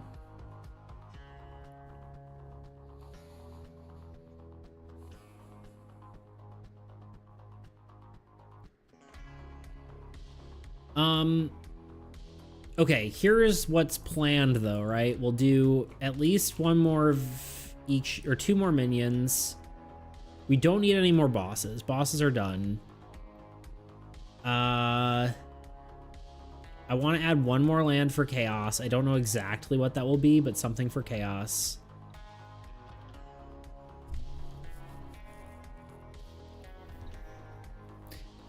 It's such a cool alien, though. His name is Galphones?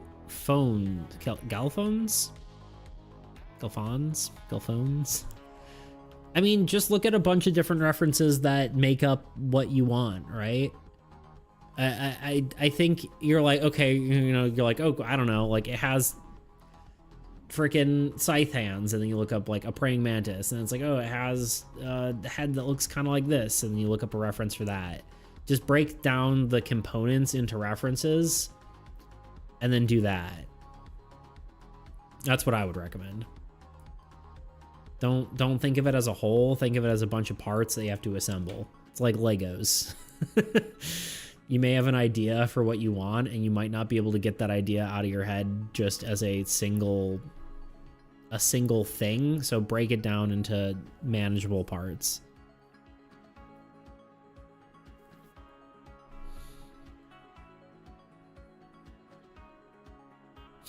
Actually has mantis hands as fingers. Stop reading my mind. I don't know. It just feels alien-like, you know? Okay. Tuna, help.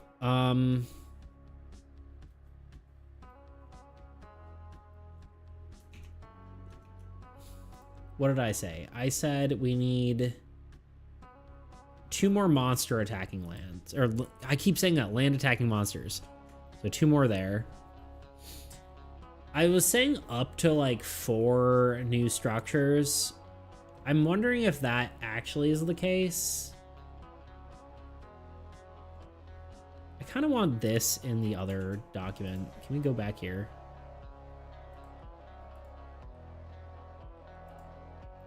This is getting too much. Let's delete a bunch of stuff. We don't need that anymore. We'll get rid of all these because this is like potential cards in the deck that we can figure out later. That's not how I wanted that to work. Ugh, okay, hold on.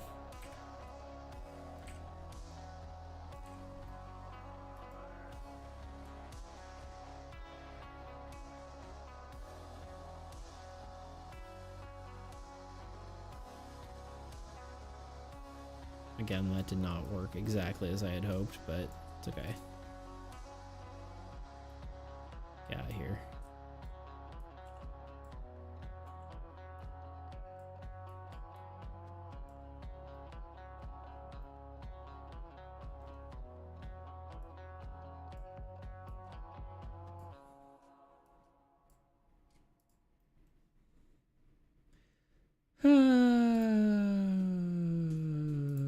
Go away.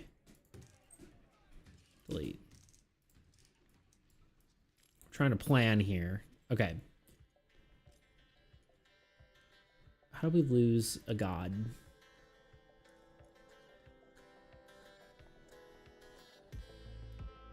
Somehow we lost one of our old gods here. I guess we can just copy him.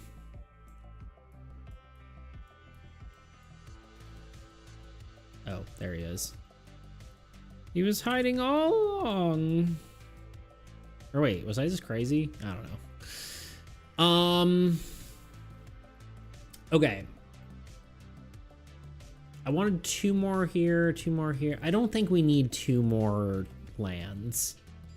Most of them here are sharing a few from the existing ones.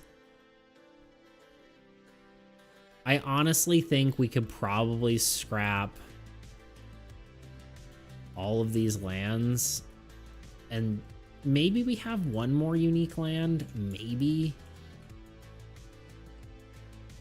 So we could technically say it's 2 more lands. Or it's just like one that just kind of behaves differently, kind of like Husk or something like that, where it's more an interesting trigger. I'm not 100% sold on that one, though. That's like a maybe.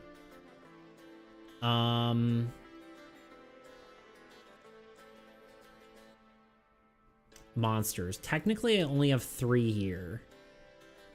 I said 2 are going to be...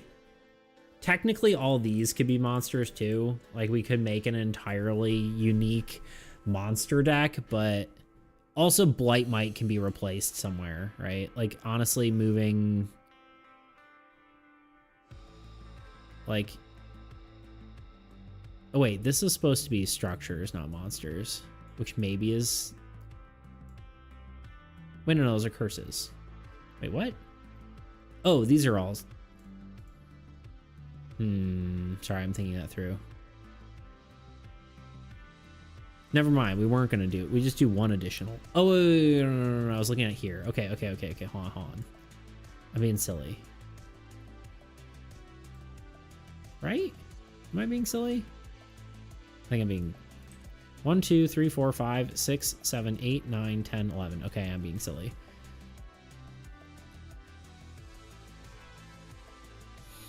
Yeah, we need a minion for curse.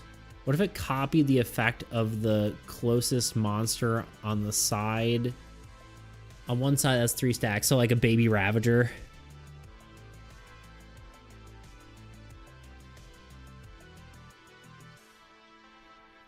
That'd be kind of cool.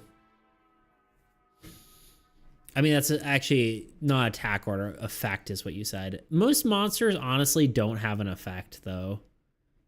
They have death effects, but there's actually not a lot of monsters with effects, strangely. Well, I guess there are. There are now. There didn't used to be. I can see something like that, though, yeah.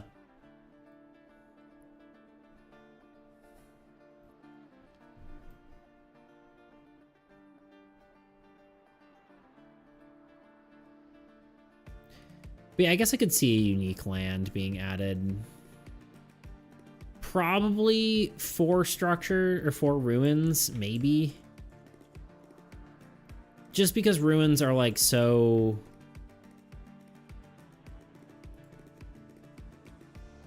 like useful. As far as like changing how the old god is played. But after that, like, I feel like I'm, like, reaching a bit to, like, add more things. 4, 5, 6, 7, 8, 9, 10. Which is basically what we were looking at, though. We could add more curses. I don't necessarily feel the need to. 1, 2, 3, 4, 5, 6, 7, 8, 9, 10. 1, 2, 3, 4, 5... Oh, wait, this is 11 plus... So it's actually 1, 2, 3, 4, 5, 6, 7, 8, 9, 10, 11, 12, 13. Okay, yeah, so it'd be 3 less cards if I'm doing that. Yeah, it copies the effect of the monster and has that effect. There are ones that don't, just... It gets skipped. Yeah.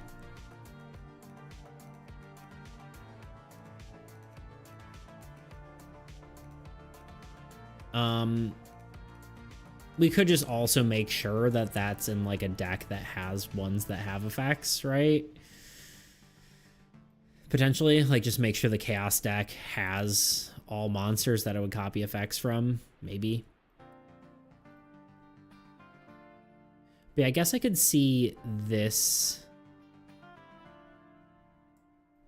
Or maybe it's the decay one having a replaced minion and then have this be like a copy of something else.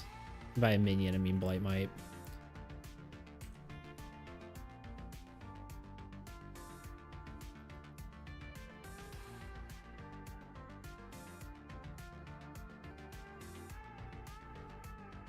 But are we only adding 2 more monsters?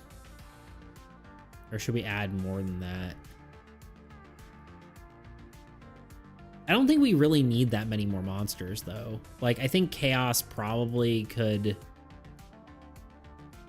One of these would be Blight Might adjacent. Maybe it needs 1 more. So maybe 1 more monster on top of that. So let me reorganize this. What would it look like? 2 monsters plus a Blight Might-like thing. This one probably doesn't need a monster, right? This would probably be something else. It could be another monster. I don't know. I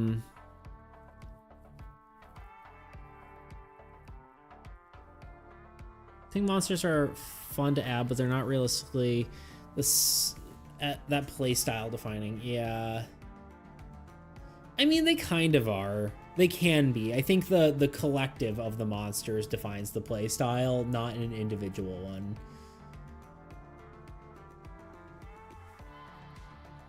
For example, Reaper and Endmother just execute the rest of the deck. Yeah, I mean, it's a collective for sure.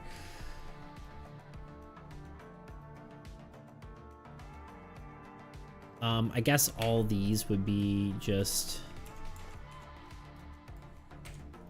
existing spells. 1, 2, 3, 4, 5. Oh, wait. One of these would be... Wait, no. It's a land. 1, 2, 3, 4, 5, 6, 7, 8. I'm missing 2. What am I missing? Oh, wait, there's one here. 1, 2, 3, 4, 5, 6, 7, 8, 9, 10. Oh, wait. 1, 2, 3, 4, 5, 6, 7, 8, 9, 10. How do we feel about this? So every player colored card, the blue and green. Sorry, let me scroll out here because I was thinking of adding a different land attacking enemy to decay instead of Blight Might. Or Blight Might maybe goes into decay and they swap. Either way, doesn't really matter. Honestly, maybe we just say Blight Might stays here. Because Blight Might feels kind of decay-like, you know? Blight and decay kind of feel hand in hand. Also, then we just, like, know that this deck is done. We don't need to touch it ever again. So basically what happens here is every player-colored card is replaced with a new card, and then everything else that is not filled in gets replaced by a existing card. Do we feel that that is okay?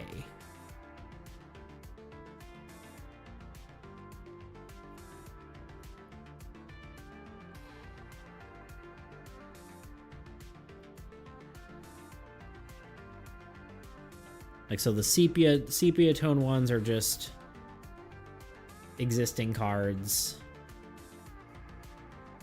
Blue and green ones get replaced with new cards.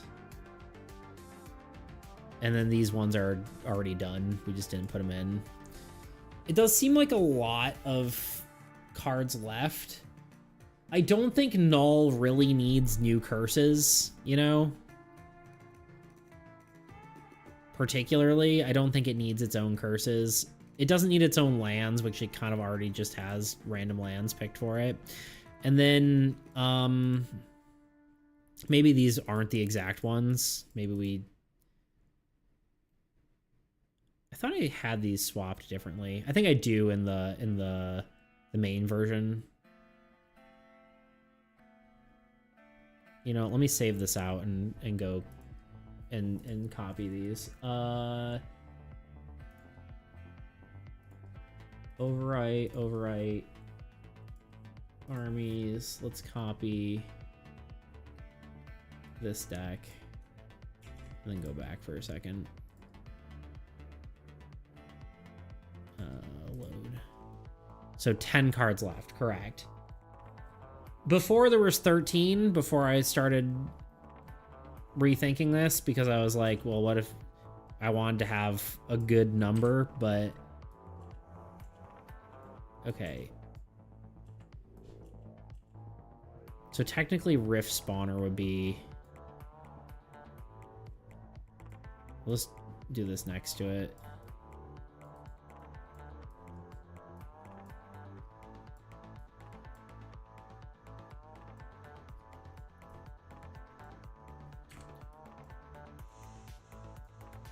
I could have sworn I did something. Yeah, I did both the top lands and both the like both the hardest lands and the weakest lands, which I think is a good combo. So like you get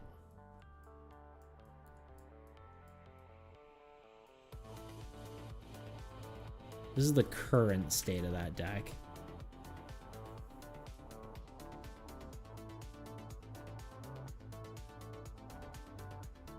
So we'd basically be replacing Blight Might with something, and we'd be replacing 2 of these structures with something, or ruins with something, but the rest would remain relatively the same. Maybe we swap out some of the curses and whatever. The biggest thing I think we would have to do is make sure that we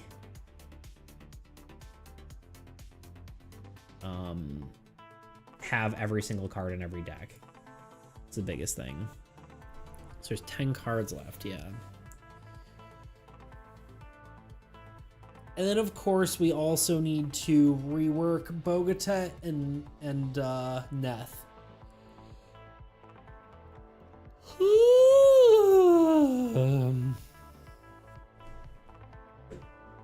Forgot to do this. This is very important. The fluff. But yeah, we could, in theory... Bogotet could have a effect that scales on the number of players, as you said. Yeah, that's the idea. The idea is, I think it would make you better solo and worse with more people. Maybe X card draw per player. I kind of wanted it to be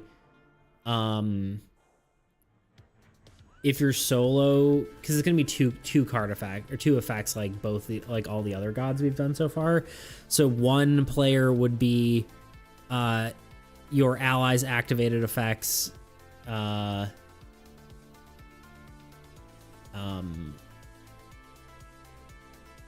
Apply to yourself if it's just solo or something like that. That way it's like the cooperative nature still works within a single deck. And then if you have more than that, do X, which maybe could be additional card draw or something like that. I don't know. But it also gets weird with the balancing part. Tebow, hello, welcome back. How you doing? We're deciding how many more cards we're actually adding.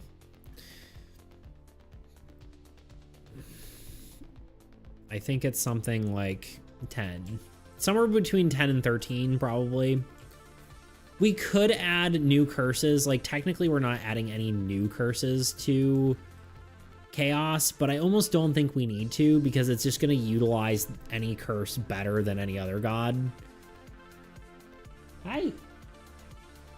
Oh, I love you too. I got a headbutt. What are you guys going to do about it? Jealous? Well, if it's additional card draw, what if the second effect was something to happen, or if it happen once it's over a certain number of cards on the board? I could see that too. Hell, I could actually see like a god having just like a lose condition if you have more than X number of cards. It's like if the old god has this many cards, you just lose. That's probably too much, but I could see something like that. That kind of discourages like slow play decks though, which is kind of meh.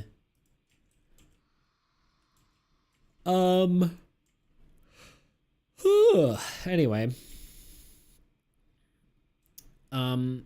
The only thing I guess I could think of is maybe adding one more monster for the null deck, because we kind of have a mini boss for each deck, right? We have the End Mother, which is a mini boss, Respawner, and Siphoner. They're all 7 cost. So like I could potentially see putting one more monster in.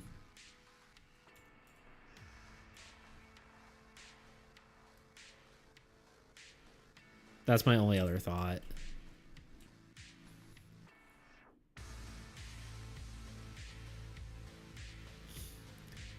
But that's a cool direction for Bogotet. Like, go Super Saiyan if you don't kill enough cards. Yeah, that'd be kind of cool.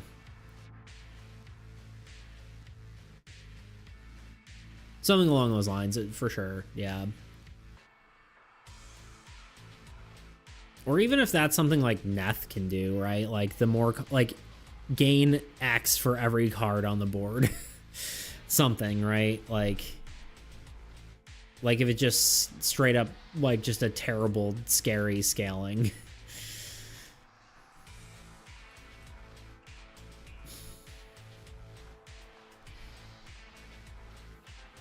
Probably not something like that, like, constantly active, but it could be something as scary as, like, for every 3 cards on the old god side, Neth draws an additional card per turn. Hey, it's the bean. What's up, Bean? How you doing?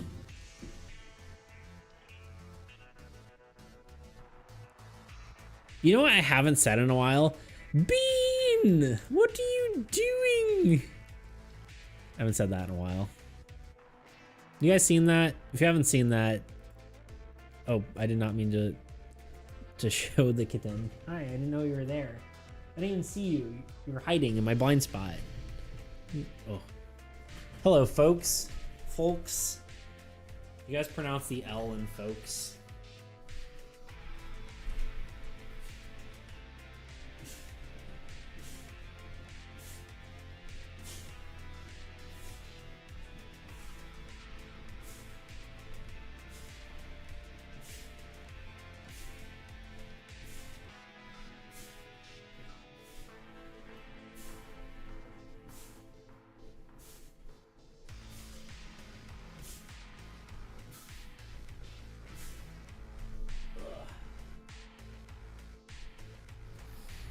King, indeed, the king of the beans. Honestly, I'm okay with either number. Honestly, if it's either between, I don't know why my freaking, it's supposed to be like when you middle click, it lets you like drag like this, but for some reason it keeps doing like the snap zoom in thing. My controls are broken. I guess I just use ASWD.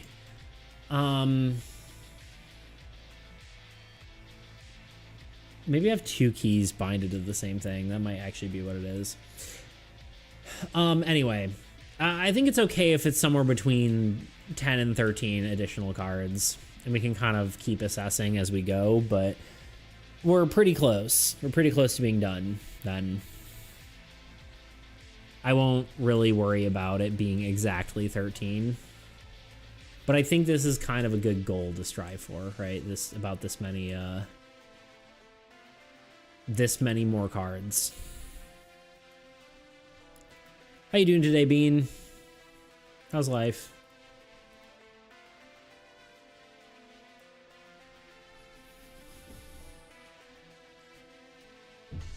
I think we'll probably go...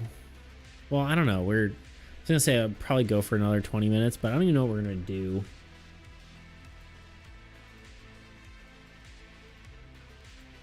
I really probably should eat something.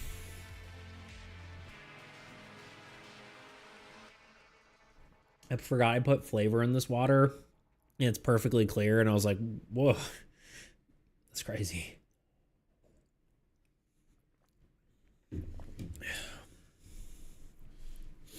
So yeah, I don't know. We'll see how much longer we hang out here for, but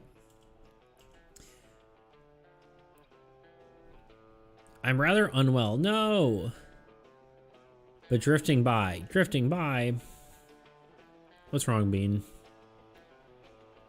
Obviously, feel free to not say if you're not, if you don't want to, but I'm sorry you're not feeling well. I hope you feel better. How are y'all? I'm doing... What? What? Why are you yelling at me? I'm doing good, I guess, I would say. I think we're close to finishing out the rest of the cards for the game, which is kind of huge. We kind of decided today that I was planning on doing more player cards, but I think I've officially decided against it. Hey, what are you doing? That's fine. There's something very, very wrong with my stomach. Oh no. I'm monitoring it for now, but it might be an ER situation if it continues. I'm in a cold sweat. Oh. Have you gone to a doctor yet?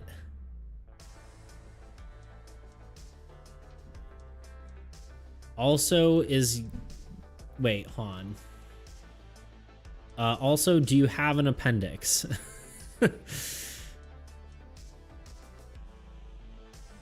And where does it hurt?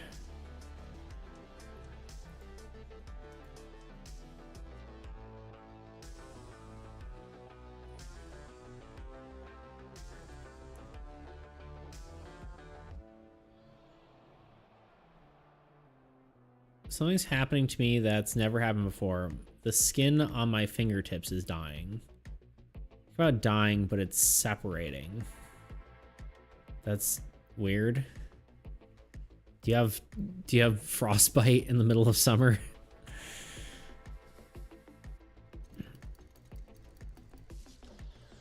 Why are we all dying? All slowly, for sure. Why am I getting texted so much? Who's messaging me? Probably a group chat. Yeah.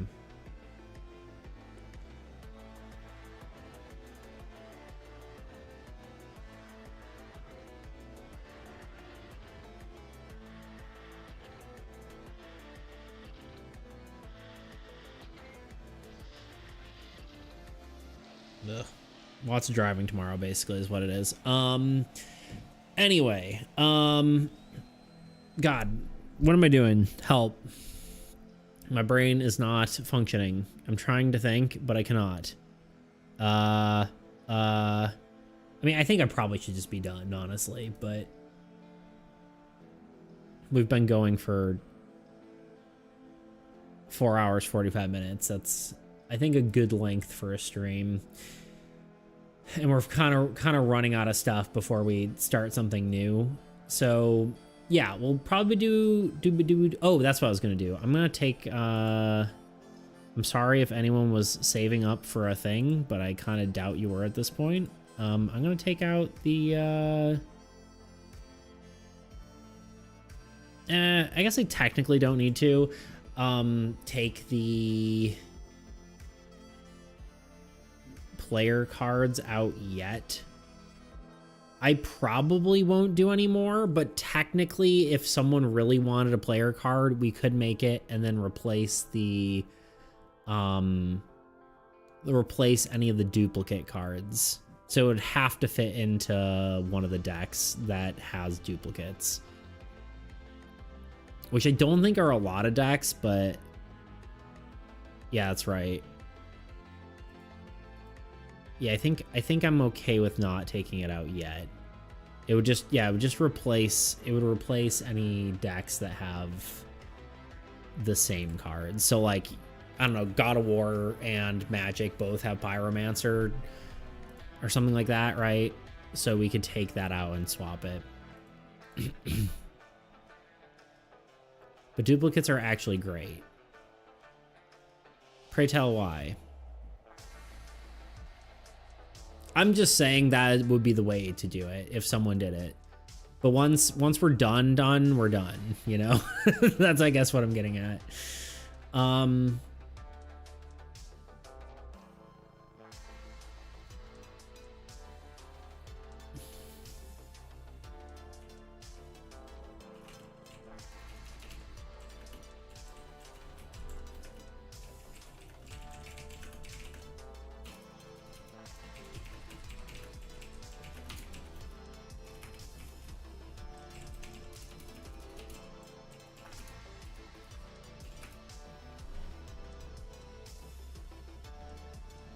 Just gonna make this note here real quick.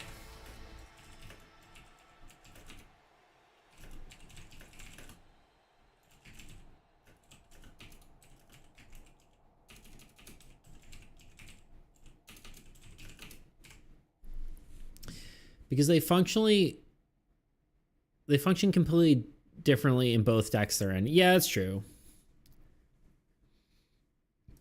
I think that's good for teaching people that they work differently in different decks. But at the same time, if we do get a redeem, I'm happy enough to make it and replace the card. It also means if I want to make a new card for the players, that just because I want to, then I can. Because there are a few cards that I was like, yeah, I feel like that would be cool. I was thinking of like a Hydromancer or something. While I was mowing the lawn the other day. And I was like, that would be cool. These examples: Pyromancer, free minion killer in war, high investment main attacker for magic.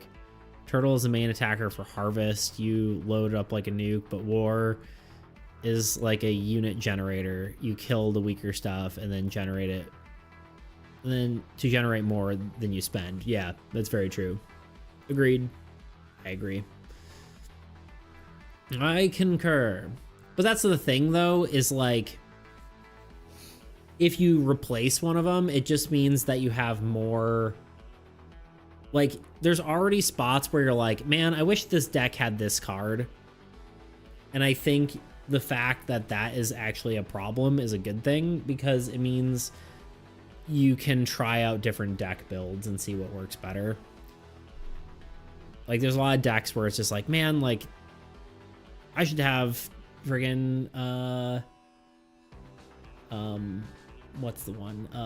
Like, I don't know, Graveyard or something. I was thinking Necromancy Altar, but yeah, either one, you know, it's like, that would be nice in this deck, and it's like, well, then you have to build it that way next time. Like the deck I built in, I put in here, like, I think this one's kind of cool. It's kind of like Magic deck mixed with War, you know? That's also true, but I think the base deck's template is a great technique for teaching people how impactful deck building is. Yeah, that's true. But I'm not too worried about it either way. If people want to redeem them, they can, and we'll replace duplicates. Especially if it's something like a land, you know? Which it probably won't be.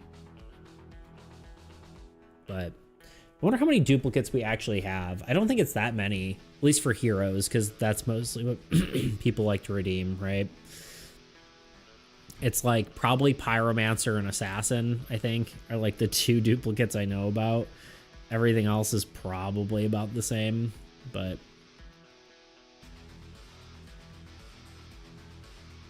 anyway, I should be done. My brain's melting. We need to find someone to raid.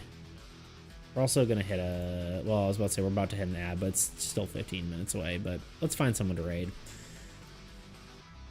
I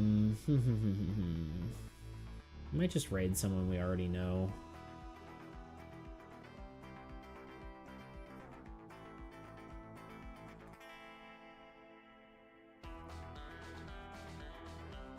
Mayhaps. Let me see. Who are we following?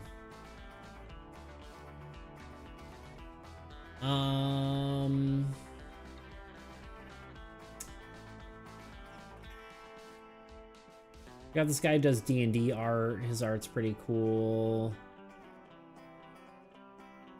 I don't remember following this person necessarily.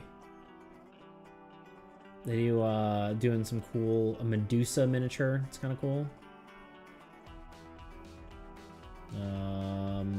We got Robbie Landis. We got Marcy. Oh, Farewell. Bye. I'll stick around for the raid points, but no doggy anymore. I feel it, dude.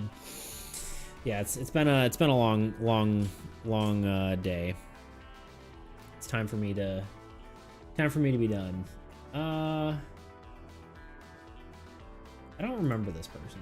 Is that bad? Raided them once in the last 30 days.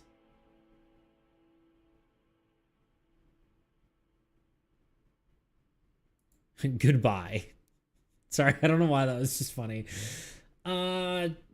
Sure, we'll raid her. I don't know. Why not? I don't fully remember this, but we're going. Cool miniature painting. Why not? I'm gonna go do something, I guess. You should. Everyone, fare thee well. Bean, don't die. Everyone don't die. No one's allowed to die. I didn't put my schedule up. I think it's mostly AAE work this week. It'd be great to get everything done. You didn't expect a civil farewell from me. It was just like goodbye. It was like, I'm off. It was just like, it wasn't like, all right, see you later. It was just like, goodbye. I always swear and bully. Indeed. Love you all. Love you all too. Goodbye. I will see you on Thursday. Probably do more AE work. I want to do some stream improvement stuff, but I think that's probably going to be a maybe a little farther down the line. So anyway, see you guys later. Talk to you later. Goodbye. Farewell. Goodbye. Goodbye. Goodbye. And goodbye again. No. Hey, why are you attacking me?